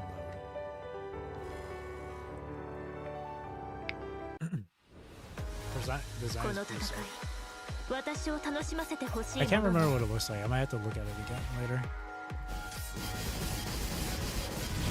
全力で風より解かれし力我が刃と化せ手加減をしない聖書を歯ごたえない宿命の風は私が断ち切る Oh, it's arriving.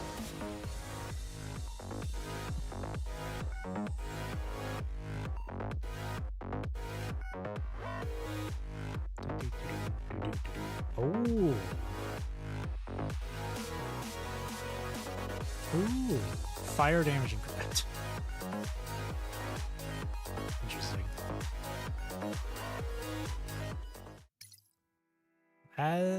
Obtained add-on units for the battle just now. Equip your characters to let them.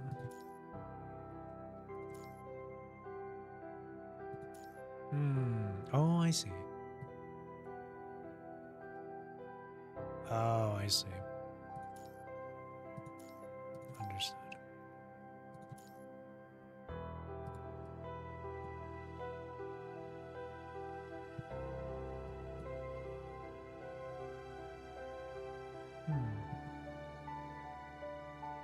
Some effects are just specifically for certain characters. Oh, I see.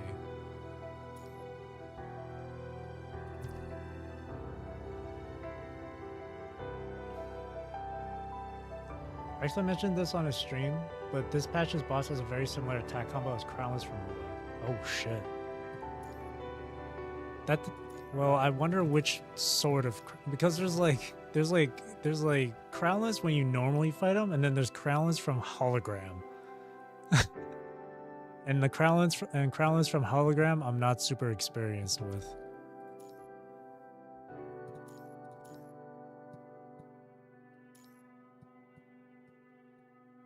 Oh, is this skin? No, I can't preview it from here.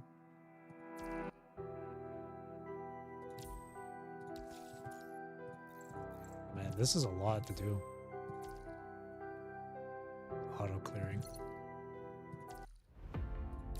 I'll try it. I'll give it a go.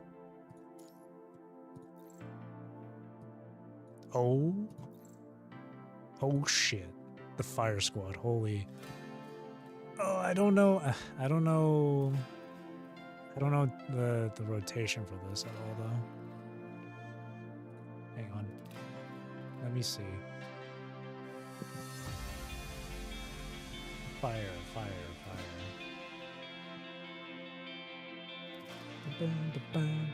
So red is supposed to be Lee. Blue is supposed to be Imperia. And then yellow's Watanabe. この信頼には結果で答えよう。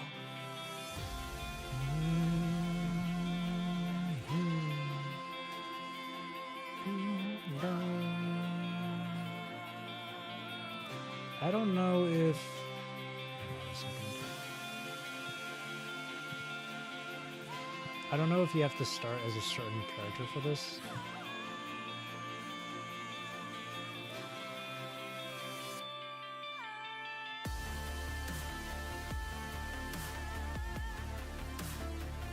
I think you have to exchange live for live.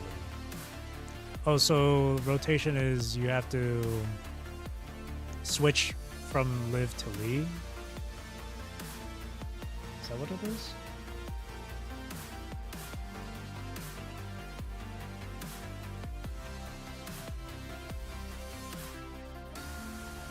I'm just reading. Okay, right here.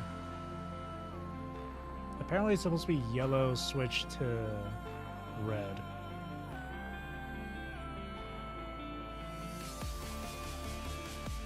As you know, Watanabe using red orbs. You don't need QTE from me. I see.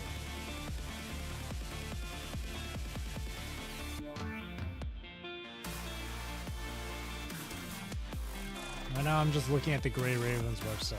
It hasn't been updated yet for Watanabe in the team comps. I'm just looking at the Grey Ravens thing. And it's showing that Imperia is in blue, Hyperreal red, Starfarer in yellow, so I figured Watanabe and Epitaph will be in yellow then. Set Watanabe as leader. I feel like it doesn't really matter all that much. It depends on who your main DPS is going to be, right? Or really, it's either Lee or Watanabe. If you're going to have Watanabe be the main damage dealer, then yeah, he'd be leader. My bad. Yeah, no problem. I figured since Lee is already that DPS, already an attacker, so he would be leader. I'm just trying to figure out what the rotation is, if you like start with Liv or you start with Watanabe. Or you just start with Lee and then you just do QTEs. That's what I'm trying to figure out.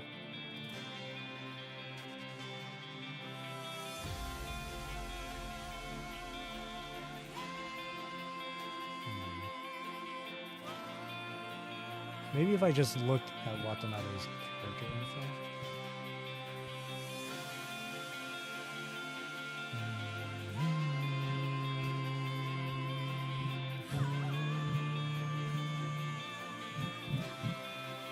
It doesn't really say much.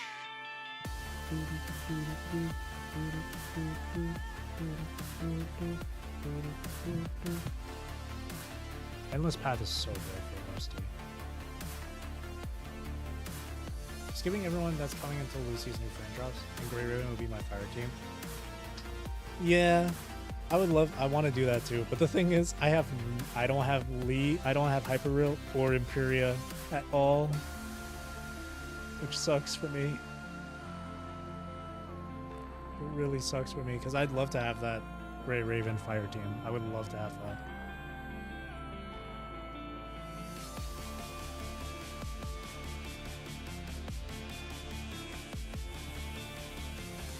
I don't know how this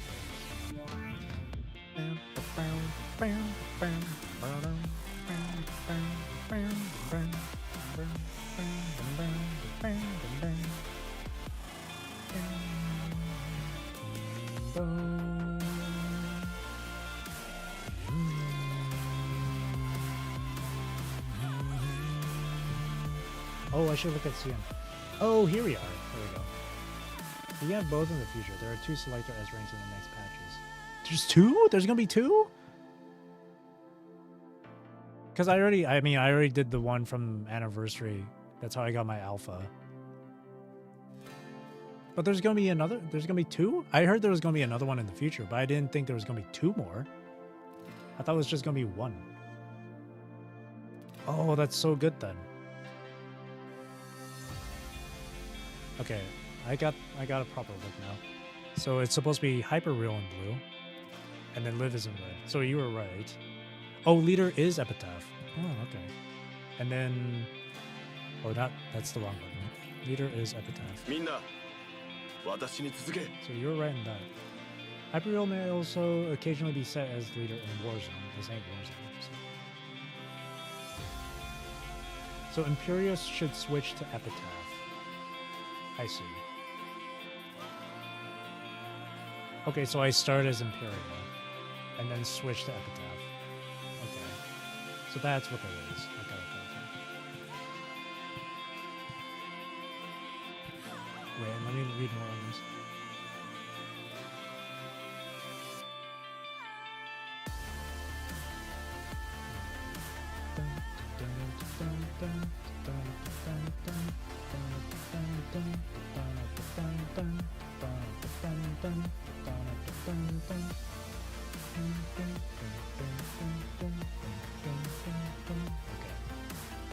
I think I got a good idea for this.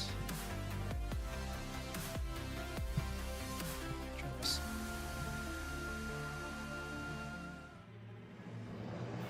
I don't know this boss at all.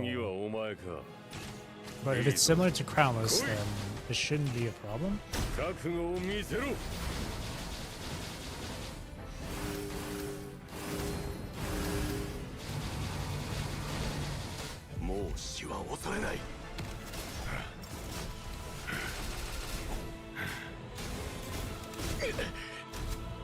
Oh shit.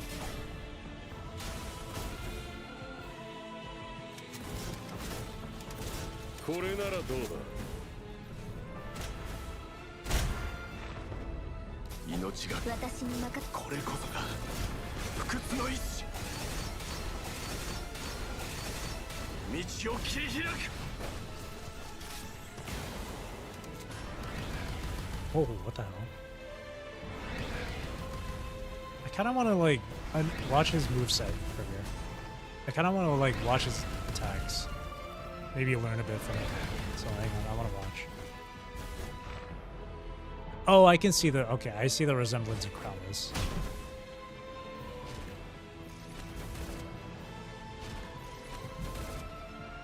Crownless is Ballard Reborn. Oh, what the fuck?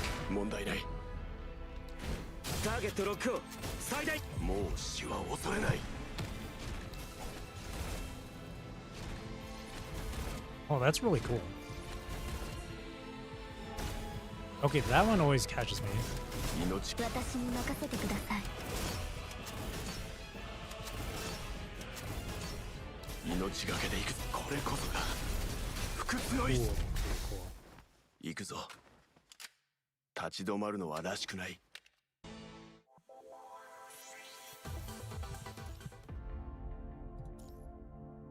Gus.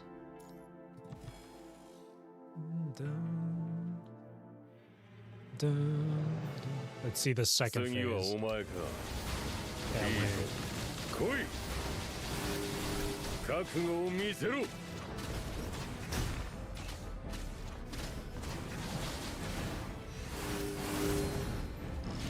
苦難はここで燃やし尽くします。純粋な集中攻撃。希望 Oh が no. 怪人から生まれ変わります。 I'm not playing her right. I'm sorry. Forgive me, Imperia fans. もうへばってきたのか。 Oh, what the hell?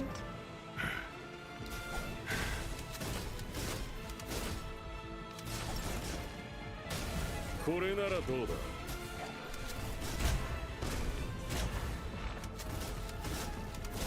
おごりな。私に任せてください。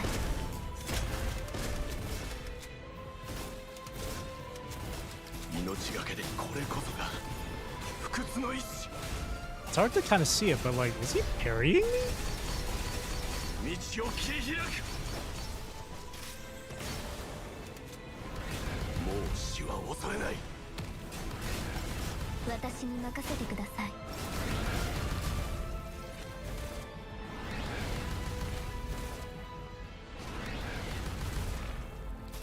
私に任せてください。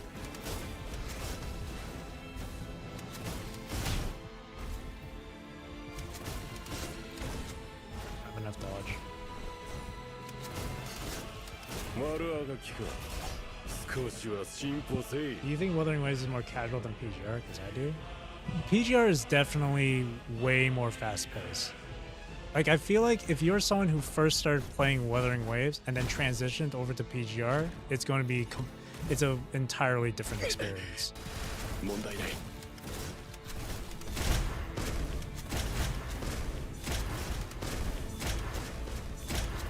命がけ。私に任せてください。これこそが不屈の意志。道を切り開く。 So definitely...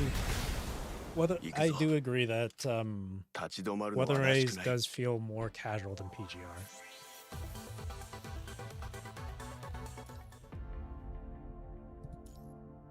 Again, PGR is very fast-paced, a lot more fast-paced, and a lot more challenging than Wuthering Waves is.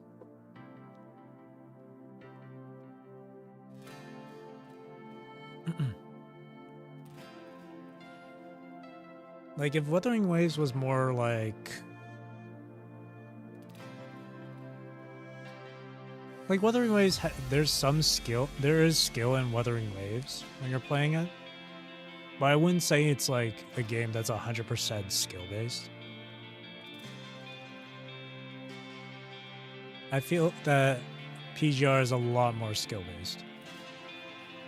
I would argue it's like nearly 100% skill in PGR.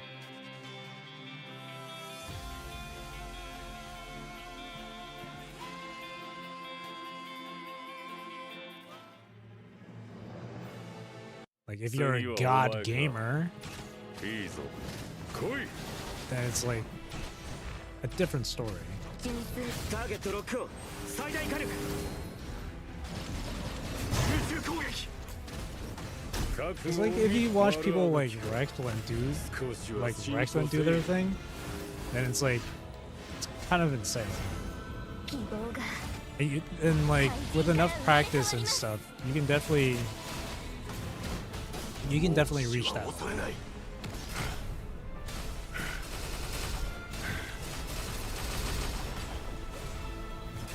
これならどうだ。 問題ない。 So you have to deflect the shots. It's interesting. 命がけで行くぞ。私に任せてください。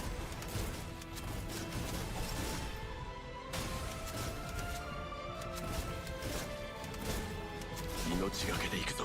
これこそが不屈の意志。 No way! Damn it! I was way too late with the QT. Well, I'm playing as her now.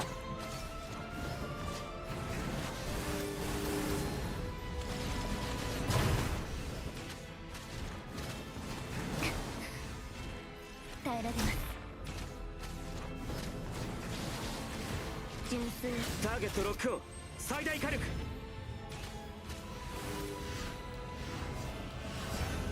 希望が怪人から生まれ変わります。Hello? 終わりにしよう。 Hello, Phase 2.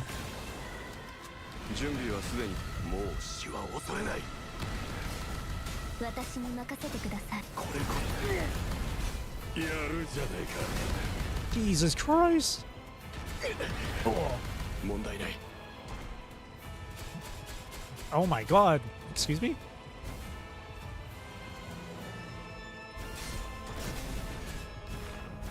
命がけ。私に任せてください。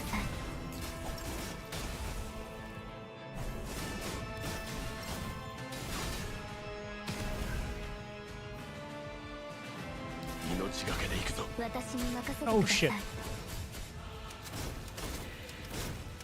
邪魔だ。 Okay, that's parryable.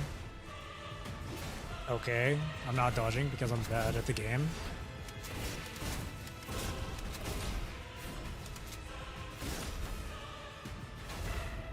準備。私に任せてください。これこそが不屈の意志。道を切り開く。もう死は恐れない。やるじゃないか。おごりないせいが命。私に任せてください。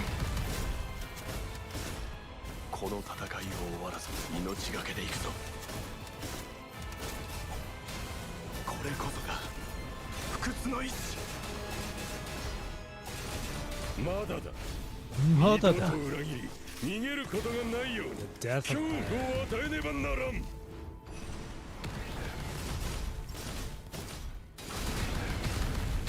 I can't wait till I finally get to Aeon Reforge's story so I know what the hell is going on with this fight. So I can have better 私に context. 任せてください。命がけで行くぞ。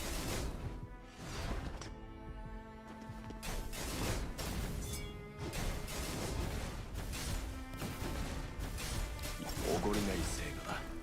私に任せてください。命がけでやるじゃないか。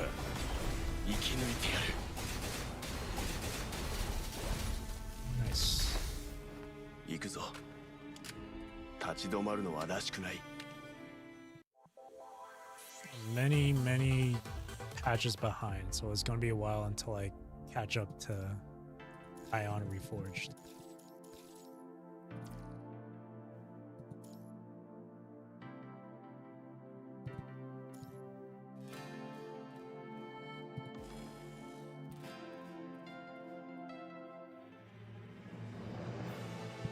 次はお前か。いいぞ。来い。」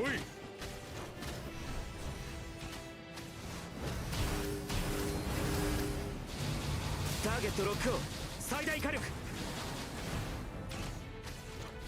もうへばってきたのか。覚悟を見せろ。 Wow, he punched the girl. That's kind of fucked up.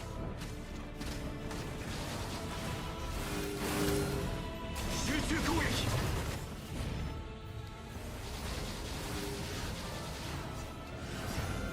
希望が怪人から生まれ。丸上がった。これならどうだ。 Pretty sure it's supposed to be 3 pains for that. 命がけで行くぞ。恐れは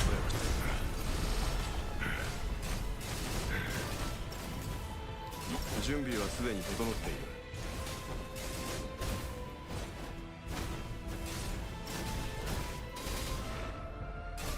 私に任せてください。命、これこそが不屈の意志。道を切り開く。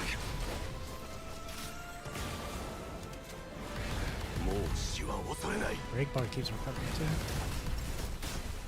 私に任せてください。 Oh, he uppercutted me. That is like Crownless. 命がけで行くぞ。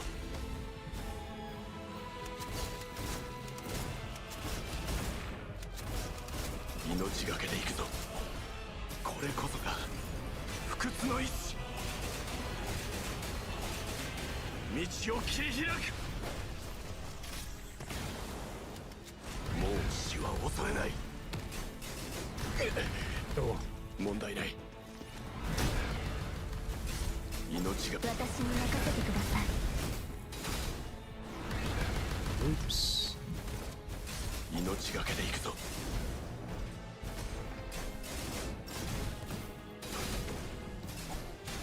I used that too soon. 問題ない。私に任せてください。この戦い、命がけでこれこそが不屈の意志。 That's so 道を much 切り damage. 開く。もう死は恐れない。問題ない。 Punted me in the face. 命。私に任せてください。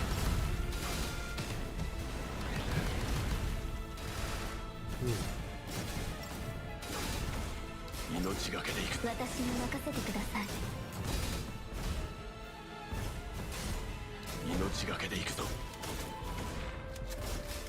私に任せてください。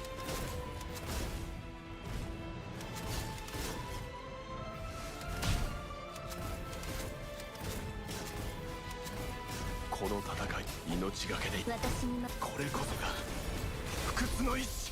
Alright, second phase. そろそろ終わりにしよう。道を切り開く。もう死は恐れない。やるじゃないか。 Yoru Generica. Okay. 問題ない。おごりないせ。準備はすでに整っている。私に任せてください。 邪魔だ。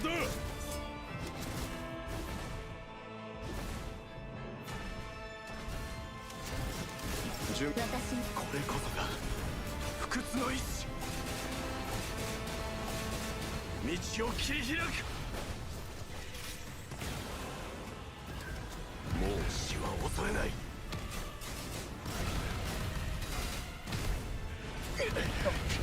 問題ない。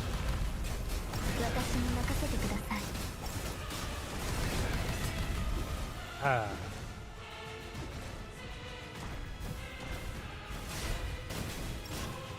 命がけ。私に任せてください。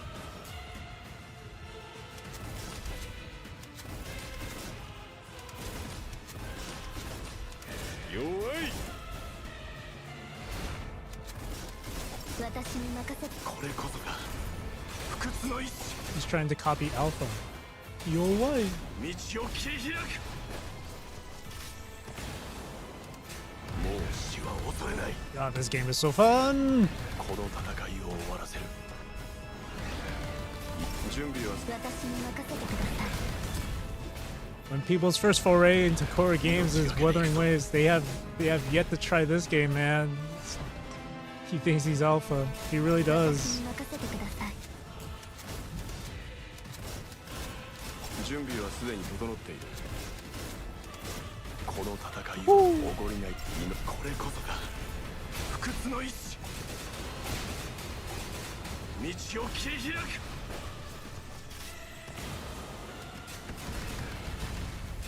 もう死は恐れない。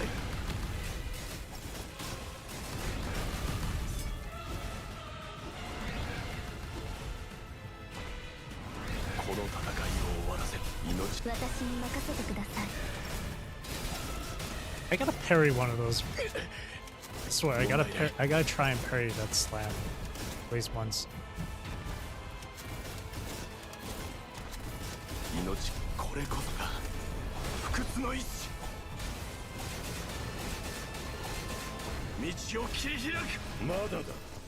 二度と裏切り逃げることがないように恐怖を与えねばならん。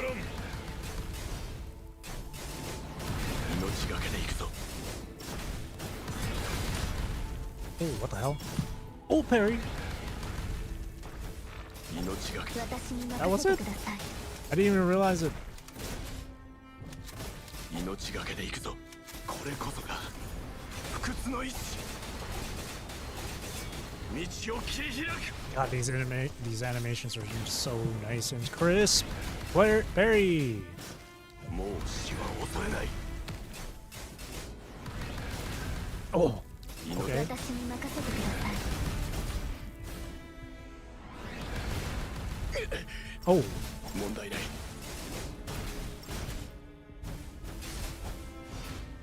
damn, I'm getting hit. 私に任せてください。 この戦いを終わる。これこそが不屈の意志。弱い。 You're right. What a finish. 行くぞ。 Blasted him in the face. 立ち止まるのはらしくない。 Oh, this game is so good.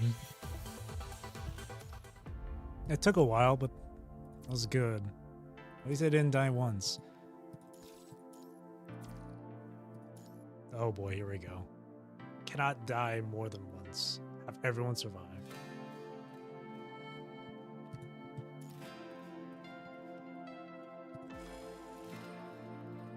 As long as Liv Imperial doesn't die here. 次はお前か。いいぞ。来い。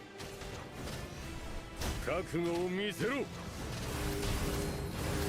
集中攻撃。孔明 Oh, whoops! I didn't mean to switch ター like ゲット that. ロックを It's fine. もう死は恐れない。 It's 私に daijoubu. 任せてください。丸あがきか。少しは進歩せい。これこそが不屈の意志。道を切り開く。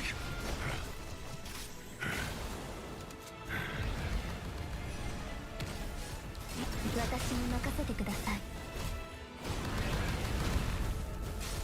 おごりないせいこれならどうだ。この戦いを終わらせる。 Oh, that's so cool. おご私に任せてください。この戦いおごりない。これこそが不屈の意志。道を切り開く。もう死は恐れない。 He really does kind of. 私に任せてくだ Carlos さい。 really does fight like Ballad. 命がけで行くぞ。 This guy was the first crownless. 命がけ。私に任せてください。 Oh, I have no more dodge. 命がけでこれこそが I gotta let it 不 recharge up. 屈の意志。道を切り開く。もう死は恐れない。 Okay, that was cool. The slow mo. That was not my intention. 私に任せてください。命がけで行くぞ。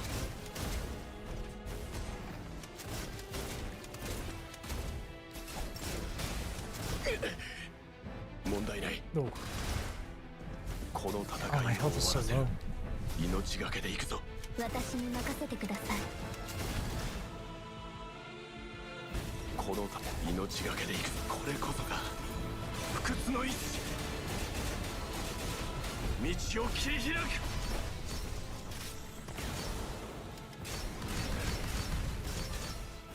おごターゲットロックを最大火力。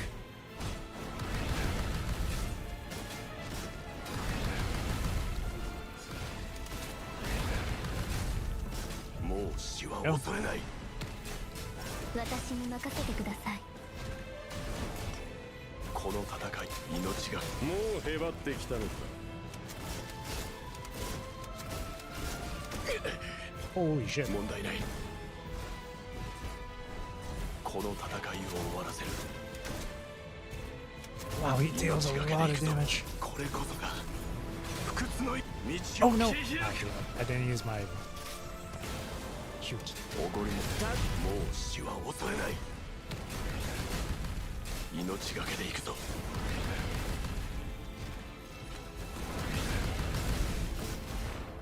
命が私に任せてください。命がけで行くぞ。これこそが Okay, then I gotta this, this, this. 道を切り開く。もう死は恐れない。命私に任せてください。 I have lived, don't worry. 準備はすでに整っている。命この戦いを終わらせる。 Oh. 問題ない。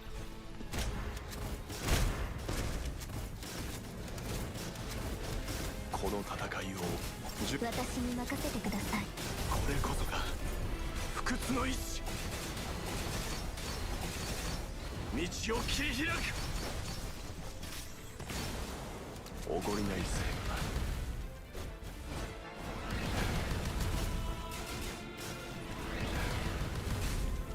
だ。おごりない成果だ。もう死は恐れない。この戦いを終わらせる。 I used that too soon. 問題ない。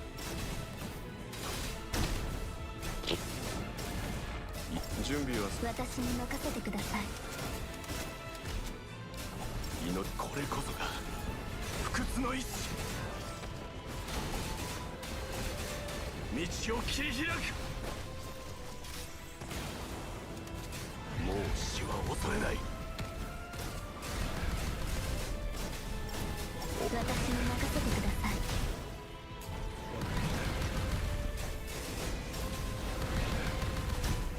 この戦いを命がけでいくぞ。私に任せてください。 I'm finding out now they're like twins with that shit. 準備はこれこそが不屈の意志。道を切り開く。 Alright, second phase. There we go. そろそろ終わりにしよう。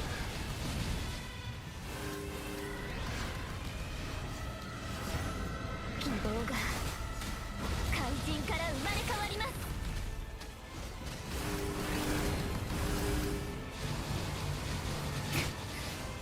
Uh-oh. 耐えられます。集中攻撃。もう死は恐れない。 Quite a risky game there, having lived like that. やるじゃないか。この戦い命が私に任せてください。これこそが不屈の意志。道を切り開く。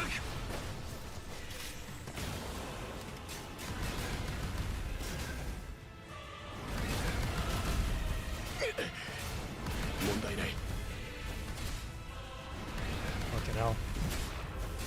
準備。ターゲットロックオン。最大火力。邪魔だ。準備はすでに整っている。命がけで行くぞ。私に任せてください。これこそが不屈の意志。 Oh, these slow 生 mo's. き抜いてやる。道を切り開く。もう死は恐れない。弱い。 You away. Okay, that was my 問題 fault. ない。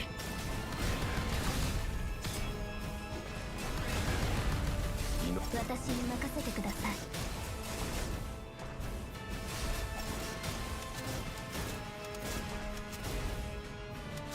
私に任せてください。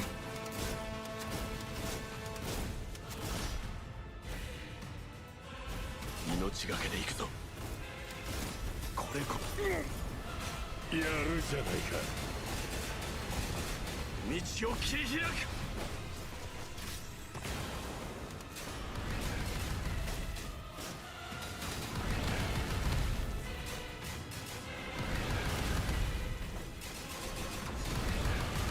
ターゲットロックオン最大火力もう死は恐れない。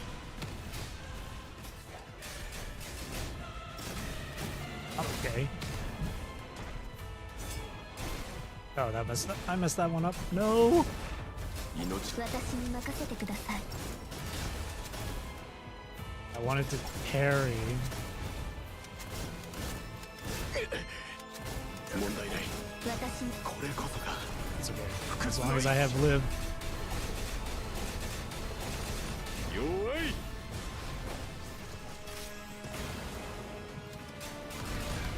ターゲットもう死は恐れない。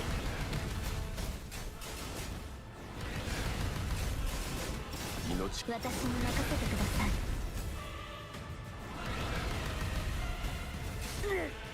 Gotcha. やるじゃないか。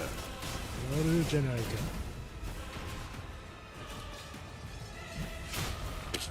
Wait, no, I got it. I thought I got hit. Woo.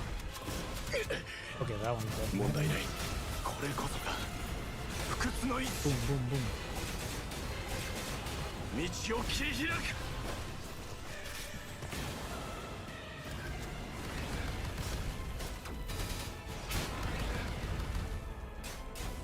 準備はターゲットロックオン最大火力 So many effects going on at once. Oh no. 問題ない。もう死は恐れない。私に任せてください。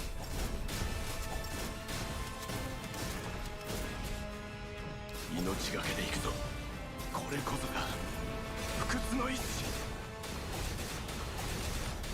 道を切り開く。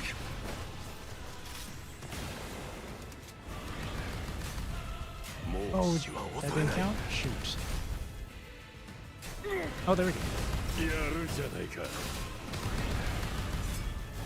命がけ私に任せてください。 命がけで行くぞ。 まだだ。 Mother. 二度と裏切り逃げることがないように恐怖を与えねばならん。 The music's changed. I'm scared. この戦い、命がけで行く。私これこそが不屈の意志。道を切り開く。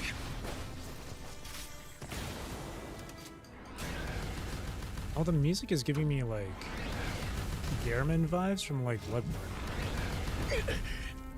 問題ない。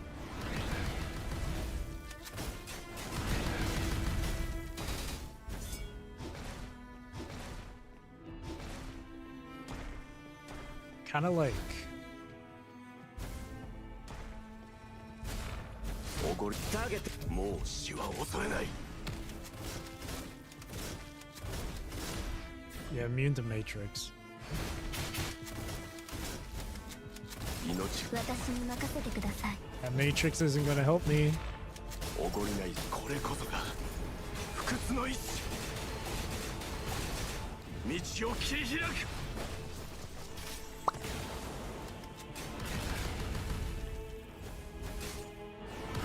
弱い。 You why?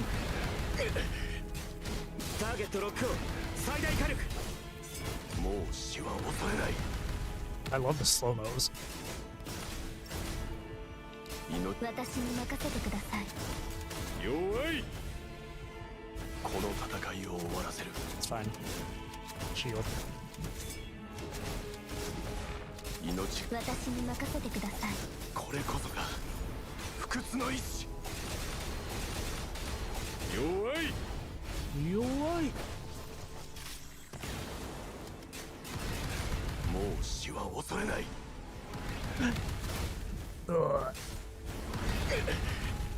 問題ない。 It's okay. 命私に任せてください。 I'm never gonna get that parry again. 命弱い。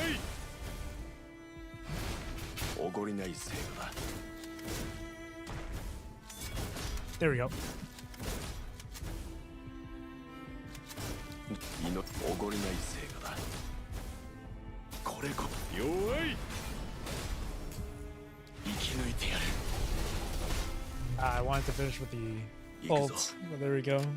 立ち止まるのはらしくない。 We got him. Not a single death. Took a while, but we got him. Cool boss. Really cool boss.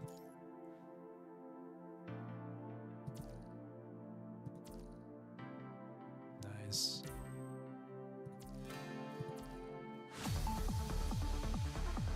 Achievements. Collectibles.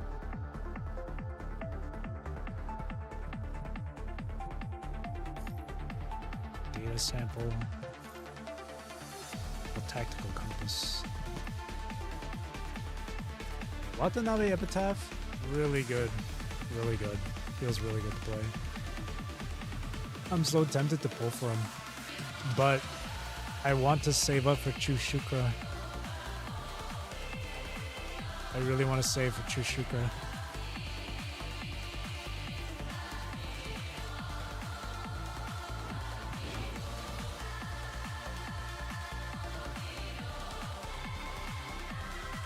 What's this button? Oh, I see. That was good. That was fun. That was fun. So what did I accomplish for today? So today I finished chapter 18. Great chapter. I really enjoyed that. And I did some of the stuff in this one in Aeon Reforged. Not the story though. As I said before, I'm in the middle of catching up with the story, so I don't want to spoil myself here. So I'll only want to know what happens in the story once I get to this chapter, which is a long ways away. It'll probably take me like a month or so to get there. But I'll be able to catch up soon enough. And then I'll stream this again tomorrow. And for tomorrow, I'll be playing through the arc beyond here. What is this? Floating Record. Floating Record 1. This one features Heisma, who's really cool. Really gives me Bloodborne vibes, just from her look. So I like her.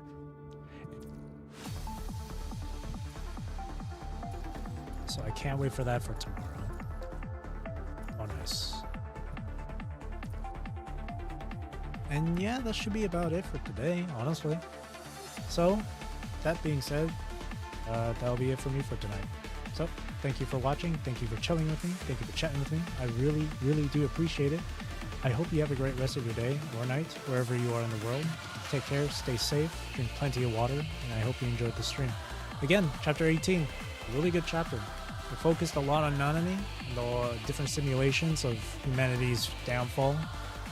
And I love that Nanami's getting the courage and bravery to go out there by herself to find the true solution to it all. God bless, Godspeed. I believe in Nanami. And you should too. Why? Because the power of friendship prevails all. Wait, I wanted to see the... I want to see the... Or wait. Am I able to view the... Here's these coatings. I can't see Kamu's coating from there, hey? That sucks. I have to trade in for the coating to see it, huh? Yeah, Kamu's coating. I figured that there would be a way to view it without having to trade in for it, but I guess I have to trade in for it. Oh, and members? Oh, never mind. Thank you. Thank you for reminding me.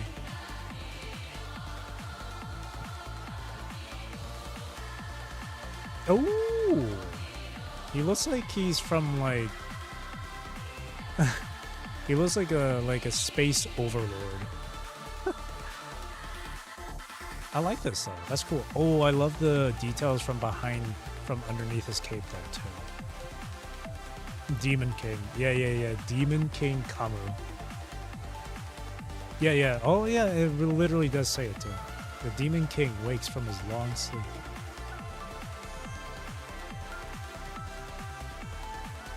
That's cool. This was from Grand Blue. This one's really nice too. Ooh, the ponytail. Really, I like the ponytail. That's really cool. Look at that. Who else had the? Was it Tenebrion that had it too? No, not you. The other Kamui. I should have him. I don't have him.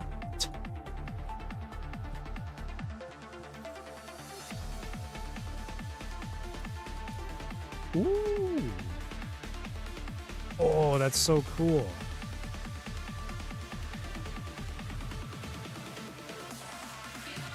Oh, that's so cool.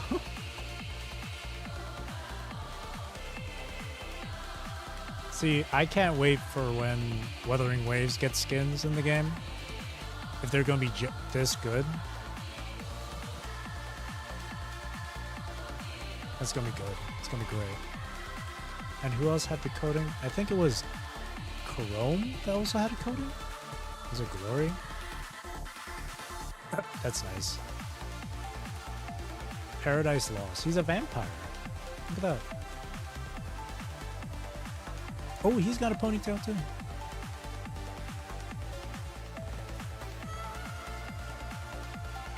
I want red Jinshi. Red Jinshi. And knowing Kuro Games too, just seeing their skins in PGR, the skins in Wuthering Waves, I will hope will be just as good quality. Like different animations, different effects, and all that stuff. That'd be really nice. Because when it comes to other games and when it comes to other gacha games and their skins, usually it's just kind of like a different appearance and that's it. No special animations or anything like that. So I have faith for Wuthering Wave skins in the future. I have faith.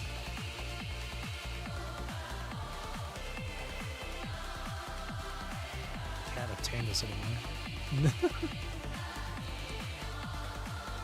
The skin is going to be a long time before this skin comes back.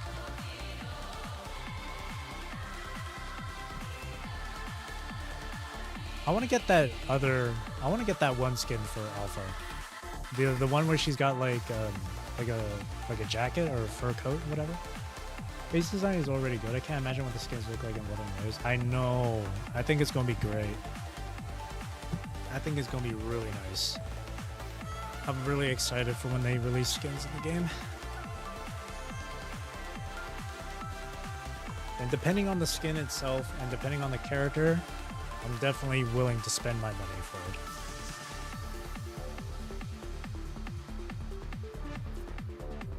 Alright, let's see. Is there anything else here?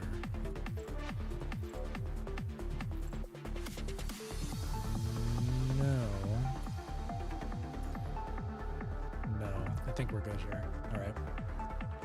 Anyways, yeah, that's about it for me. Are you gonna buy with BCs or RCs? Alpha's coding. I don't think it'll have enough black cards for it. I don't know when that coding for Alpha is gonna come out. I'm not sure. Let me check. I don't know when it's coming. So is there a way for me to check?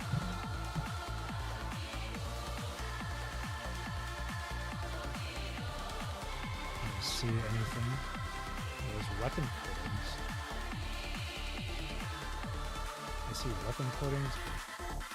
There's no separate page for character coating. Come on. 8 months left, I guess. It's in the Lucy launch. Oh, it's in. Oh, it is. Oh, is it? Let me see. Shapers with those.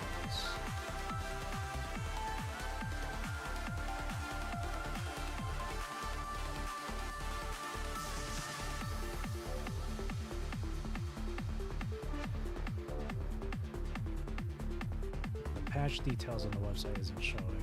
So I guess it's not fully complete yet.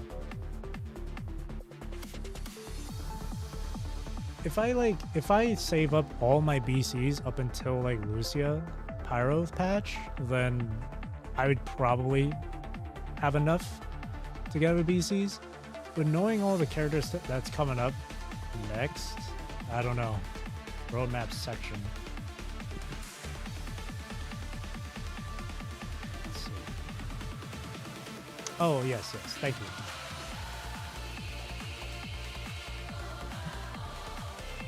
Vow of no, not Vow of Dragon. Oh my god. That's such a good skin. 17 wait, what is it? 17,500 BC or 500 person. That's a lot. And the Lucia skin costs way less than that. That's a lot. There's no way I'm gonna have enough BC for that. Because I want Chu Shukra. I also want Luna Oblivion. The Han Ying frame looks really good. And the Wansha Lucid Dreamer frame is tempting. And then Pyroth, of course.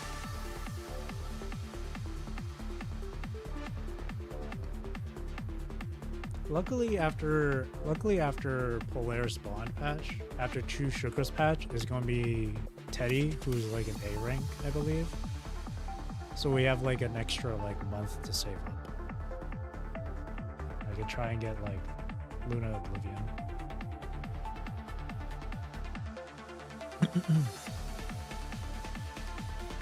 But man, that's 500 RC for that.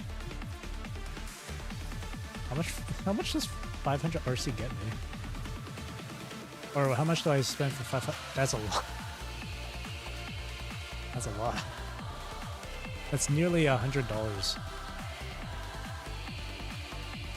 To be fair, it is a really nice skin. It's a lot though. It's really a lot. I have some serum left over here. Let me do this. Multi-challenge it. Yeah, that's a lot. Yeah. But it's Kudo Games. Kudo Games, they deserve it, I think. With the quality they've been bringing with their games, I feel like they deserve it.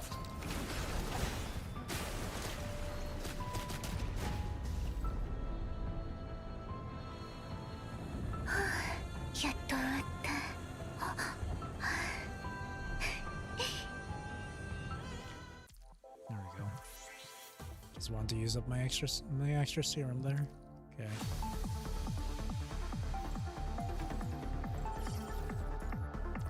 Actually, we'll go on Aeon Reforged just so we can listen to the music. It's really good.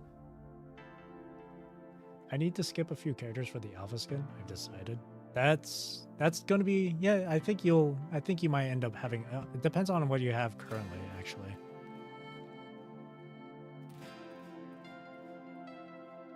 That's gonna be tough for me. If it were me, it would be a really tough thing to try and skip feature characters up until the Lucia patch.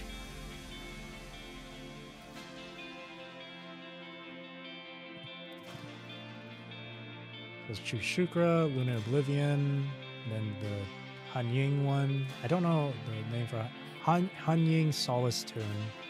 And then, oh wait, never mind. Wansha Lucid Dreamers for free. I didn't know he was going to be free. This dude is free? Awesome.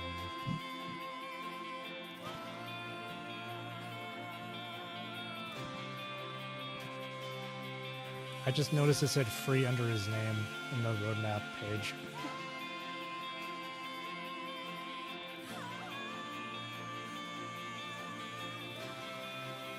Awesome. That's really cool.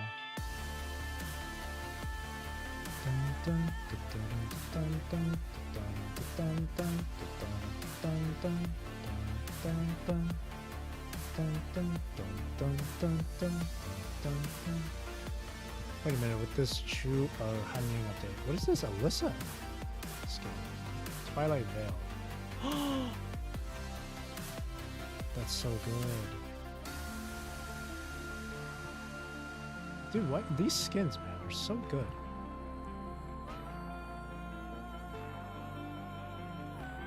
Wow, that Alyssa skin is really nice.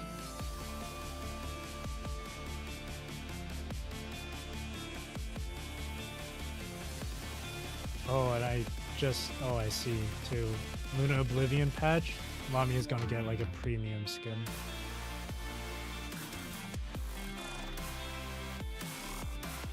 And Vera gets her skin next patch. Crazy. Alright. Anyway, I'm gonna end it off here. Fun stream. Fun. Once again, chapter 18 was good. And I had fun playing through some of the stuff on Aeon Reforged, especially the boss challenge. It was good. Fun boss. I could definitely see Crownless from that, yeah. I can definitely see it. Yeah. Again, tomorrow will be the Arc Beyond story. So I hope you look forward to that. So again, thank you for watching, and again, I hope you enjoyed the stream. I'll see you tomorrow for some more PGR. All right. Thank you. Bye-bye.